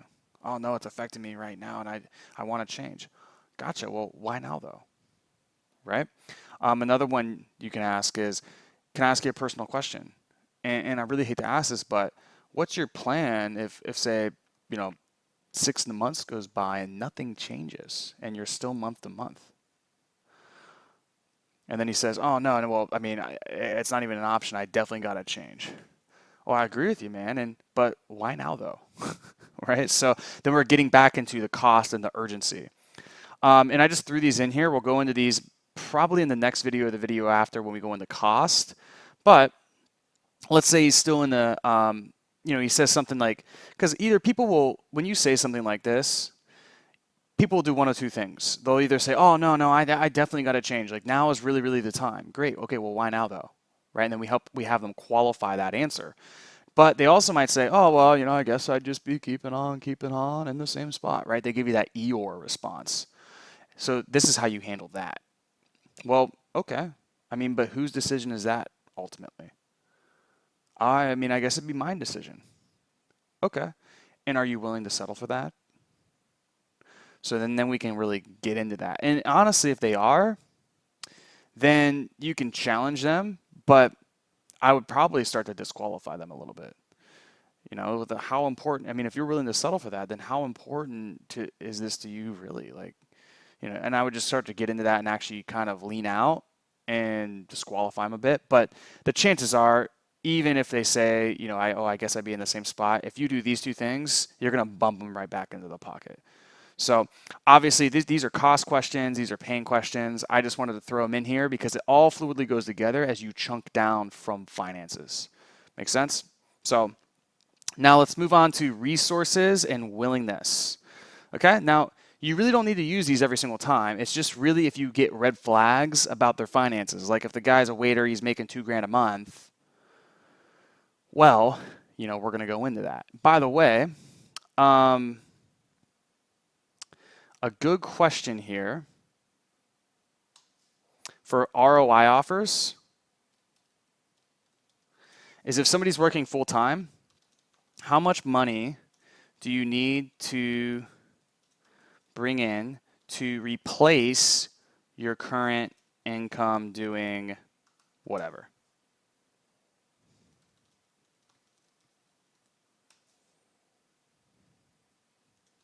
Okay.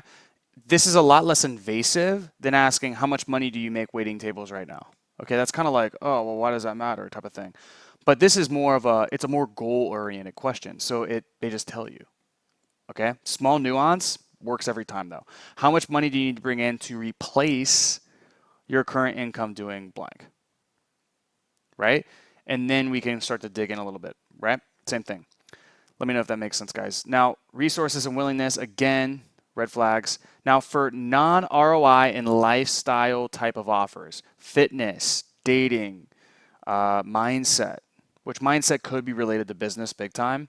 So, and that's what I would do if I did mindset. But, let's say it's like, spirituality and I don't know, work-life balance or something like that. Can I ask you an honest question?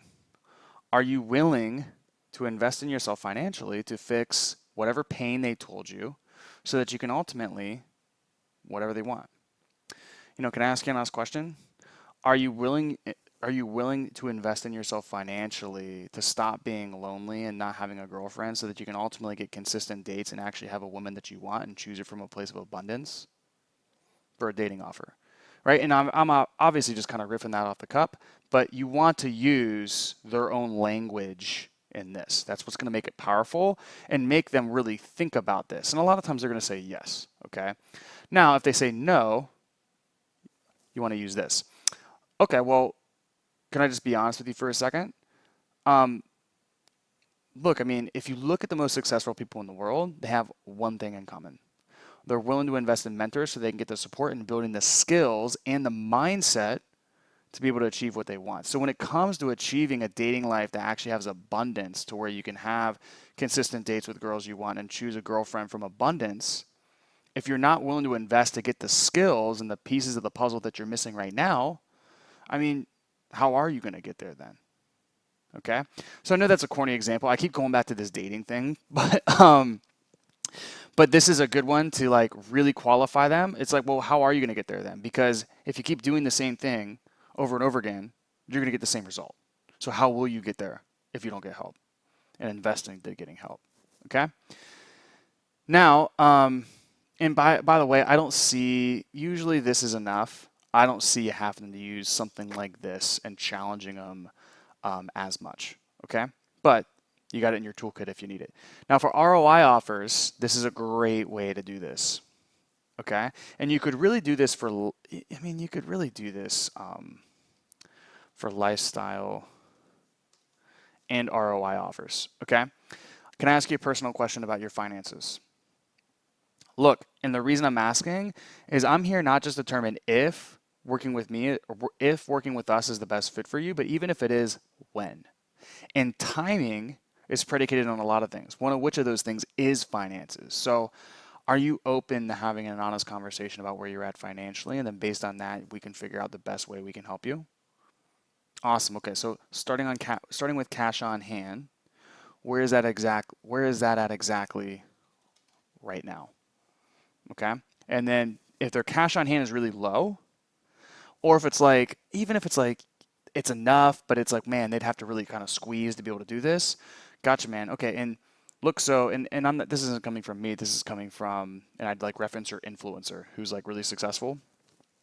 Cash flow is ultimately the lifeblood of your business. All great businesses out there, what they really focus on is building what's called a war chest, which means a lot of cash on hand.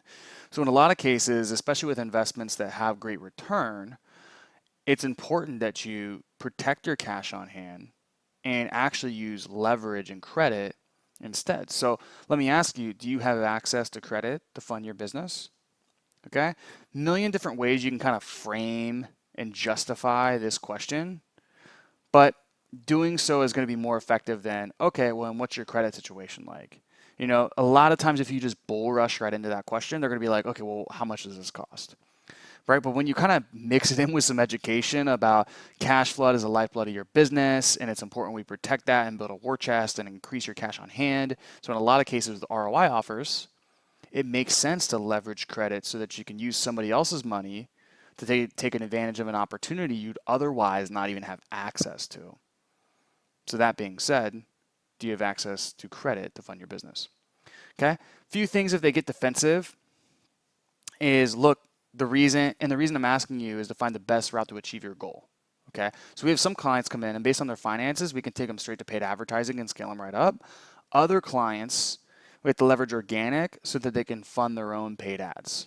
It really just depends. Does that make sense? So this is an example really, because I understand like, you know, there's people in this program that just teach organic marketing, right? So obviously this example wouldn't work, but the strategy and the underlying principles and concepts, that'll work, okay? Because you're basically, if they get defensive, you're just saying, look, like the reason I'm asking this is just determine what's the best implementation path for you. You know, if you've got 100K cash on hand, what we can do to get you to 50 grand a month and do that in the fastest way possible is a lot different than if you have $1,000 to your name. Make sense? And you can even throw in this bit here is like, right, and even if you don't, even if you can't do this right now, my goal for you, worst case scenario, is to create a game plan for you to work towards in the future, even if you can't do it, right? So I'm always kind of giving them like, look, like it doesn't matter if you do this now or later on. I just want to get an idea of where you're at financially. So if you can do it now, we can make something work. But if not, at the very least, you have a game plan to work towards down the road. So, and then if I have no money, right? Like, you know, 500 credit score, $800 in the bank. Okay. Gotcha. And I mean, this is optional. If you got a super full calendar, you might just let them go, you know, but if you really wanted to get them resourceful, here's some stuff you could use. Gotcha. So I understand finances are tight right now, but the real issue isn't your lack of finances. The real issue is always going to be lack of resourcefulness. So given where we're at right now, how do you think you can get the funding and be resourceful to get the funding to grow your business?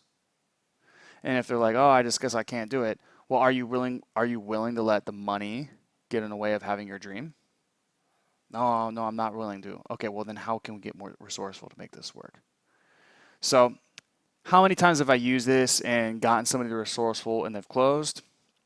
You know, it's a small number, guys. Like this isn't, you know, where most of your closes are going to come from, but going into finances before does definitely have a lot of merit. I think the biggest lesson from this training is really going through, and I'd re-listen to how I chunked down with this. Because I'm telling you, there's so many people out there that'll tout, oh man, I'm doing 30 grand a month. And they got 3 business partners, they're splitting it 3 ways. That's all gross numbers. It's not their net. And when you chunk it down after taxes and what their expenses are, they're basically taking home 2 grand a month and not leaving anything aside, right? Nothing towards savings. And that leads into so many great cost questions, which we'll cover in a next training or two, and also pain questions. So that's it for this training, guys. Hope you found it helpful. If you have questions, hit me up, and I'll see you in the next training.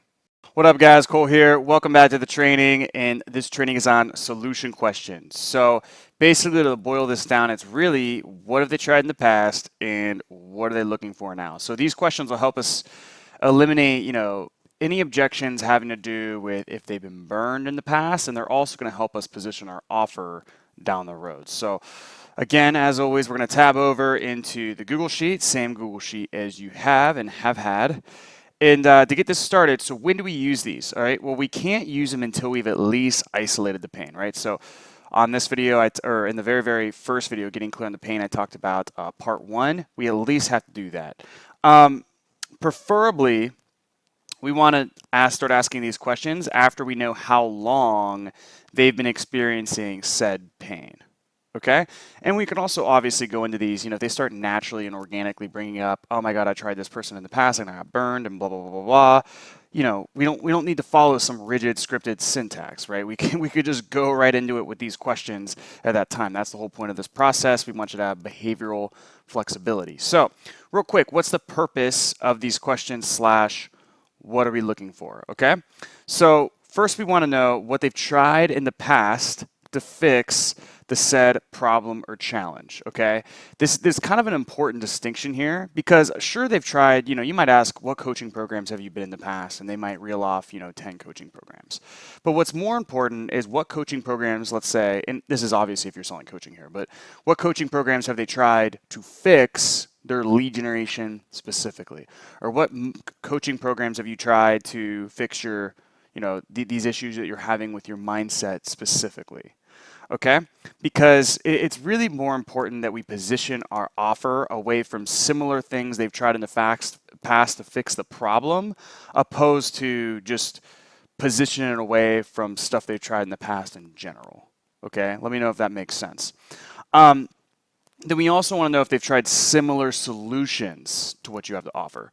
So this one's a little bit different. So let's say you do sell coaching. So you want to know, what have they tried in general to fix, let's say, their problems lead generation, and you're selling coaching. What have they tried in general to fix their lead generation problems in the past? They might have tried a pay-per lead service. They might have tried coaching. They might have tried a done-for-you agency, right? Those are all kind of different types of offers. But we also want to know what similar solutions to your offer have they tried, okay? So this is where, like, if you are selling coaching, you would want to know, have they had any other coaches in general? Because even if they haven't had any coaches to fix, let's say, their lead generation problems, they might have had other coaches in general and then had a bad experience with that coach. So you still want to know what that bad experience is all about so you can position yourself away from that and nip that in the butt before it comes up. Maybe it's you're selling a done-for-you professional service and you're an agency. Well, have they hired any agencies in the past, right? You might do lead gen, but they might have hired a branding agency or a God knows what. There's tons of different things to where, there was really, really bad scope creep and that you want to dig into that so you can position yourself away from it down the line. Okay, so let me know if that makes sense. It's kind of a small distinction here. But we also want to know, are they shopping? Okay. For instance, how many times, and I've taken, 2,500 sales calls, so this has happened to me more times than I want to admit, but there's been a lot of times where you get to the end of the call and then you finally find out that, oh man, it sounds great, but I'm going to talk with somebody else and then choose between you and the other person. Okay? So we want to, these questions, part of the reason we ask them is to see if they're shopping ahead of time. Because typically if they are, we're going to set up a 2-call close and then have our second call after their call with the competitor. That way we get the last say. Because typically about 80% of the time, the person who goes last is going to win the business. Especially if it's, in my experience, because the other competitors they were talking to also had really good sales teams. So, it was just, it's just going to be whoever they speak with last. Now, obviously, with different industries, if they talk with another person and the salesperson's not nearly as good, they're not using what you're learning in this program, you're going to have a huge upper hand. But either way, best practice, you want to go last, okay? Ultimately, we also want to find out what they've tried in the past to solve this particular challenge, why didn't it work, what they like, what they didn't like, and so on and so forth, so we can position our solution as exactly what they're looking for. Okay, and then I kind of mentioned this already, but the explanation of our solution, so our pitch, should explain simultaneously why everything in the past that they've tried hasn't worked and why this is going to be different at the same time. Okay, so it's kind of like we're not just pitching, we're also educating them on their problem, why what they tried in the past didn't work, and how this is going to be different. So the pitch in and within itself, if you do it right, has a lot of value. Okay, and this is a big thing if you ever watch the pre-pitch video, that the pre-pitch is really where I nail this down, but you can do it in your normal pitch as well. Okay, so a few key distinctions before we get into this. You know, I typically like to use these questions after I get through pain, okay, background, doubt, and finances, and before the cost questions, okay, hence where I put it in the syntax, all right? So again, like, you know, if they start just bringing up stuff they've tried in the past and you haven't gone into doubt or finances yet, go into these questions by all means, right? But in like a perfect world, sometimes you have just really compliant prospects that are just answering you and giving you clear, succinct responses to everything that you're asking. The ideal syntax is kind of after all of these and before this. Okay, and this is also solution questions are usually the best segue in the cost questions. Okay, and the next training will go over cost questions. And by the way, if they haven't tried anything to fix this in the past, don't get all, you know, alarmed here. That's great. You can just kind of check this off the list and move on. If they've been struggling with this for, you know, 2 years, they haven't tried anything in the past at all to fix their lead generation, you know, you might want to check if they've tried anything in the past that's similar to what you might have to offer, aka like if they've had any other coaches. But other than that, I mean, you can check this off the list and move on. Just saved you a bunch of time. So don't try to like, you know, get all worried if, you know, they haven't tried stuff, okay? And we'll go into if they haven't tried anything. That's an easy segue into cost. We're going to get into that in the next video as well. So the core questions here. So I'm going to kind of give you the questions you'll probably ask. I mean, you're not going to ask all of these, but these are kind of the questions you start off with. And then if they've tried things and they haven't worked, we're going to go deeper with these types of questions, okay? So the first question, and by this time you can probably tell I love this question, but how long have you been trying to fix X, Y, Z? How long have you been struggling with X, okay? Just how long has this been going on? Right? This is a pain question, not a solution question, but I'm putting it here because it's a good setup, okay? Now, oh man, this has been going on for 2 years. What have you tried in the past to fix this, if anything? Okay, this is going to see what they've tried in the past, if they've tried anything, okay? This is kind of also like a shopping question, right? Because we talked about one of the outcomes is to see if they're shopping. Before finding us, have you been out there looking for anything else that would give you what you're wanting here? Aside from speaking with me, have you been out there looking for similar products that would solve problems? So for instance, you know, aside from speaking with me, have you been out there looking for other sales coaches that would help you bring on a few more sales reps as well as train them? Okay, so you just kind of insert similar product, which let's say it's coaching, solve problem, which in this case is bring on a few more sales reps and train them. Okay, when it comes to getting help, what exactly do you feel like you need at this point? Okay, how do you know when you have found something that's a fit? Okay, this question, you know, depending on your prospect, it might raise a little bit of resistance. You know, so just be smart here. But it's a good question if you can get it. This how do you know when? Because it elicits what's called their convincer strategy, which is something taught in NLP. But and we'll probably go into a training on this in an advanced module of the program. But don't worry about it too much right now. But when it comes to getting help, what exactly do you feel like you need? Because you'd be surprised. Some people are going to be like, man, you know what I really, really need, I've been through so many different coaching programs. I just need one-on-one. I just need, you know, just somebody to hold my hand through all of this, okay? So knowing that to be true, then how do you think you're going to emphasize your solution a little bit differently? You're going to say that on the front end so it doesn't become this objection, okay? Have you ever done similar product before, right? Have you ever had a coach before? Okay, so again, we want to isolate, have they tried anything to fix the problem, but also have they tried anything that's similar to what we offer? Because, you know, I used to sell to realtors way back in the day, and for instance, a lot of them have been through coaching programs and they hate coaching programs. And it's just because a lot of the general ones that they do are really, really bad. So I would also, I would ask about this, and, you know, some would be like, oh man, I love coaching, that's great. Or others would have terrible experiences. I can dive into that. And then I'd also kind of I'd say to them that our service is done with you and not coaching, because coaching kind of was a bad trigger term for them. Let me know if that makes sense. Now, if they've done stuff in the past, we want to go a little bit deeper, Okay, so as always here, you're not going to ask every single one of these questions, but here's some stuff you can ask. These are arrows in your quiver, and you can use them as needed. So usually, you just kind of open up across the board. If they've tried something in the past, let's say they tried a coaching program to fix their lead generation. Okay, well, what was your experience with that program? Okay, and then a great thing to do here is use the 2 truths, which I believe is right here. Right? Awesome. Well, what did you like about that program that you tried? What else did you like about it? What would you have changed about that program if you could? Why would you have changed that? Oh, why is that important to you now, though? Is there anything else you would change? So we can start to ask that as we figure out what their experience was. Okay, it's a good way to kind of create duality of, okay, these are the things they did like, which we can position our program around, and these are the things that they hated, they didn't like, they didn't get, which we can make sure our program includes those things, of course, if it can, right? We're just emphasizing stuff here. I love this question. What was the difference between what was promised and what actually happened? What was the difference between what was promised to you and what you actually got? Okay, this is a great question because it's like, oh man, they promised me, they would work with me one-on-one. They promised me to do this. And then, at the end of the day, I kind of got thrown in. It was just a course. Okay, great. How did that make you feel? Right?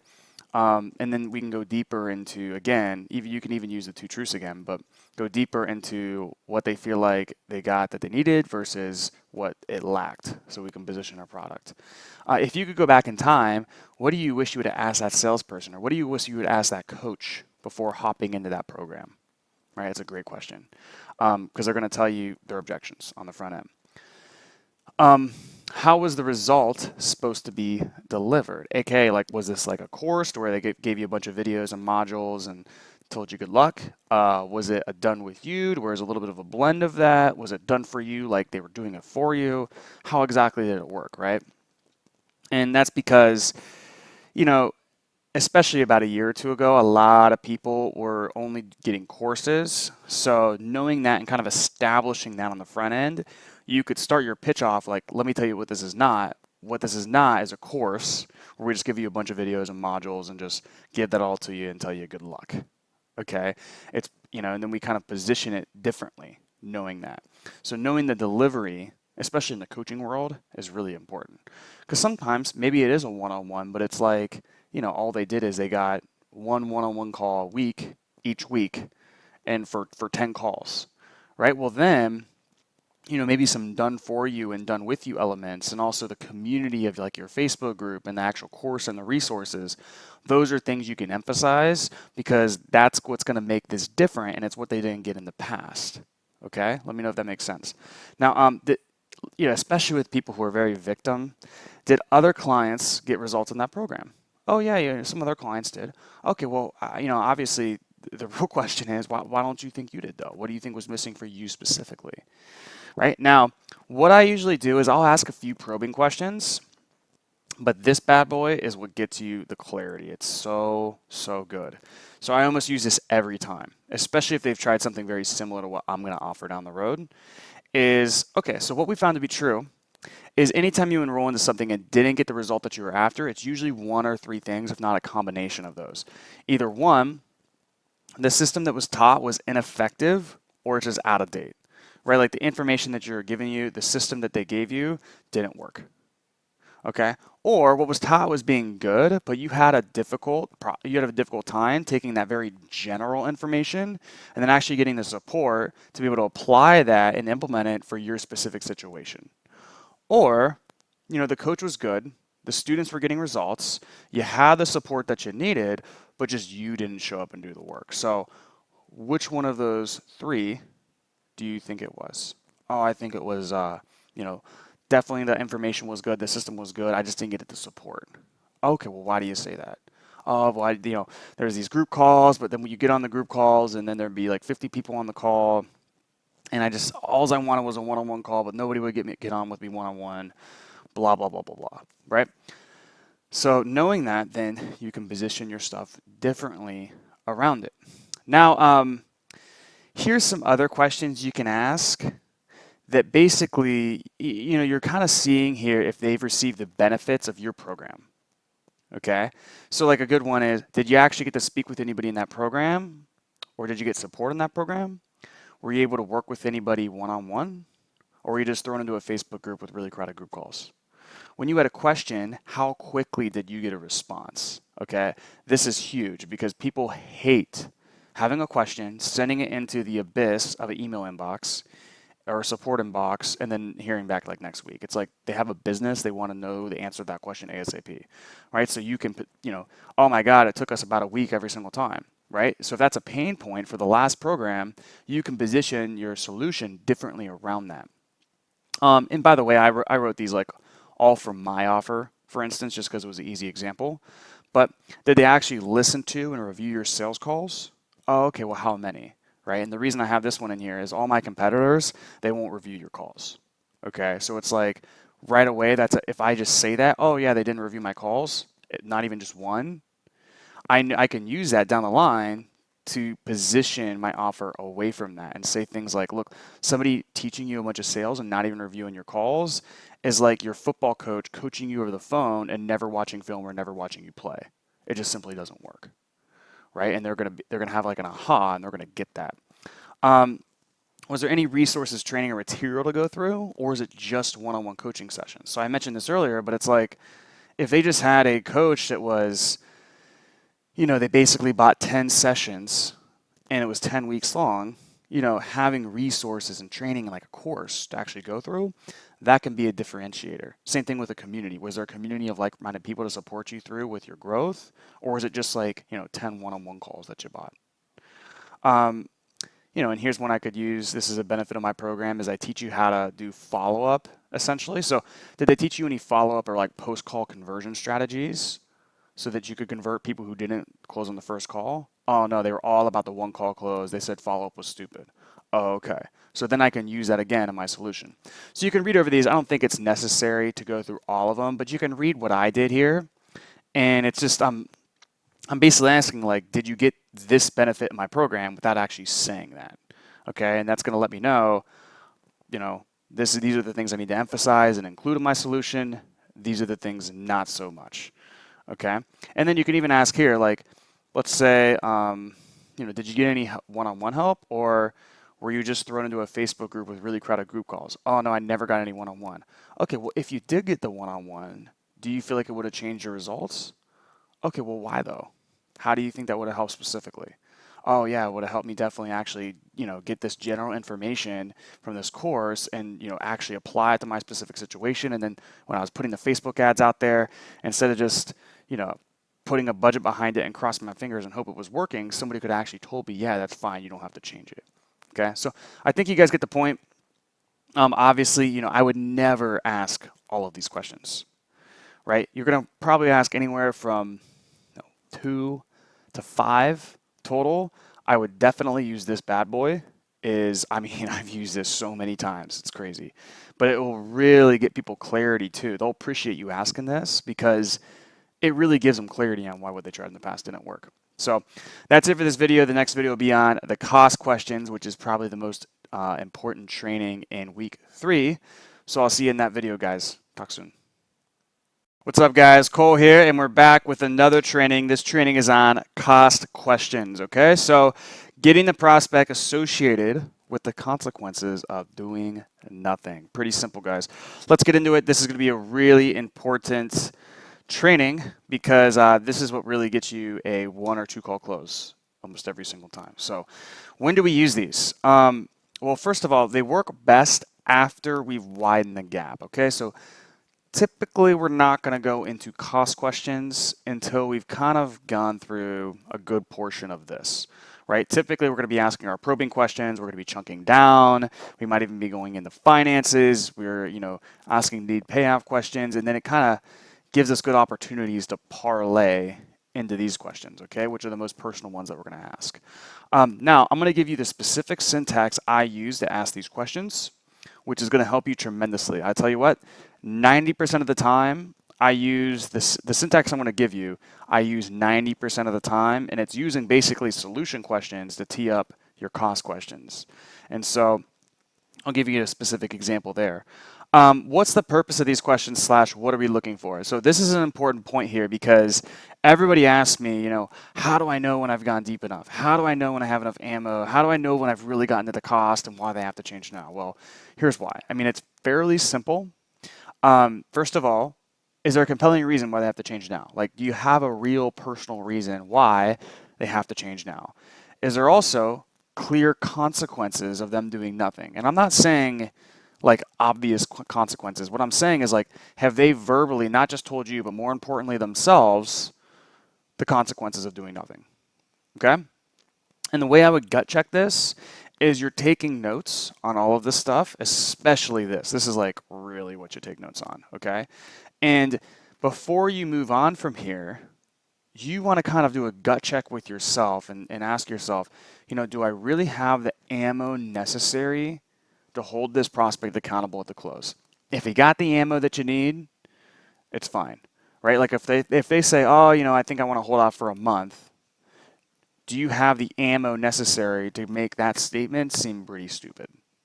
Okay, that's how you would do it. Now, if you can say yes to this, like 100%, what's typically going to happen is you'll never get that at the end, right? They're never going to want to delay or wait a month or something stupid like that because they've just told themselves about what's going to happen if they don't change and why it's important for them to change now.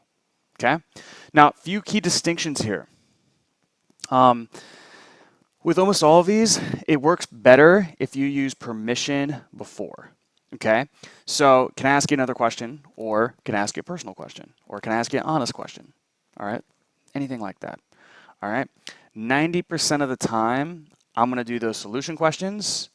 I want to use these after solution questions or finances, okay? Because basically what happens, you'll see the solution question syntax in just a second, but like in the case for finances, you know, let's say you're chunking down, like I told you, you know, gross net, what after expenses, what are you paying yourself, you know, what's left over after monthly expenses for you to put away and save. And I gave you some cost and pain questions here. So this is just an easy parlay into that. So you might go into your cost questions after finances. If not, typically I'm going to do it after solution. Okay? So the other 10% of the time, if I go into these, it's going to be more so if they just kind of bring up something that's just it's an obvious and easy parlay into these types of questions. Right? Like, you know, somebody might bring up like, oh yeah, man, my wife gave me an ultimatum and, you know, if I don't figure out by this year, I got to go back and work a 9 to 5. Right? Well, if somebody just brings that up, okay, that's obviously right there a consequence in and within itself. And if somebody brings that up, we're going to go deeper into that. Okay? Now this is critical, and it took me a long time to figure this out, but you know, when you're getting the reason why and what's going to happen if they don't change, they'll give you some good stuff. A lot of times they'll give you good kind of surface level stuff and it's good, but what the most powerful thing to elicit is the moment of decision. Okay? So basically that moment in their lives or in their business where enough was enough, they had the final straw and they just kind of became disgusted with their current situation and they knew they had to change.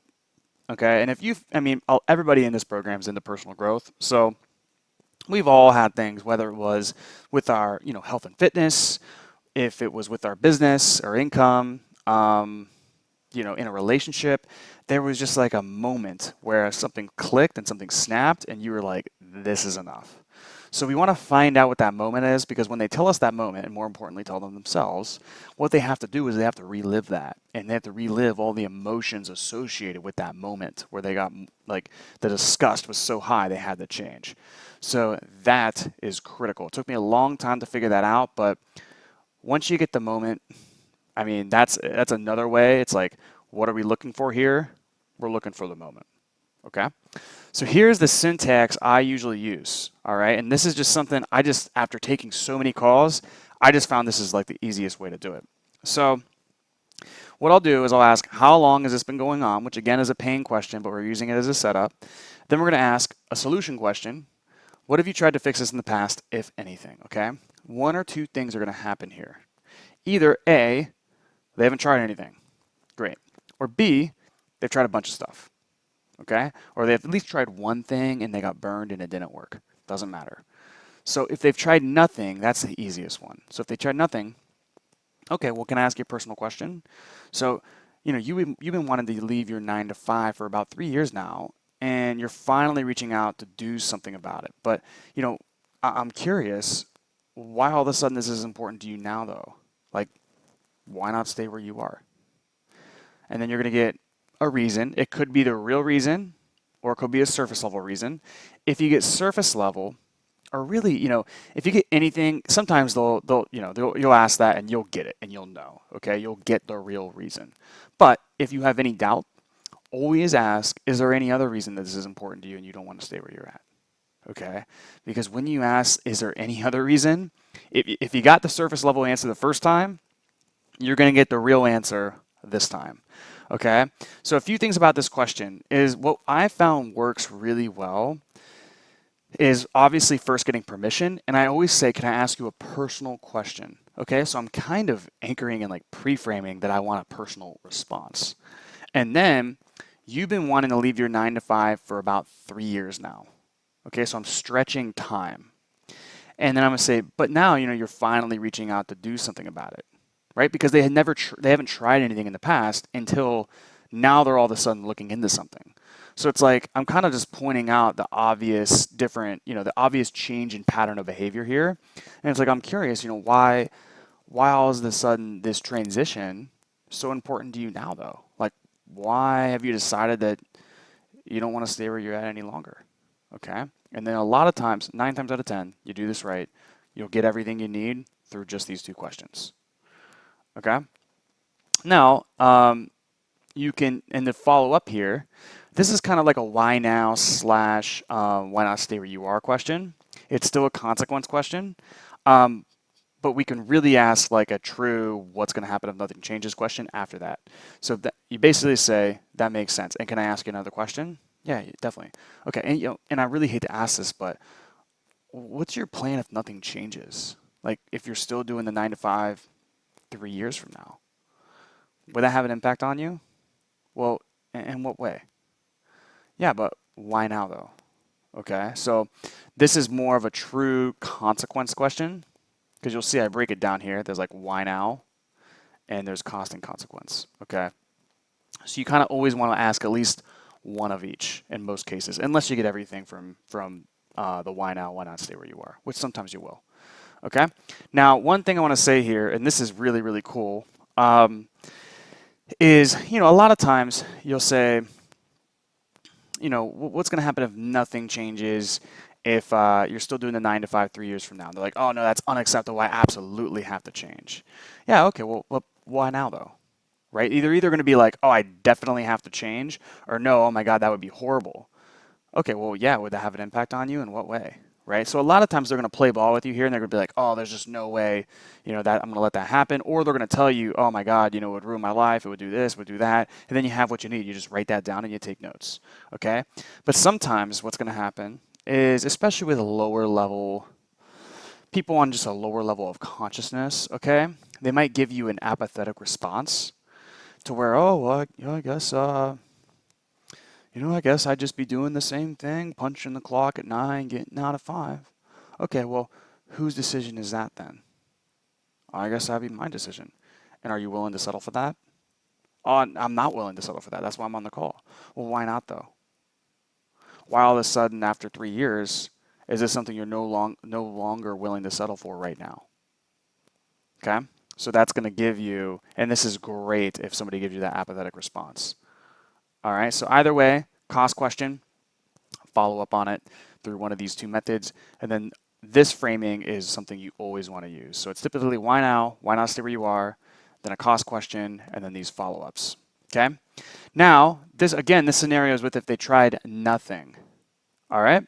Now let's say they've tried everything. All right? Now I have a full document. I don't know if you guys have probably seen this training, 3-step RRR process. If you go down to, here it is, down here. If you read through this, it shows you specific scripting, like a back and forth between the prospect and myself of like how you can frame if they've tried everything and they've been burned. So feel free to go through that. But if they tried everything, basically the syntax is, okay, wow. I mean, can I ask you another personal question? I mean, after all of that, after spending 6 figures over 2 years, trying 5 to 7 different programs that didn't work, I mean, I'm curious, but like, what has you keeping on? You know, like, what about getting this big, this business to 7 figures is so important to you that's kept you from throwing in the towel? And then, you can follow up. Why now, though? Okay, well, how else would that have an impact on you? Is there any other reason that this is important? Okay? And then, of course, you can follow up with your consequence questions as well afterwards. So I'll tell you what, right here, this syntax, which I'll give you guys again, basically, how long, solution question, you have 1 or 2 scenarios, then you ask, why now, why not stay where you are? And then a consequence question with follow-ups, right, depending on which answer they give. 90% of the time, I do that every single time. Okay, and it works really, really well. That's how I get to the pain every single time. But again, sometimes it just naturally comes up. Sometimes you're going to get to it through finances. So I listed out all of the questions you can ask down here. Okay, so can I ask you an honest question? Why not stay where you are, though? Well, are you in? Well, like in this case, let's say they give you, because I've done this before, and then they give you the smart ass response. Oh, I haven't really decided. Like maybe I will stay where I am. Okay, well, are you willing to settle for that though? Why even bother with this? What about X is important to you? Well, why is that important to you now though? Right? Such a good question, right? And usually you'll see, like as you've seen, we're using that as a follow-up. Okay, and how would that make you feel? How would it feel to be able to do that, right? How would it feel is a great question because by nature you're getting the emotions there. How is it important to you? How important is it to you to fix this? Well, why do you say that? Well, why now though? Okay, and then of course the moment of decision, right? So sometimes I'll be like, and can I ask another personal question? And I'm just curious because I know any big change I've had in my life, there's always been kind of like a moment. But like, after all that time staying where you're at in that 9 to 5, those past 3 years, was there something that shifted for you? Was there like a moment where just enough was enough and you decided that staying where you're at now is just no longer tolerable?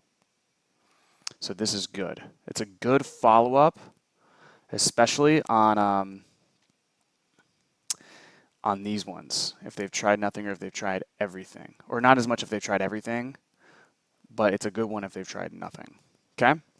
So that's your kind of why now questions. I usually start with why now, why not stay where you are, and then I'm going to go into 1 or 2 consequence questions, okay?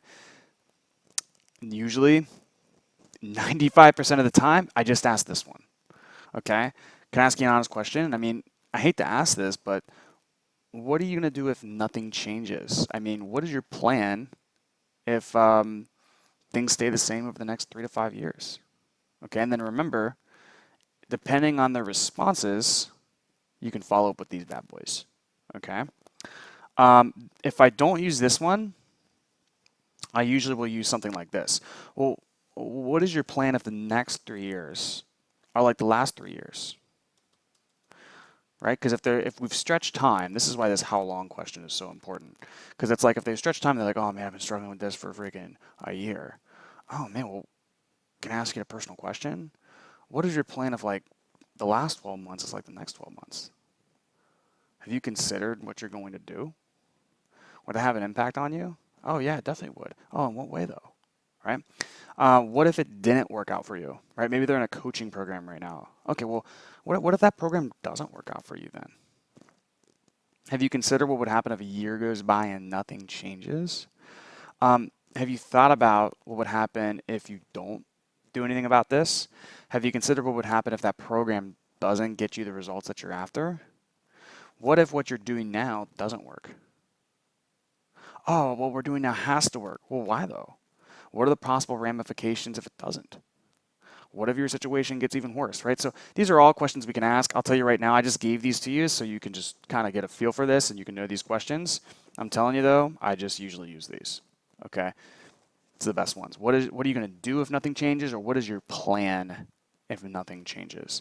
And then following up on it, because what's going to happen? Oh no, I have to change. Oh no, I have to change. Oh, okay, well, why now though?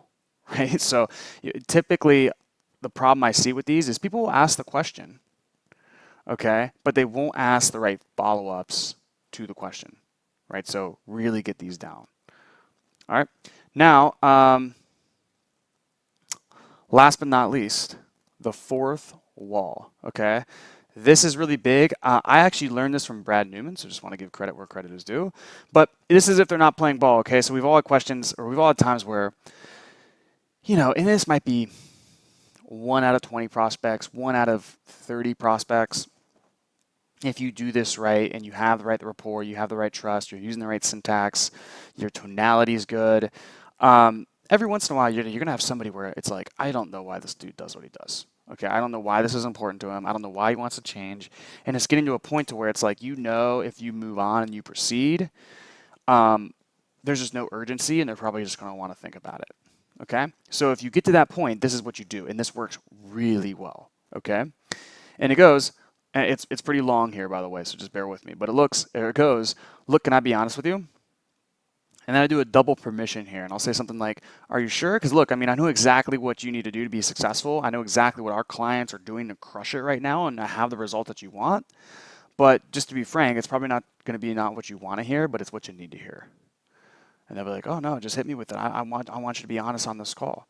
Okay, well, if I'm going to be honest, your vision and your reasons aren't inspiring to me at all. And I just pause. Okay, what is that? It's a pattern interrupt. And it's true, right? I mean, if somebody's really giving me a hard time, it's because, like, this isn't inspiring to me at all. And then you want to kind of, because you're about to really challenge them here, so what you want to do is find something that you can appreciate and acknowledge about them. So look, I mean, I really appreciate, you know, you've tried 3 different coaching programs, you've been burned, and you're still out there looking for solutions, and you're the type of person who's committed to making this work. So I want to commend you for that.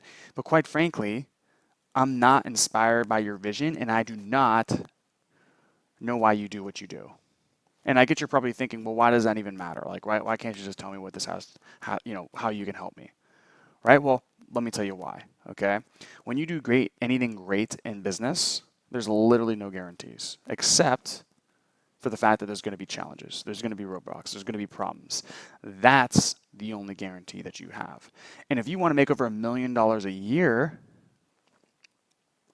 the reason that there's so many people who want that and so few that actually get it is because they don't have the reasons why to push them through when they hit those bottlenecks and they hit those challenges. So I'll tell you from experience, our best clients are the ones able to push through because they have unreasonable reasons why achieving what they want to achieve is so important. So let me ask you, is this just a pipe dream? Or what are your reasons? Like, what's really at stake for you here? Okay? You could even throw in something like, it doesn't matter to me either way, but if we're going to take you on as a client, we need to know that you have strong reasons to push through and you're not going to quit at the first sight of adversity. Right? The first problem you have, you're not going to throw in the towel and jeopardize our client success rate. So obviously, this is a very long reframe, and you can kind of tailor this to your own offer, your own language. Obviously, this isn't a business example, but you're getting permission here. You're getting permission twice. You're interrupting the pattern. I love this line. Your vision and your reasons aren't inspiring to me at all. It's like, what? No salesperson is going to say that, which just makes it amazing. Okay. And then you're basically mind reading them here. So, and you're probably thinking, well, why does that even matter? Why do my reasons matter? Why can't you just tell me what you do? Right? Well, here's why. When you do great in anything in business, there's no guarantees, which I love this framing as well, because what we're doing here is we're actually eliminating the is there a guarantee option before, or is there a guarantee objection? We're eliminating that before we even get to it. Okay? So that's really, really big. And we point out the only guarantee in business is that there's going to be problems, right? There's going to be challenges. So if you want to make over $1 million a year, the reason that so many people, despite wanting that, are able to push through and actually do it is because they have unreasonable reasons why, right? And so we're kind of pointing out that, like, a lot of these people who get on calls with business offers, they want to make $100,000 a month or something. Okay, even if they want to make $50,000 a month or $20,000 a month, that puts them in the top 1% or top 0.1% of all income earners in the world, right? So the obvious question is, there's a lot of people who want to be up there, but they're not up there. right? Well, why is that? It's because they don't have the reasons to push through when they run into those bottlenecks and those challenges. They don't have the unreasonable reasons why, right? And that's what our best clients have. I can tell you from my experience, my clients who are crushing it right now, my clients who are millionaires, they're making, multiple 7 figures a year, they have reasons why achieving this is so important. And I'm just not hearing that from you. So is this just a pipe dream? Or what are your reasons? Like, what's really at stake? Okay. I think I might need to go back and change this because this didn't read off as well as I wanted it to. But let me tell you, this really works. And then if you really want to go deep, which I'll tell you what, I've probably used these questions less than 5 times. But you can say, well, because sometimes you'll ask this, and especially younger people, they'll be like, I get what you're asking me, and I am really committed. I just I'm not associated with why, right? So this gives you an opportunity, is you can say, well, what do you want people to say at your funeral? Like, what type of legacy do you want people to, or do you want to leave behind, right? If you could have one impact on the world and be known forever for it, what would it be?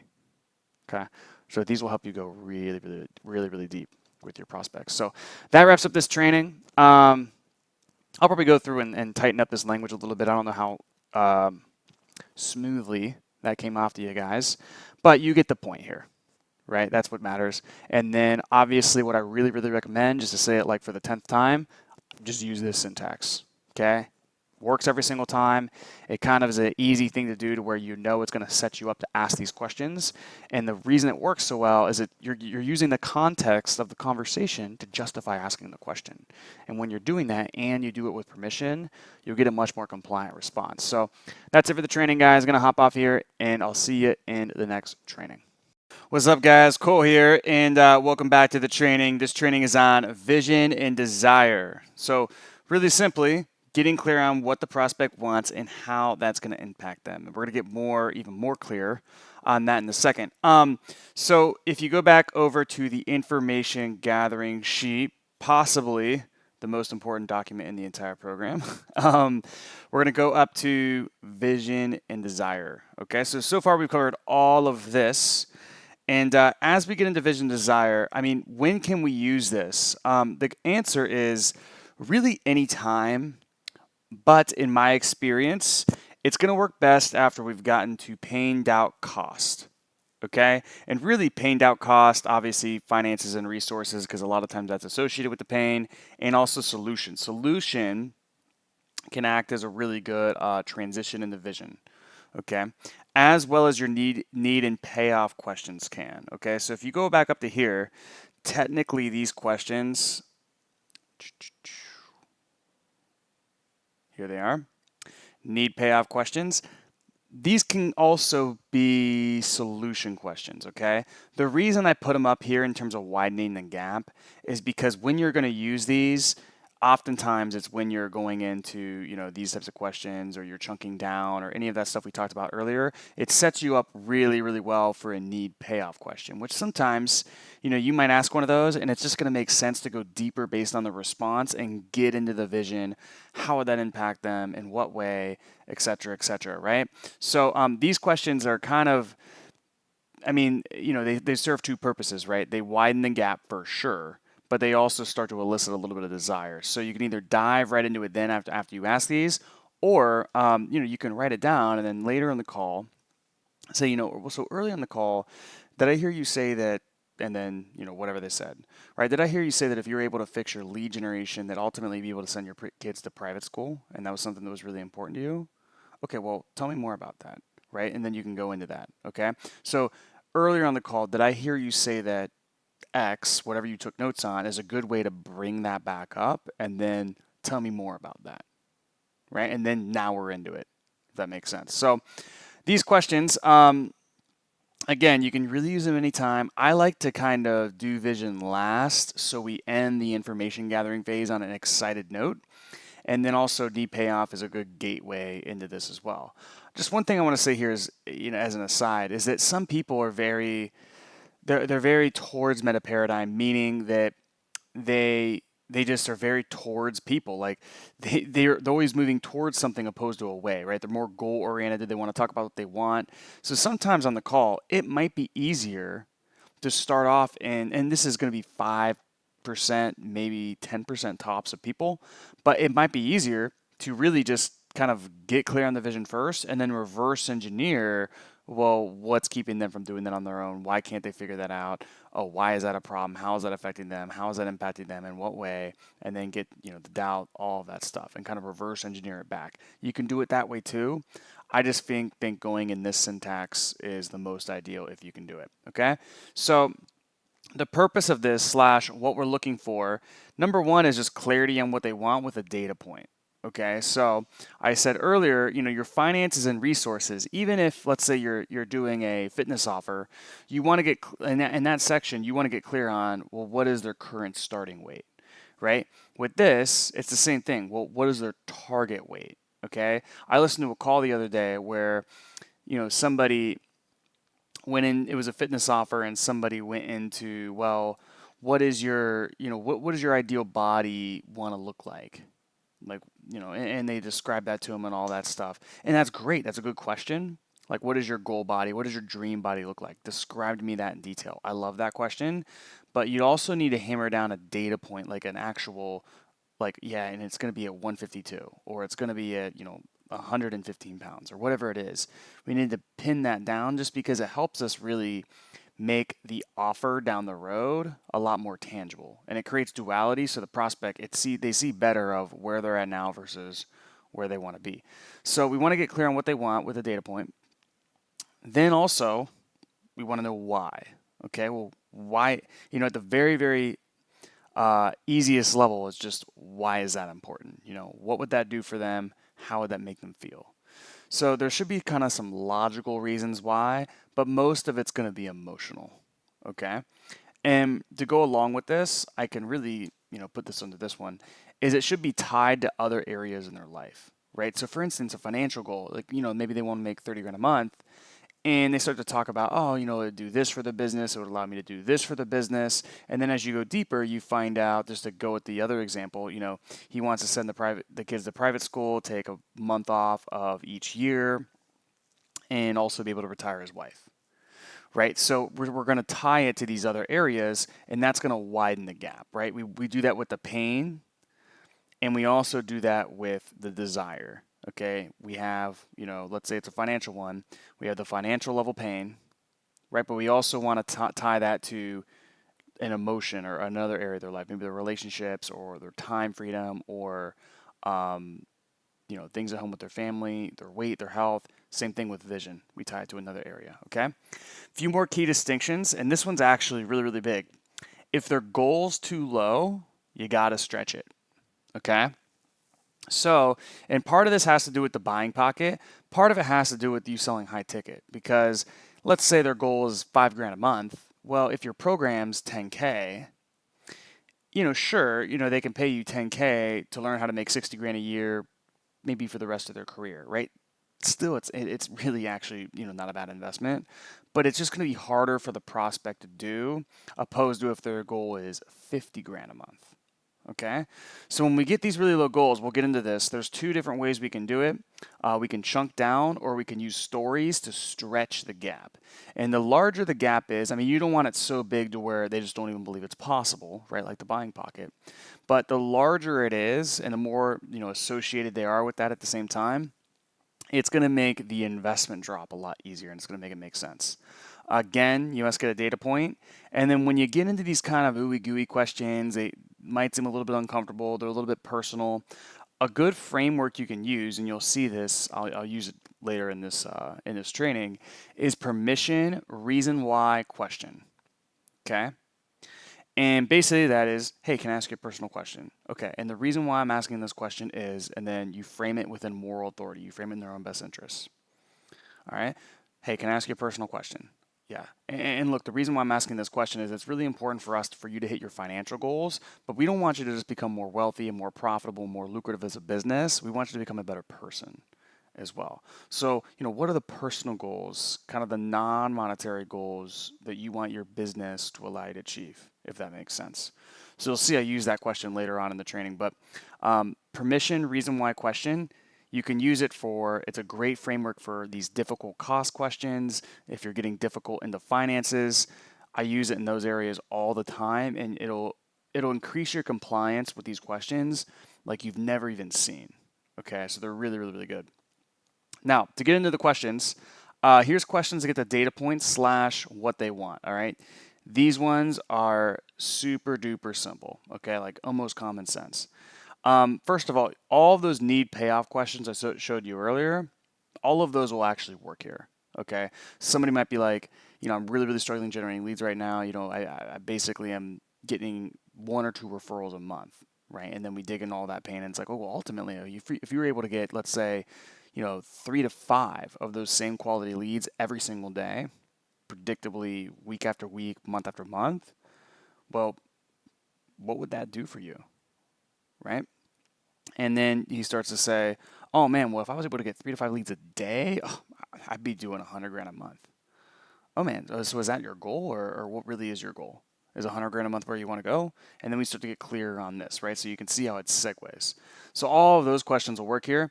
I really like this question. It's very broad. So if you have a rambler on the phone, just kind of beware.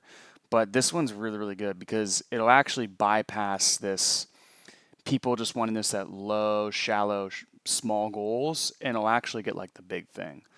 Ultimately, what's the goal? I use that question all the time. A more specific one, because right, you might use this and they might say, oh, ultimately the goal is to, have this brand, and we're doing $10 million a month, and I'm speaking on stage, and I'm having things like events like Grant Cardone, and they're at like $2,000 a month. So it's okay. Well, that's amazing, and that's great. We kind of want to explore that a little bit because we can hold them accountable to the person that they need to be that person at the end of the call. So there's importance there, but then we need to chunk it down a little bit. Okay, well, I love that goal. Okay, we kind of go into it. So what's like your target goal over the next 90 days? Like you're $5,000 a month now. Over the next 90 days, where do you want to be exactly, right? And we can do that with weight. How many dates do you want to be on? Let's say we work together and it's 90 days from now. How many dates do you think you need to be going on a week to be like, yeah, that was a great decision, and this program was absolutely successful, right? So we want to pin down a clear target with numbers here. You can also say like, what does your ideal business look like to you? I think a better one with this would be, what does your ideal relationship look like? Your dream body, your dream physique. Describe that to me in detail, right? So we can use questions like that.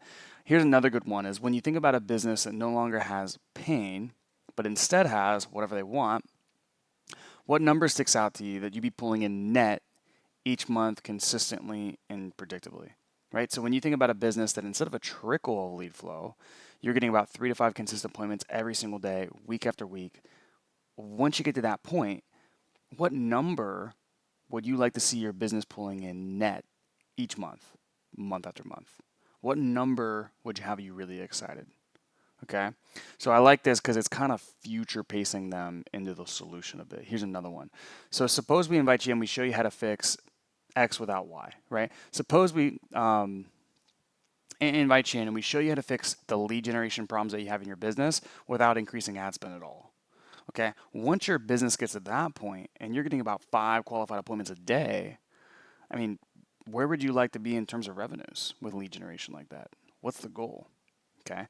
So suppose we invite you in and we show you how to fix X without Y, right? So there's some future pacing language here. Sometimes I use this. It just kind of flows well in the conversation. Sometimes I might just go, ultimately, what's the goal? Okay, well, what's the target? What are we after here? This part is all we really need is the data point and kind of overall what the outcome, what they want is. Very, very simple. Here's where a lot of our salesmanship is going to come in, okay? So after that, typically I'll follow up with just, can I ask you a personal question? Getting to whatever they said they wanted. Why is that important to you? Or why is that important to you personally? Okay. So the reason that language does, it's nuanced, but it makes a difference, is can I ask you a personal question, right? Getting to outcome, whatever they wanted to. Getting to 115 pounds, right? So you can fit in a size 2. Why is that important to you personally, right? When we add in those personalies, we're actually get more of an emotional response. And what I have found is when you get permission before asking that question, you just get a way better response.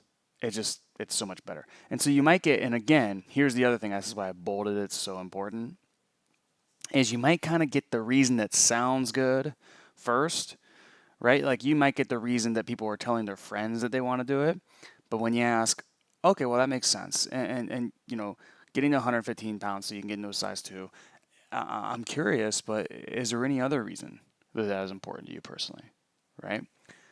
Then it's like, oh, it's something about what her husband said or whatever it is, right? You go one level deeper here and then you get the real reason.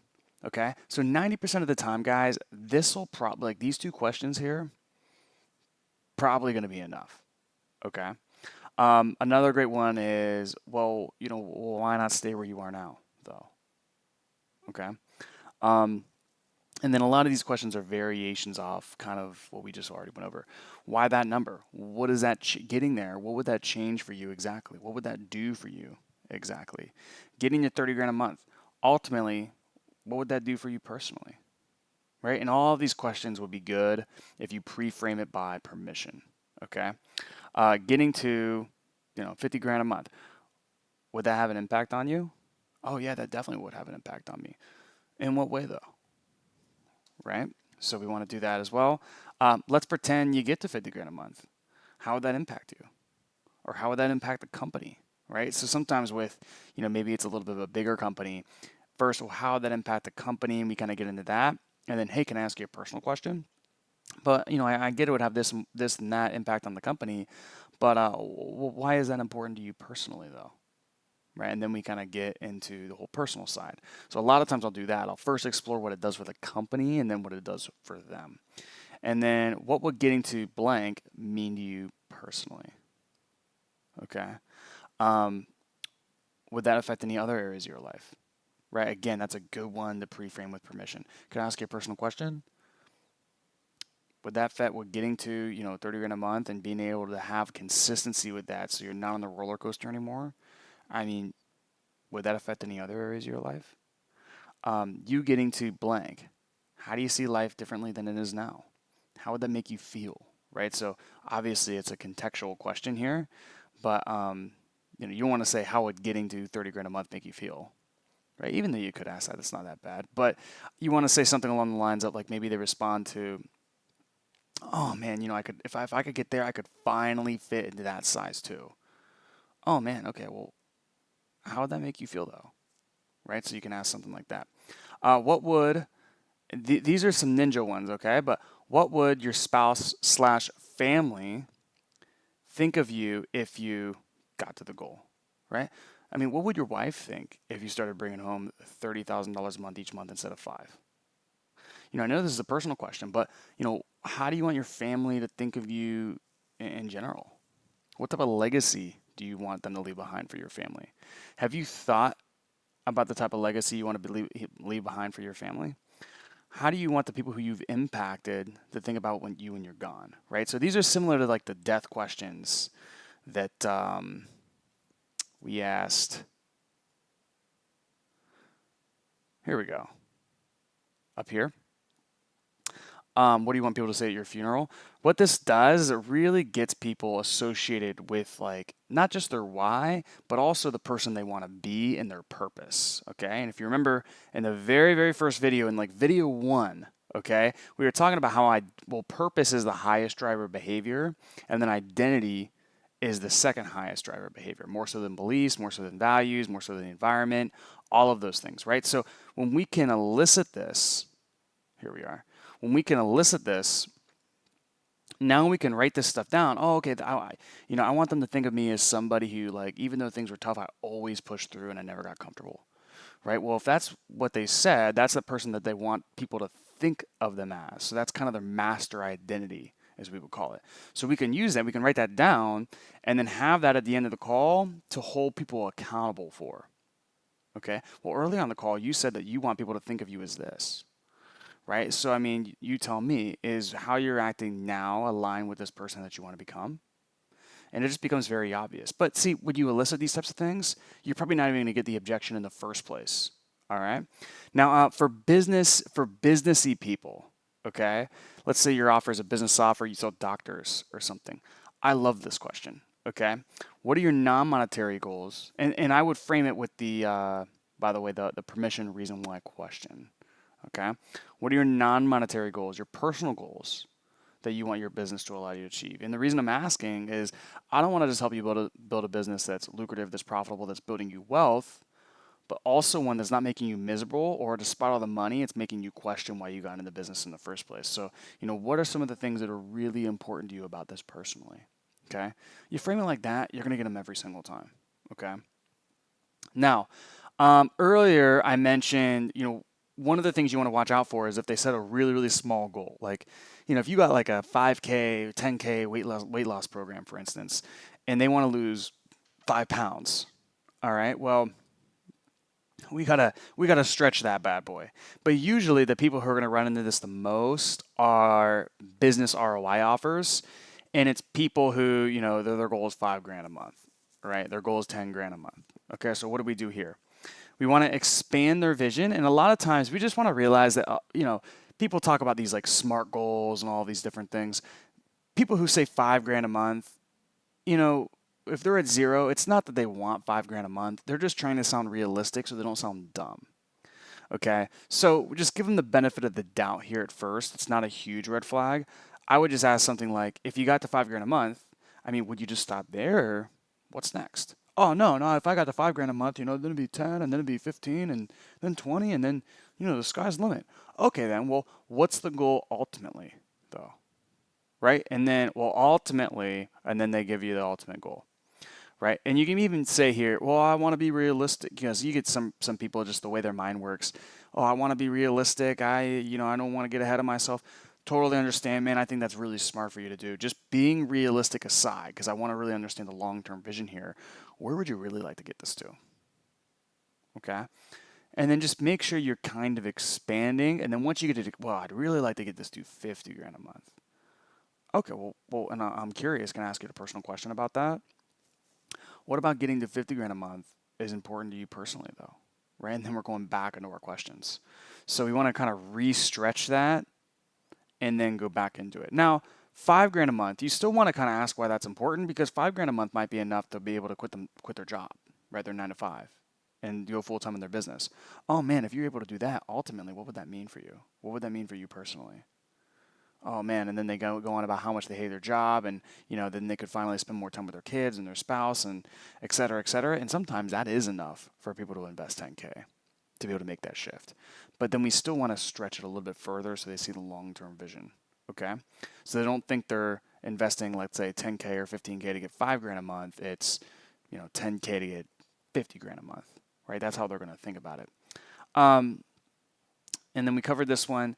So then you could kind of transition, like use a story here. Sometimes, I mean, you just kind of probe a little bit deeper, and then you find out, yeah, they got bigger goals. They were just trying to not sound dumb, right? That was the biggest fear. I'd say that's 90% of the time. Sometimes, if needed, you can use a case study and say something along the lines of, well, I think we can get there much faster than you think. Because, you remember John, who I told you about earlier on the call?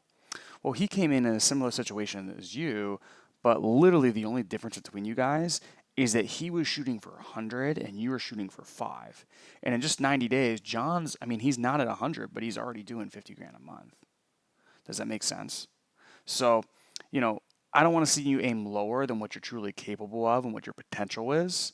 So I know it's a bit uncomfortable, but are you open to setting a bigger and a little bit scarier goal for us to work towards together? Okay, well, what do you think that's going to be? What's the goal that really kind of, it scares you, it makes you nervous, but in your gut, it's realistic? Okay, well, 25 grand a month. And then you have something to work with here, right? You got that person to 5, then 25. You go back into your questions. Okay, 25 grand a month. Why do you say that? You getting to 25 grand a month, what would that do for you personally, right? Then you're going into all of that stuff.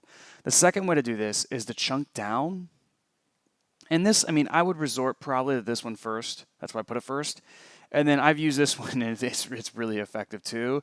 If you get somebody who's more of like you see this a lot with people who, they want the laptop lifestyle. They just want to travel, and, I just need, all I need is 5 grand a month in an online business.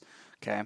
So, you can chunk down to let them see that the non-monetary doesn't line up with the monetary. Okay. So, gotcha. So what I'm hearing is your goal is 10 grand a month then. Okay. And is that gross or is that net? Okay, that's gross. So let's account 30% for expenses, which is low, right? But we'll just play it safe. 30%, that's going to take us down to 7 grand a month. Now, if you want to be successful in business over the long term, then you're going to want to leave about 30% of cash in the business. That's going to take us down to another 4.5 grand a month. Okay. And then there's taxes, and you're in Taxifornia, so that's about 40%. So that brings us down to 2.5 grand a month. Now, earlier on the call, you mentioned you want to get a mortgage, you want to try your wife, you want to be able to travel, send the kids to private school. Let me ask you just an honest question, okay? Do you think 2.5 grand a month is enough to do that? No. Yeah, me neither. So let's get you a bigger goal. What number can you shoot for here that you think is scary, but still believe is doable? Okay. So this one's really, really good for financial ROI offers. And I'm sure there's a way you can frame this for if you do relationships, if you do nutrition-based or weight loss or any of that stuff. I'm sure you can chunk down to kind of make it seem unrealistic, and then you reframe them, or not unrealistic, but ridiculous, and then you reframe them. But the one more often than not you can use, even if you have to go into this, is this one here. Okay. And just be smart here. Like, people are giving you, if you have a financial ROI offer and it's 5 to 10K, in my experience, 20 grand a month's enough, 25 grand a month's enough. You don't need to, go crazy with this and expand it. But this is for when you get people who are giving you, goals that are almost dumb, right? I want to lose 3 pounds. I want to lose 5 pounds. I want to get to 5 grand a month, right? You want to expand a little bit. So that's it for this training, guys. Let me know if you have questions, and I'll see you in the next training. What we're going to cover in this training is exactly what to say when your prospects' goals are too low for your program, okay? And the reason why this is so important, guys, is if the goals of the program are too low, or your prospects' goals for your program are too low, it's not going to be able to justify the price. We'll talk more about that in a second, but this is a really, really key thing to make the sale, and a lot of people lose sales when they run into this bottleneck. So here's exactly what to say to be able to fix it, okay? So again, why is this important? Well, if you're selling a high ticket offer and your prospects goals are low, it's going to jeopardize their ability to justify the investment for the program. So for instance, if they want to make 2K a month in their agency, that's their goal, and your program's 10K, to them, it's like, okay, well, I got to spend 5 months to pay off the program. It just doesn't make sense, right? So if you have cases like that, you're rarely going to make the sale. And it's not just for ROI offers. Especially is important for dating, relationships, health, fitness. Like, it has to be this kind of big, hairy, audacious goal that at the same time is realistic, believable, and achievable, if that makes sense. So as a side note, why do prospects set low goals? A lot of it is shame. Like, if you're watching this training, you may or may not have experienced this, but most people, especially in the business world and who follow me, very successful. So maybe you haven't, but a lot of the world has, they grew up with parents that kind of shame them for having goals or high aspirations, and told them things like, you're never going to amount to anything, right? So there can be this internalized shame that comes from, setting a goal that's like a little bit above and beyond. Okay. Especially, depending on what their environment and their peer group is like and who they're surrounded with. You just never know. I've just had so many thousands of conversations with prospects at this point, and I can tell you that is a very, very, very real thing. And I can almost, I've gotten to the point where I can like feel that type of energy if that's what they have. There's also a lack of vision. They don't know what's possible. Like, a lot of people, they just don't even realize that, they can scale a coaching business to 20K a month or 100K a month or whatever, right? They also might have inaccurate timelines. So maybe they do believe that they can get it to 50 grand a month, but they're like, oh, that's my 5-year goal. Right? That's crazy. Okay. And then, the final scenario is maybe that's all they really want, which is fine. But we're going to kind of go, a lot of times, even if they think that's all they really want, you'll see as we go through this, it's not all that they really want. So anyhow, what we're going to cover is how to properly elicit the desired situation for the prospect, because I'm not even going to say most times, pretty much 95% of the time, 99% of the time, I don't see anybody doing this right unless they're a client of mine. So we're going to talk about how to properly do that, because most people don't do it right at all. And if you do that right, it's going to set all these strategies up to be successful. And if you do it right, a lot of the times, you're probably not even going to run into this in the first place. Then we're going to go over actually not 4, but 5 ways to bump up their goals and bump them back into the pocket. So real quick, before I dive into this whole thing, I just want to make sure I'm actually live here, because you never know sometimes.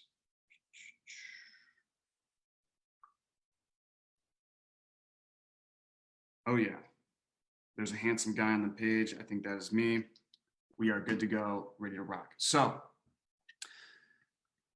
first, let's talk about how to properly elicit desired situation of the prospect. So what we want to do, and like, so, a lot of scripts, let me just kind of preface this. A lot of scripts are going to have like goals sections, right? Or like, a part where you're kind of getting into the dreams, desires, whatever it's called.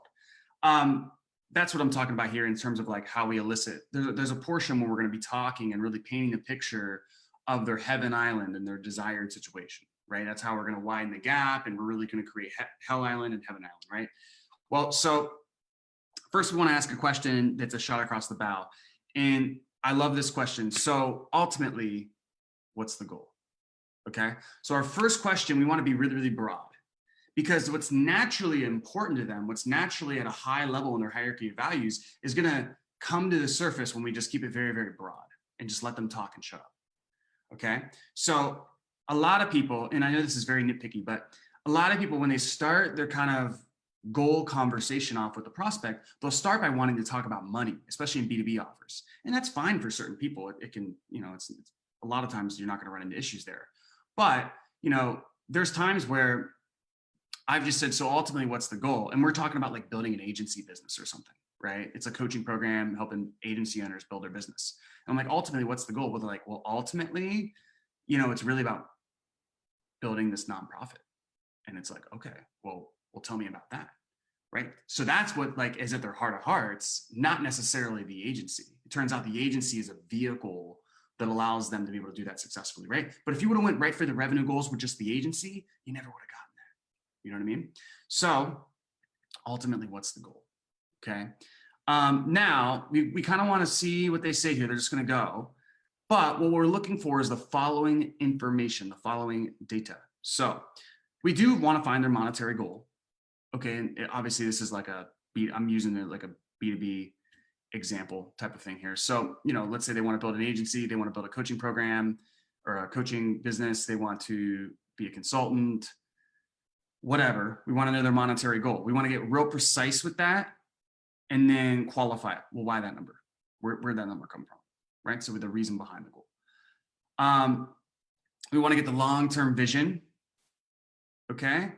And we want to get the non-monetary goal. Now, see, this is why like just going and knowing how to properly elicit desired situation is so important, because if you get the monetary goal, maybe they give you that 2K a month.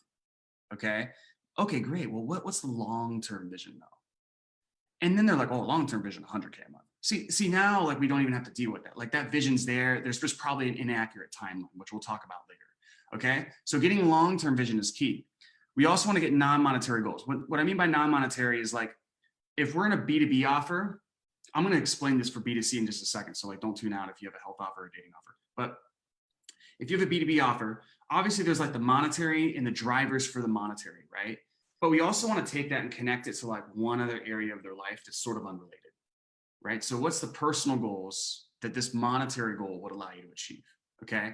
So we do have, private client wise, really, really good scripting that helps you elicit all of these things in a very, very natural, authentic, conversational way that gets the prospect giving you like the best answers you've ever seen in your entire life. It's something we go deeper with on private client stuff. This training is going to be a little bit long, so I'm going to skip over that, but I want to make sure you guys know at least what we're kind of going for here. Now, if you had a B2C offer, instead of monetary goal, it's going to be some sort of data point. So like with dating, it might be like, well, dating, it could depend, right? So for women's dating, it would be probably like, tell me about the relationship that you want to be in, right? Tell me about the man that you want to attract. What does he look like? And you're going to kind of paint that picture. How soon do you want to attract him, right? So you're going to probably put a little timeline in terms of your data point. With a guy, it could be, because they're typically a little bit more polyamorous in terms of their goals. It could be, how many dates do you want to be going on a week? How many girls do you want in your rotation?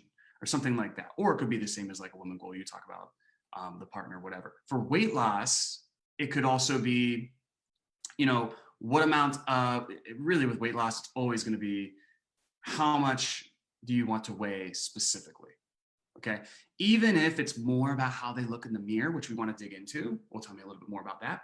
We still want to reel it back in and assign a data point to it because it's such an easy thing to refer back to. Okay. So anyhow, we need to do this correctly. And you'll see as we go through this, why doing this up front so correctly is important. But let's say you do this, they give you a low goal. What's our plan of action? Let's say for the rest of this training, we're going to imagine that we have a program that teaches agency owners how to start and grow their agency. And we just got somebody on the phones. They want to be at 2K a month in the next 6 months. Okay. So like a bad example here, but that's what we're going to roll with. So strategy one, we want to see if they're just trying to be realistic. Okay. So we always want to do this first. And really we can do this immediately as we're kind of doing this whole process here. So what we would say is, gotcha. I mean, 2K a month, that makes sense. Can I ask you a personal question? Is that just a goal that you're setting because you feel like it's realistic? And if so, no problem. But I'm curious, like if not, like what's your real goal? Like, what do you really want ultimately? Okay. And I really try to lean in with my tonality there and be kind of direct. Okay. And almost with my energy infer like, dude, I get like that's not all you want. Like, what do you really want? Okay. Now I will say, guys, I've had so many people who run into this low goals issue type of thing. If you just do this, you're probably going to alleviate most of the problems. And it's so simple. Okay. You just got to be a leader. You got to be direct, not take it at face value. Now, a little bit more advanced here, if you want to throw it in here, is okay. Well, for instance, just suspend disbelief for a moment and let's pretend that you were already at 2K a month. If you were to imagine yourself being right there at that level of income, what would be next? At that point, like what would you really want? Okay. So I included that one because it's a little fancy. It's got a little bit of the NLPs in it, but it does work really well. And so this is kind of like a little 1-2 punch. Honestly, alleviates probably 80, it's the 80-20, right? It's going to get you 80% of what you want here. Strategy number 2 is, do they have an inaccurate timeline? Okay. So we're going to use strategy 1 first. In most cases, what's going to happen is we'll do this and they're going to say, oh, I definitely want more. I'm just trying to be realistic. And I thought 6 months was like the accurate time frame. Okay. Right. So like, let's say they want to get their agency to 2K a month or 5K a month in the next 6 months. So what we're going to do here is use what's called moral authority to bump them back into the pocket. Now, what is moral authority? I got this from Oren Klaff originally in really Pitch Anything. And so basically, if we can kind of paint the picture of what they're doing in a context where it seems outside of what is perceived as social norms, they're much more likely to autocorrect back into what is our frame of what social norms is. Okay, that was probably a very complex definition. It's almost like projecting confusion to get them to realize that they're outside of social norms, and then they recalibrate. Okay, the definition of moral authority is not going to be as complicated as scripting. Scripting's pretty easy. So, well, let me ask you a question then. If there was a way, if it were possible to be able to collapse that time frame from 6 months to 30 days, which I might not think you might not think right now is possible, but just suspend disbelief for a moment. Would you potentially be open to trying to achieve that goal in a sooner time frame?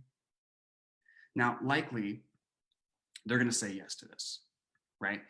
And if so, you're going to want to continue with this. Great. Well, because can I be honest with you for a second? I mean, it's just kind of interesting with wanting to make 2K a month in 60 days, because we have clients who get to the 5K mark within the first week.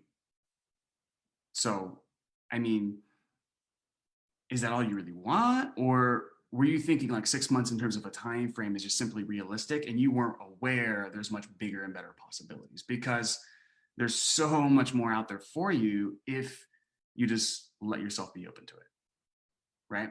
So this is a really, really good frame. Again, this one, usually in this scenario, these two strategies right here, It's all you need. By the way, if you guys want this Google Doc, comment scripting or scripts or something like that. I think it's scripts in the comments. My assistant will hit you with the doc.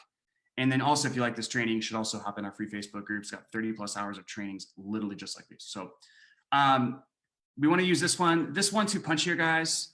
It's gonna bump them back into the pocket almost 90% of the time. Okay. So what we did here again, we use moral authority. We just say, hey, if there was a way, if it were possible, would you be potentially open to it? Okay. Even better, put open-minded to it. Nobody likes to be not open-minded. Okay. It's a little bit of a language trick there. When you say, would you potentially be open-minded to it, even a little bit open-minded to it, nobody's going to say no to that. It's just, nobody wants to say, oh no, I'm just closed-minded. So, and then we hit them with this one is good. Moving on to strategy 4. Okay. Now let me point out here, this is kind of like almost like we're getting into our DEF CON last resort type of stuff down here. Usually with this, you're going to get them back into the pocket. And then from there, it's like, okay, well, let's brainstorm on what a better goal would be for you here. So, and then we want to try to pin them down on a bigger goal in a shorter time frame that happens to be the time frame of our program. Okay, I just wanted to throw that in there because usually this is going to break their frame here, these 2 strategies. So we do want to reset their goals and then keep referring back to it and then ask, okay, well, even getting there, what would that do for you? Right? And so paint the picture, the desired situation around the new goal that you set with them. Anyways, moving on to strategy 4. So again, you're only going to use this if the first 3 strategies don't work. It's pretty rare, but this is your last resort. And I think you guys will think it's pretty cool. It's kind of like a little ninja tactic that we have here. So what you're going to do is oftentimes, and this is also very, very good with people who are very impact driven. Okay. I should have mentioned that earlier in the training, but if sometimes you got those people, they're like, oh, I'm not about the money. I'm all about the impact, right? It's about impact. Okay. If you're in sales and especially you're in some sort of coaching sales, you're probably laughing because everybody's had one of those people. This is what you can do with those. And it works very, very well. So, to keep kind of going on with our scenario here, the prospect might respond, yeah, but I'm just like all about the impact and I'm all about helping people. And, $2K a month is really all I want. And I just, it doesn't matter to me if I get there in 6 months. Okay. Them saying something like that is pretty rare, but I've had people come to me with this issue. So we have a solution. What we're going to say is, okay, well, can I challenge you for a second on that?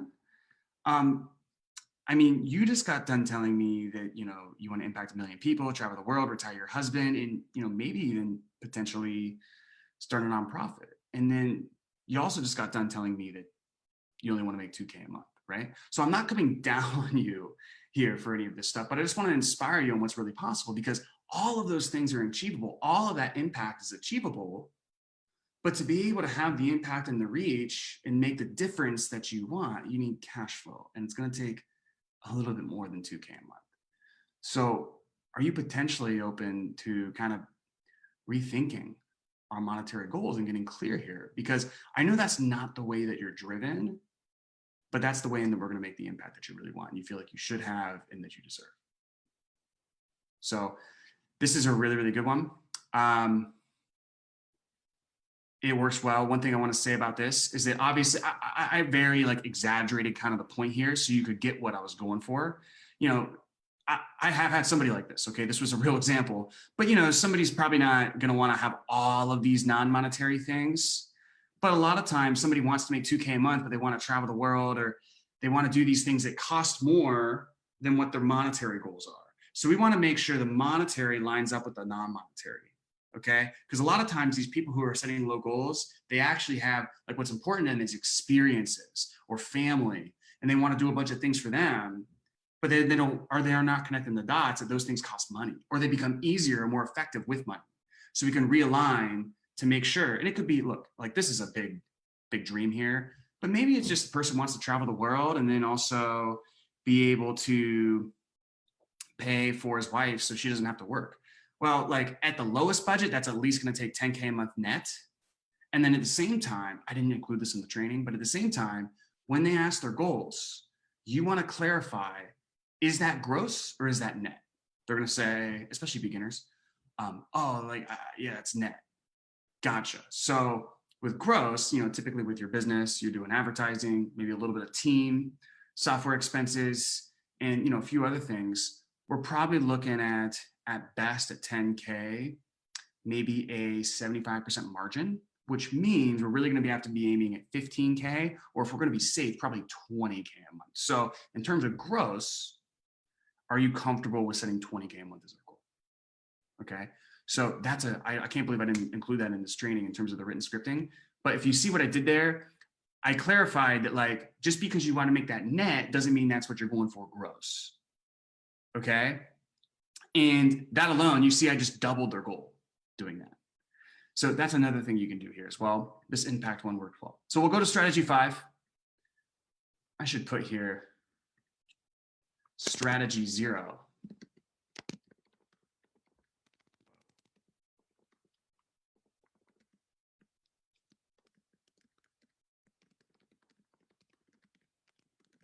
So I'll maybe try to add this so that you guys have it if you download the document. Again, comment scripts if you guys want this. And then if you like more trainings like these, we got like 30+ hours of this stuff in the Facebook group. Just links in the banner, or yeah, if you're seeing this on my profile, links to the banner at the profile. Anyways, strategy 5, the last resort. Okay. This one's like, I mean, at this point, if you even get here to where you have to use this might not even be somebody that you want to work with. Okay. But, you know, for the sake of like really trying to have excellent salesmanship as much as we can, if you wanted to, like, it's like, we gotta break this person, inspire this person, and break them out of like their fear or whatever it is. Here's like one more chance that we can do. And I think you'll like the salesmanship and the kind of the principles behind this, so you'll learn something. Gotcha. Well, I mean, maybe you could help me out for a second, because I'm not really sure what we should do here. Like, you could probably get to 2K a month in the time frame that you want just by following our free content and the Facebook group. Like, our program might be a little bit overkill for you. So, I mean, what do you think we should do? Okay. Now, what's funny about this is when now they have control, or the illusion of control, they're going to ask about the program. Because remember, the only reason they really, you know, not always, but the main reason the prospect's getting on the call is for information. Okay. So now that they have control in their mind, they're going to want the information. So they're going to say, well, yeah, but like, you know, maybe I could, but like, tell me about your program. Okay. Well, no worries. I mean, so what I'm hearing is then, you know, even with those goals and those timelines, you're still, you know, even a little bit potentially considering getting some mentorship here. Okay. So they're going to obviously respond yes. Especially with how I soften that language, and it's like not a very cornering type of language. Okay. And I said, okay, well, but, you know, given what we just talked about, I mean, why do you feel like you need that now though? Okay. So now we have them in a position where there's only 2 options for them. They either have to disqualify themselves, which they probably won't at this point, or they're going to have to qualify to you and fight their way back in. Okay. And then at that point, based on the answer that you get there, it's really your call if you want to let them in or if you want to boot them. So, and you know, sometimes it depends on your, you know, it depends on how efficient you're trying to be with every single prospect, and also what you're trying to do with your time. You know, look, you might, it just might not be worth your time to go through the entire process with this prospect. I will say, if you're a closer and, you know, you already set aside this time to speak with this prospect, and, you know, you're at this point, in a lot of cases, you just take them to the close anyway, because people like this will close sometimes. You'd be surprised, you know? Sometimes they just want to buy a program. That's just how it is. Not always. Most of the times, this is a huge red flag, and it's a big reason why they won't close. But still, the closer who makes more offers per week typically will make more than the closers who don't make as many offers. So direct correlation here. So if you found this video helpful, we got, again, 30+ hours of trainings in the Facebook group. Here's the link. If you guys get this, you can also just type in 7-figure selling secrets and join the group. When you join, in the membership questions, it'll ask you for your email for Kajabi logins to our free 7-figure selling secrets sales course. Okay. So when you put your email in there, you'll automatically be sent an email with Kajabi logins for the course. It's got 30 plus hours of content on how to train your setters and how to set appointments, how to do prospecting, social media prospecting, messenger, closing, basically everything. So it's got a bunch of different stuff in terms of scripting and objections and how to ask the right questions and so on. Sales team stuff, how to structure your sales team, how to scale sales teams. We work with probably at this point almost 40 sales teams who are in multiple seven or even eight figures. So a lot of good stuff there we can pass on to you, but that's it for this training. We'll see you guys in the group. What's up, guys? Welcome back to the training. And this training is on support questions, okay? So eliminating the partner and or spouse objection before the close. The reason I call it support is because really, at the end of the day, what you're seeing is that the people around them, close to them in their lives, are going to support them potentially in making this decision to work with you. So let's get into it. This is a pretty easy and straightforward training. However, on most calls, people just don't do this stuff. So it's going to be really important for you guys. When do we use for partner? Partner is a lot easier than spouse. Okay, for partner, we want to use during background questions and pretty much like as soon as I should put this here, as soon as we hear the words we, that's a red flag. Okay? And not necessarily a red flag like, oh my God, this is not a qualified prospect. Just look, we're probably gonna have to call close this person or reschedule or just at least dig in and figure out what the next best thing is to do. So for spouse, a lot of times it's really gonna the best time to dig into this is going to be when it comes up organically in the conversation. Okay, so what I mean is that usually in like finances, you'll be talking about how much money they bringing in. Okay, well, is that your total household income, or do you have a partner that helps out, and then you can kind of get into, oh, okay, well, what does your partner do? Is she involved in the business? Then you get into all these questions that I'm about to give you here in a little bit. Also, vision is a good parlay into that. A lot of times, even when you're talking about the pain, you can ask things like, hey, can I ask you a personal question? Like, are you married? Well, what does your spouse think about that? Does she think it's a problem too, or what does she think? Right, so we can ask in the pain section too. But the best time to dig into it is organically when it comes up, so it's not getting us as much in the sales frame. But worst case scenario, like there's sometimes even I have it's like you get through literally all of this stuff, and then you realize you haven't touched on this. Okay, so before I transition out, I'll hit spouse and partner really, really quick just to make sure that's not an objection. And then worst case scenario, sometimes when you kind of hit it right out of the blue and it's not based on what's already organically come up in the conversation, it can kind of derail things a little bit. So the reason I do it, really near the end of information gathering is because if it does derail things, I can pivot that right into the solution because that's where they're going to want to go. Okay, so at the worst case, you can do this at the end. All right. The purpose of this is pretty self-explanatory. I mean, it's basically eliminating the spouse or partner objection before the close, and just seeing, do they have a partner or spouse? Are they supportive? Do they need to be on this call? Is this going to cause resistance at the end? Okay. Some key distinctions here. Now, if you probe and there's a gray area, like, they'll say it depends on price. Okay. Well, you guys, you're selling high ticket. That means that's basically a yes that they need to be on the call. Okay. Some exceptions here though is because I've sold a lot of offers where even though they didn't one call close, I knew they were going to close, and I two called them, and I actually went through the entire process anyway, and just they had to let their spouse know, and that was okay. And then they came back the next day and bought on a follow up, so it was fine. So you're gonna have to develop a little bit of a gut to tell when the appropriate situation for that is. One of the biggest things that kind of I thought of is that, like, if the spouse who's not on the call, okay, keyword not, if they're not the alpha of the household, then a lot of times it's not going to make sense for them to even get on the call. Okay. Even if the partner is like, hey, yeah, I definitely have to let my spouse know, it's not going to make sense for them to get on the call. Like, let's say, I'm going to use probably kind of an extreme example, but let's say you're talking to this guy, he's doing, 10 grand a month or 15 grand a month, which is like good, but at the same time, he's kind of the breadwinner for the household. And the spouse is like a librarian, okay? And she's making, $10 an hour. All right. Well, in that case, it's not really going to make sense for you to get the librarian on the call, right? It's just not pertinent. Okay, at the end of the day, he's the one making decisions in the household more than likely, and so if he really wants to do something, if he feels like it's the best next step to get them to where they want to go, she's going to follow his lead.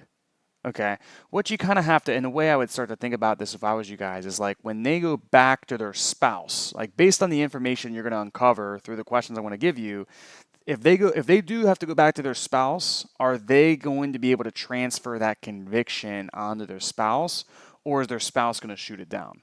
So here, let me give you a different example. Let's say, you don't have the head of household on the phone, and it's a woman who's, let's just flip the script, right? It's a woman who she's a librarian, but she's overweight. She wants to lose weight, and her husband is the breadwinner, and he's making 20 grand a month. Okay, and he doesn't even really think it's that much of a problem. Okay, now if you let her get off the phone and then you let her go to try to sell this guy and why she should pay 5K for this, basically in his mind, random thing she found on the internet, what do you think's going to happen? Okay, she ain't going to do it, right? So in that case, we got to get him on the phone. Okay, so I would start to think about it like that, just like, think about it in the future when she leaves or when he leaves and they have that conversation, it's something to where really they should be having that conversation with you. Sometimes if it's the head of household, it's a lot of times, and I'm not saying this because it's, a man or woman thing, but, sometimes, and I've had it be women, but, let's say it's a man and he's making $20,000 a month and he's just the breadwinner. He's netting about, 7 to 10 after the expenses of the business and the house and all that. And it's just kind of a big investment. He just wants to let her know you don't need to get her on the call. Okay. So hopefully that makes sense. It can be a little bit of a gray area there. Now, business partner questions. These are the easiest. All right.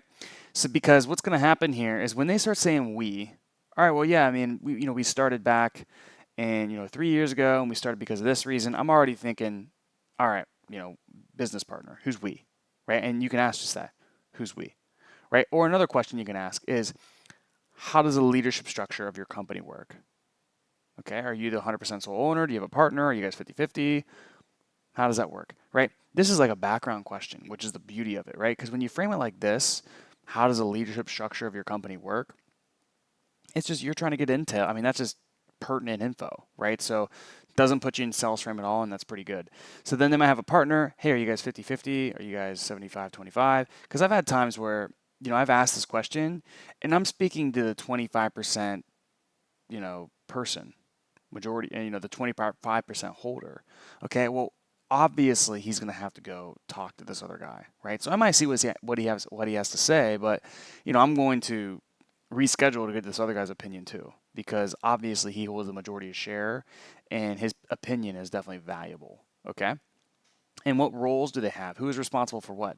So here's the thing is that, like, let's say you have, because you got to start to think about this. If let's say they come on the phone and their problem is the marketing, right? And you're like, okay, well, how does the leadership structure of your company work? And they're saying, oh, okay, well, basically it's me and Dan, and Dan is in charge of the marketing, and I'm in charge of the fulfillment and like the operations. Dan's in charge of marketing and sales. All right, and earlier you said the biggest challenge in your business right now is the marketing, right? Yeah, okay. Well, can I ask you just an honest question? If the biggest challenge in your business right now is the marketing, and Dan's in charge of the marketing, well, why isn't he on this call? Right? Does he know about us? Does he know you're on this call? What would he think if he didn't know you're on this call? Does he think that's the biggest problem in your business, or does he have a little bit more of an ego and he's not willing to accept that? So we can create like, that, and that's an obvious, something's going on there, right? And then right then and there, if it's a situation like that, to where the partner responsible for the problem is not on the call, I reschedule immediately, and it just makes perfect sense. Okay, anybody who's really an expert at what they do, they wouldn't do anything different than that. So it's not even sales frame.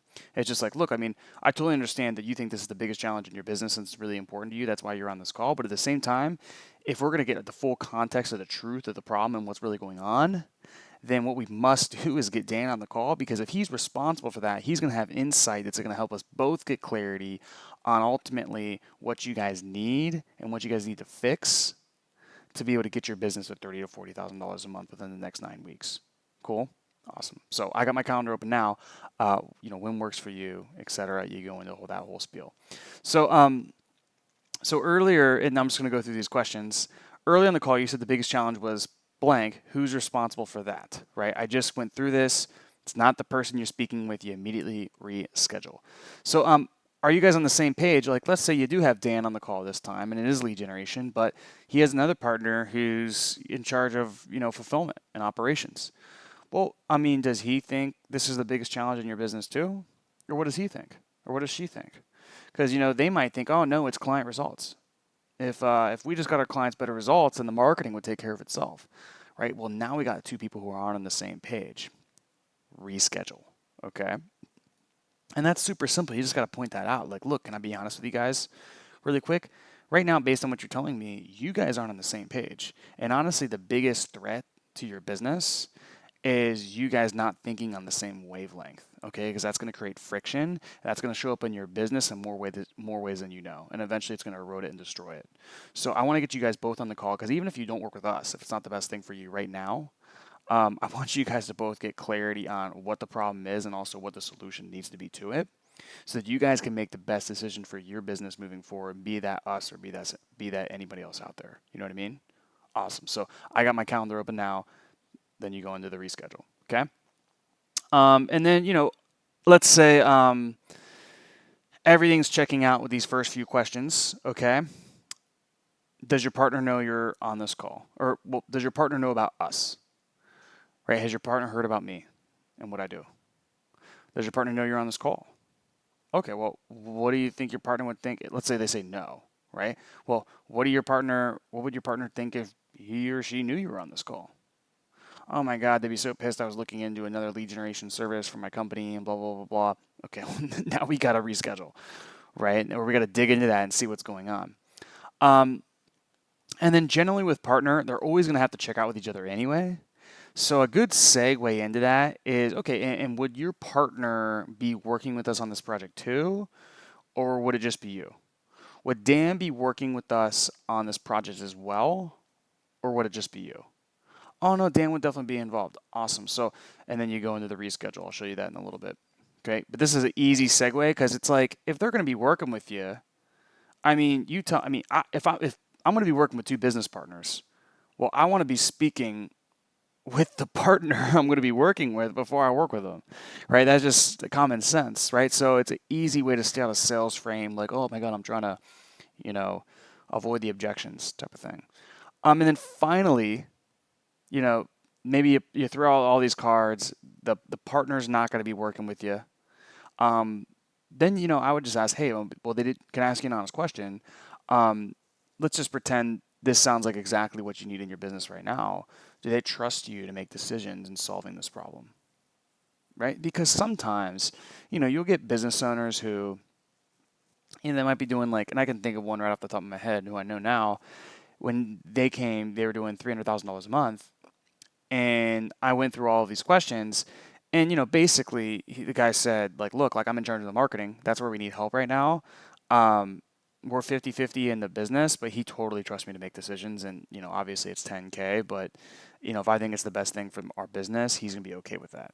Okay, great. So I took him through, took a deposit at the end of the call. He checked out with his partner, just let him know what they were doing, scheduled an appointment in 48 hours, and they enrolled.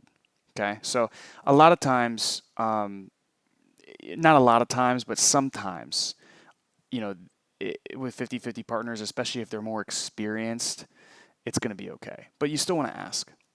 So that's partner. Partner is pretty easy. We'll get into the rescheduling language in a second. It's the same for spouse and partner, the one I use at least. Spouse is straightforward, but a little bit different. So again, you kind of want to let this come up organically in the conversation, okay? So, again, I kind of gave you the openings. It might be finances. It might be talking about the pain. It might be talking about the vision. And, this person brings up his or her spouse. Okay, yeah, and what do they think about this? and are they on the same page about you growing your business? Do they, have you shared with them that right now, like lead generation is the biggest problem in your business and that you really want to grow it? What do they think? Are they supportive of you trying to fix whatever the challenge is? Do they also know it's a problem, or are you guys on the same page? Are they involved in your business? A question I always like to ask is I'll be like, oh, okay, is your spouse in digital marketing too? Is your spouse a realtor too? Okay, because when you make that assumption that, let's say I'm selling realtors, is your spouse a realtor too? Which a lot of times they are, which is funny, but when I make that assumption, they have to correct me. Okay, but it sounds a lot better than, oh, okay, well, what does your spouse do? Right? Because a lot of times when I'm asking that, the way it's received is, well, why does that matter? Right? Oh, you're just trying to see if my spouse is doing something that, is making a bunch of money. Now, I'm not saying that's always going to be the case, but if you ask it with the right tonality, it probably won't be the case. But sometimes it can be. So you got to watch out for that. I just like to make assumptions. Oh, okay, is your spouse in this like crazy wild, wild west, freaking internet marketing space too, or what does she do? Right. So I like to do it that way. And oh no, she's an engineer. She doesn't even understand any of this world. I actually never even talked to her about it. Okay. I just got a lot of good information there because chances are she's not going to be needed to be on this call. Okay. Do they or does he or she know about us, the company? Does he or she know about me? Does he or she know you're on this call? What would you think if she knew you were on this call? Let's just pretend for a second you would move forward with something like this. Would you need her permission or their permission to move forward? Or is this something that's pretty much your decision to make because it's your business, it's your problem? And if you get a maybe, and again, it depends. I gave you the caveats earlier, but if you get the whole, oh, well, it would depend on the price, especially if it's a weight loss offer and you're like, you're talking to a woman who wants to lose weight. She's not the breadwinner of the household. And, she gives you, oh, well, it's going to depend on the price. You reschedule. Okay. Now, in terms of how to reschedule, very, very simple. I say the same thing every time. This is the best thing. I said a lot of things as well. This is the best thing I found to work. Okay. And say, look, so I get that and I agree, and that's totally fine. The biggest thing for us is alignment, meaning that you two are both clear on the same page about not just what the problem is, but also the solution to it. So what we want to avoid is a situation where you come in, you're 110%, this is exactly what you need to do. This is the solution to your problem, the best next step in your business, and you hop in, and your partner is still left feeling so-so. They're anything less than 100%. Because what that's going to do is create friction within the process, which not only isn't good for our client success rate, but that's going to sabotage your result. And we don't want that either. So what we're going to find best is let's reschedule, okay, to where we can get everybody on the call and we can get everybody clear on what the process is exactly. And then from there, we can see if it's a fit and feel like if this is something you guys want to move forward with or it's the best next step for your business. So I got my calendar open now. When works for you, Thursday or Friday this week to all get on a call. Okay. So you kind of want to tailor it to whatever sort of language or context that you're in or they're giving you. But more or less, that is going to be it. So that is it for the support questions training. Next, we're going to get into trust questions and also transitioning out of info gathering. Okay. There's a few key pointers with those, but barely they're simple. We already got through the meat of it. So that's it for this training, guys, and we'll see you in the next training. What's up, guys? Cole here, and welcome back to the training and likely the last training in week 3. I might have one after this that kind of brings it all together, but this is pretty much it. This is the last part, finally. So we're going over trust questions, and getting a temp check on trust, and then transitioning out of the information gathering phase. So as always, we're going to tab over. This will be a super quick training because this is easy. When do we use these questions? We could use these throughout, right? If it just kind of organically comes up. But typically, I'll always use this right before the transition / the pre-pitch, okay? Now, what's the purpose / what are we looking for? Really, it's a temperature check for last-minute timing questions, okay? And that's not the trust questions, but part of this is going to be a question to temperature check, like any last-minute objections about timing, Okay, so excuse me on that. That's not a trust question. It's just it's a timing question, but I always just like asking it last because it's sort of you'll see what I mean here in a second, but you have a risk of derailing the call. So with stuff like that, you kind of want to do it last just in case if you do, you're right near your solution and you can go right into that. Also, in terms of purpose, what we're looking for, we want to know how much they know about what we do in our company. And that's going to help us eliminate uncertainty-based objections like, I need to do more research on you guys. I just found out about you guys. This is a lot of money to just give somebody over the internet. This sounds good, but I don't know you, etc. Right? The key distinctions of this is, and this isn't necessarily, required, okay? But I'm just telling you what I would do if I was you, okay? And this is what I am going to do come January, is one, you should have a solo page with all your case studies on it. Like one page with all the Facebook screenshots, all of the video testimonials, maybe a little kind of debriefer information about your program, a video from you about what the purpose of the page is. Almost the big programs out there that are doing coaching consulting, they have a page like this, okay? There's a reason for it. You should also have a Facebook group, okay?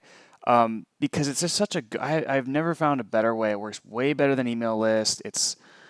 I just haven't found a better way in which you can really get people indoctrinated into what you do and your content and, your client results and all this stuff so fast. Okay, it's perfect.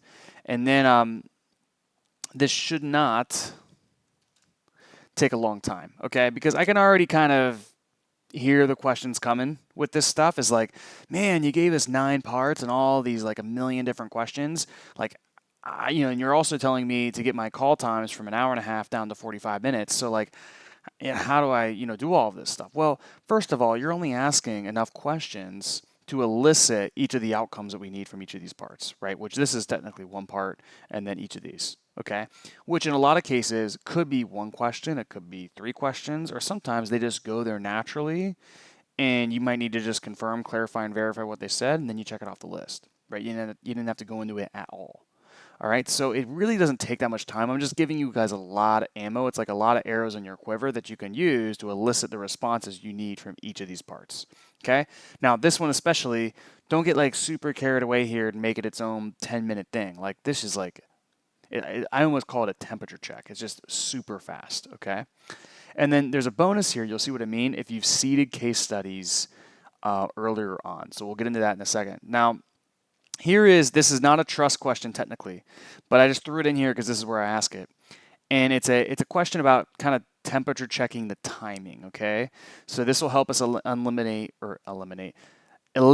uncertainty objections before the close. Like especially something like, oh man, well I'm remodeling my house now, so my finances are all tied up and I got to do it in 3 weeks. But this sounds amazing, I definitely want to do it, type of thing. Okay, this will help us temp for stuff like that before we get into our pitch. And it goes like this. Let's pretend for a moment that you were to go ahead with something like this. Let's pretend for a moment that you were to go ahead with something that would fix your lead generation. When do you think you'd have the bandwidth to be able to implement something like this so that you can fix it and get to your goal? Right? And if they ask, okay, well, what do you mean bandwidth? Like how much time would you need? I mean, do you think you'd have about 10 hours a week to dedicate to solving this? Or whatever your program is. Maybe it's 5 hours a week. Maybe it's 25. I don't know. Right? So let me do that again because I kind of butchered that. Let's pretend for a moment you were to go ahead with something like this, something that would fix your lead generation. Okay? When do you think you'd have the bandwidth to be able to implement this so that you can fix it and be able to get to $30,000 a month? And again, if they ask, would you have about 10 hours a week to dedicate to solving this? So why do we ask this where we ask it? Is because sometimes, some people will be like, you'll ask, let's pretend for a moment you to go ahead with something that would fix your lead generation. Okay, when would you have the bandwidth to implement something like that? They might say, oh no, I'm doing this now, right? A lot of people, after you've gone through all of this stuff, they're going to say, oh no, this is something like this is the top priority of my business. I'm already trying to fix it. So, right now, basically. Okay. So a lot of people will just give you that. Now, other people, especially like if you're familiar with the DISC scale, like SCs, they'll be like, well, I mean, I can't answer that question without knowing exactly how long this is going to take, and I haven't heard anything about your program. So, right? So the reason that we want to ask this last is because it will, it will kind of elicit some of those questions about your program sometimes. And then that way we're already so close to pitching our program that we're not going to risk derailing the conversation. Okay. But the way you would respond to that is, yeah, man, we'll definitely talk about the program. We'll talk about the process. But just in general, like, would you have about 10 hours a week to dedicate to solving this? Okay. Either they do or they don't. Right. And this right away will eliminate them saying, oh, well, I just don't have time to implement all this stuff at the end. Okay. So go through this. You can kind of revamp the language really quick. But what I want to point out is let's pretend for a moment you were to go ahead with something like this, okay? Or let's pretend for a moment you were to go ahead with something that would fix your lead generation. The let's pretend for a moment you were to go ahead with is really good because it's conditional language. It'll remove a lot of the sales resistance. Also, when do you think you'd have the bandwidth to be able to implement a system that would fix your lead generation so that you can get to $30,000 a month? Right? When do you think you have the bandwidth? We're not asking like, when do you want to do it? It's just like, when would you even have the bandwidth? Okay, which gets us the same outcome, but we're just using language that's not going to trigger as much resistance. Because what you don't want to do is like, well, if I could show you how to get to, $50,000 a month in your business in the next 8 weeks, when would you be looking to start? Right?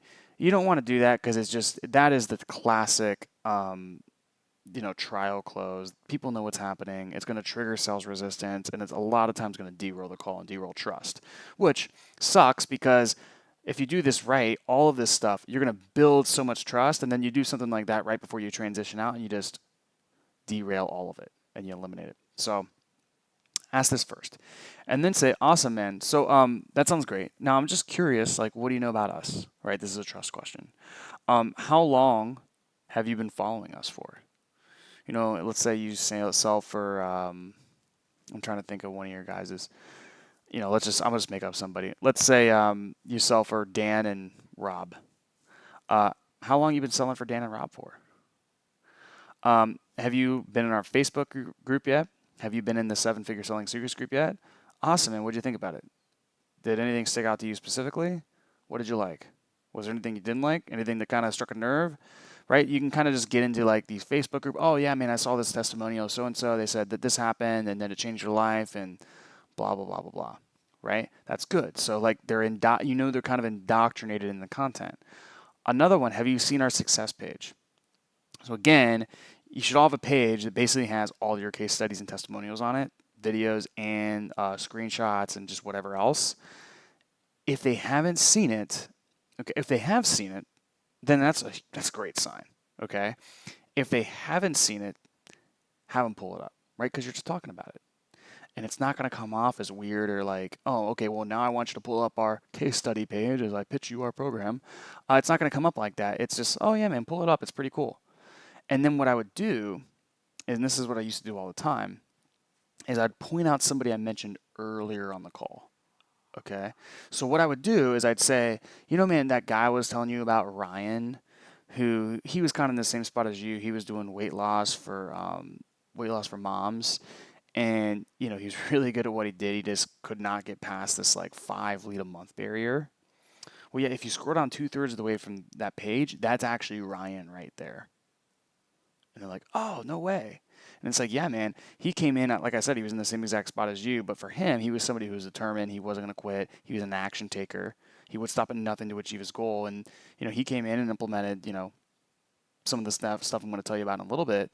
And he got to $40,000 a month in 30 days. Right? He came in and he implemented, a system that allowed him to finally get predictability with the people he was getting on the phone, and not just predictability with tire kickers, predictability with actual people who are wealthy and have money and who can make decisions. And that one thing, once he got it in place, $30,000 to $40,000 a month consistently, and now he's actually at 70 to 80. He's about to break that 100 mark. Right. So I just thought you'd think that was interesting because I know I mentioned earlier that he was kind of like you. Okay. So, and that's just an example of how I would do a story or a case study like that. I don't do these like long, drawn out stories about the person. But what I've found to really work best is when people are giving you their pain, okay, or maybe some things they've tried in the past or like their cost, relate to them some stuff about clients who felt the same way. But do it in a way to where you're not going to share any of the results with the prospect. Okay, so the client might say, or the prospect might say, yeah, man, I mean, what's not working in my business? Like everything's not working in my business. And they laugh. And it's like, man, I don't know how to get leads. I don't really know how to clearly communicate what I do. And it's just a roller coaster. Like, sometimes I have really good months and I think, oh man, I finally broke through. And then the next month I'm crashing down and it's just awful. And then you might say something like, oh yeah, man, like I know this client named, or not I know, but one of our clients now, his name's Ryan, actually does the same exact thing what you do, weight loss. And he said the same thing. Like, yeah, the thing that just wore him down was those constant ups and downs, those constant, feeling like you're on the roller coaster and you don't know how to get off. So when you say that, I know exactly what you mean because it reminded me of him a lot. But anyway, you were saying, and then you go into your next question. Okay, so you notice what I did there is I didn't start to tell about Ryan's results. Okay, and that wasn't even that good of a seed there, right? It has just to be more natural. It's kind of hard to role play with yourself, but that wasn't a great seed. But you just seed the person, right? And it's like, oh yeah, that kind of reminds me of him. You're kind of like him, right? Or that kind of reminds me of her. You're kind of like her, right? But you only relate to them. You only relate the case study's pain to the prospect's pain. You're not going to tell anything about the case study's results until you get to this point. And what you're going to do is you're going to write down like Ryan on your piece of paper. And then when you get to this point, you can pull him up and you can point out, oh yeah, man, that's Ryan. Like I know I told you about him earlier. You're kind of like him, blah, blah, blah, blah, blah. And it's going to make the case study feel a lot more real. Okay. And it's going to build trust. All right. But this is the best way to do it by far. Because if you just kind of throw a case study story at them just randomly, they know what you're doing. They're gonna be like, okay, this guy's just throwing a, testimonial at me, and give you a little clap and send you on your way. When you seed it earlier, it makes it real. I know I probably spent 5 minutes drilling this point home, so we'll move on. But let me know if you have questions on that, because in terms of using case studies and building trust, this little thing here is a game changer. Okay, with the seeding the stories. And then you transition out of that and you basically say, okay, and I got some feedback for you, but before we get into that, anything else we haven't covered about your business, your goals, I mean, even your personal life, anything else that we haven't covered that you feel like I need to know? Awesome. Well, based on what you shared with me, and then you go into your transition, which you guys already know. So that's it for this training, guys. Let me know if you have questions about the case studies and the stories. I know the seeding thing that I talked about, I have never heard anybody else talk about that. I don't think it's like a profound concept or anything, but it's just a very nuanced little difference you can make on your calls that makes a huge difference in terms of trust. So I'd recommend you do it. But other than that, that's it for this training. That's it for the meat and potatoes of week 3. Let me know if you have questions, and then I'll see you guys in the next week or the next training.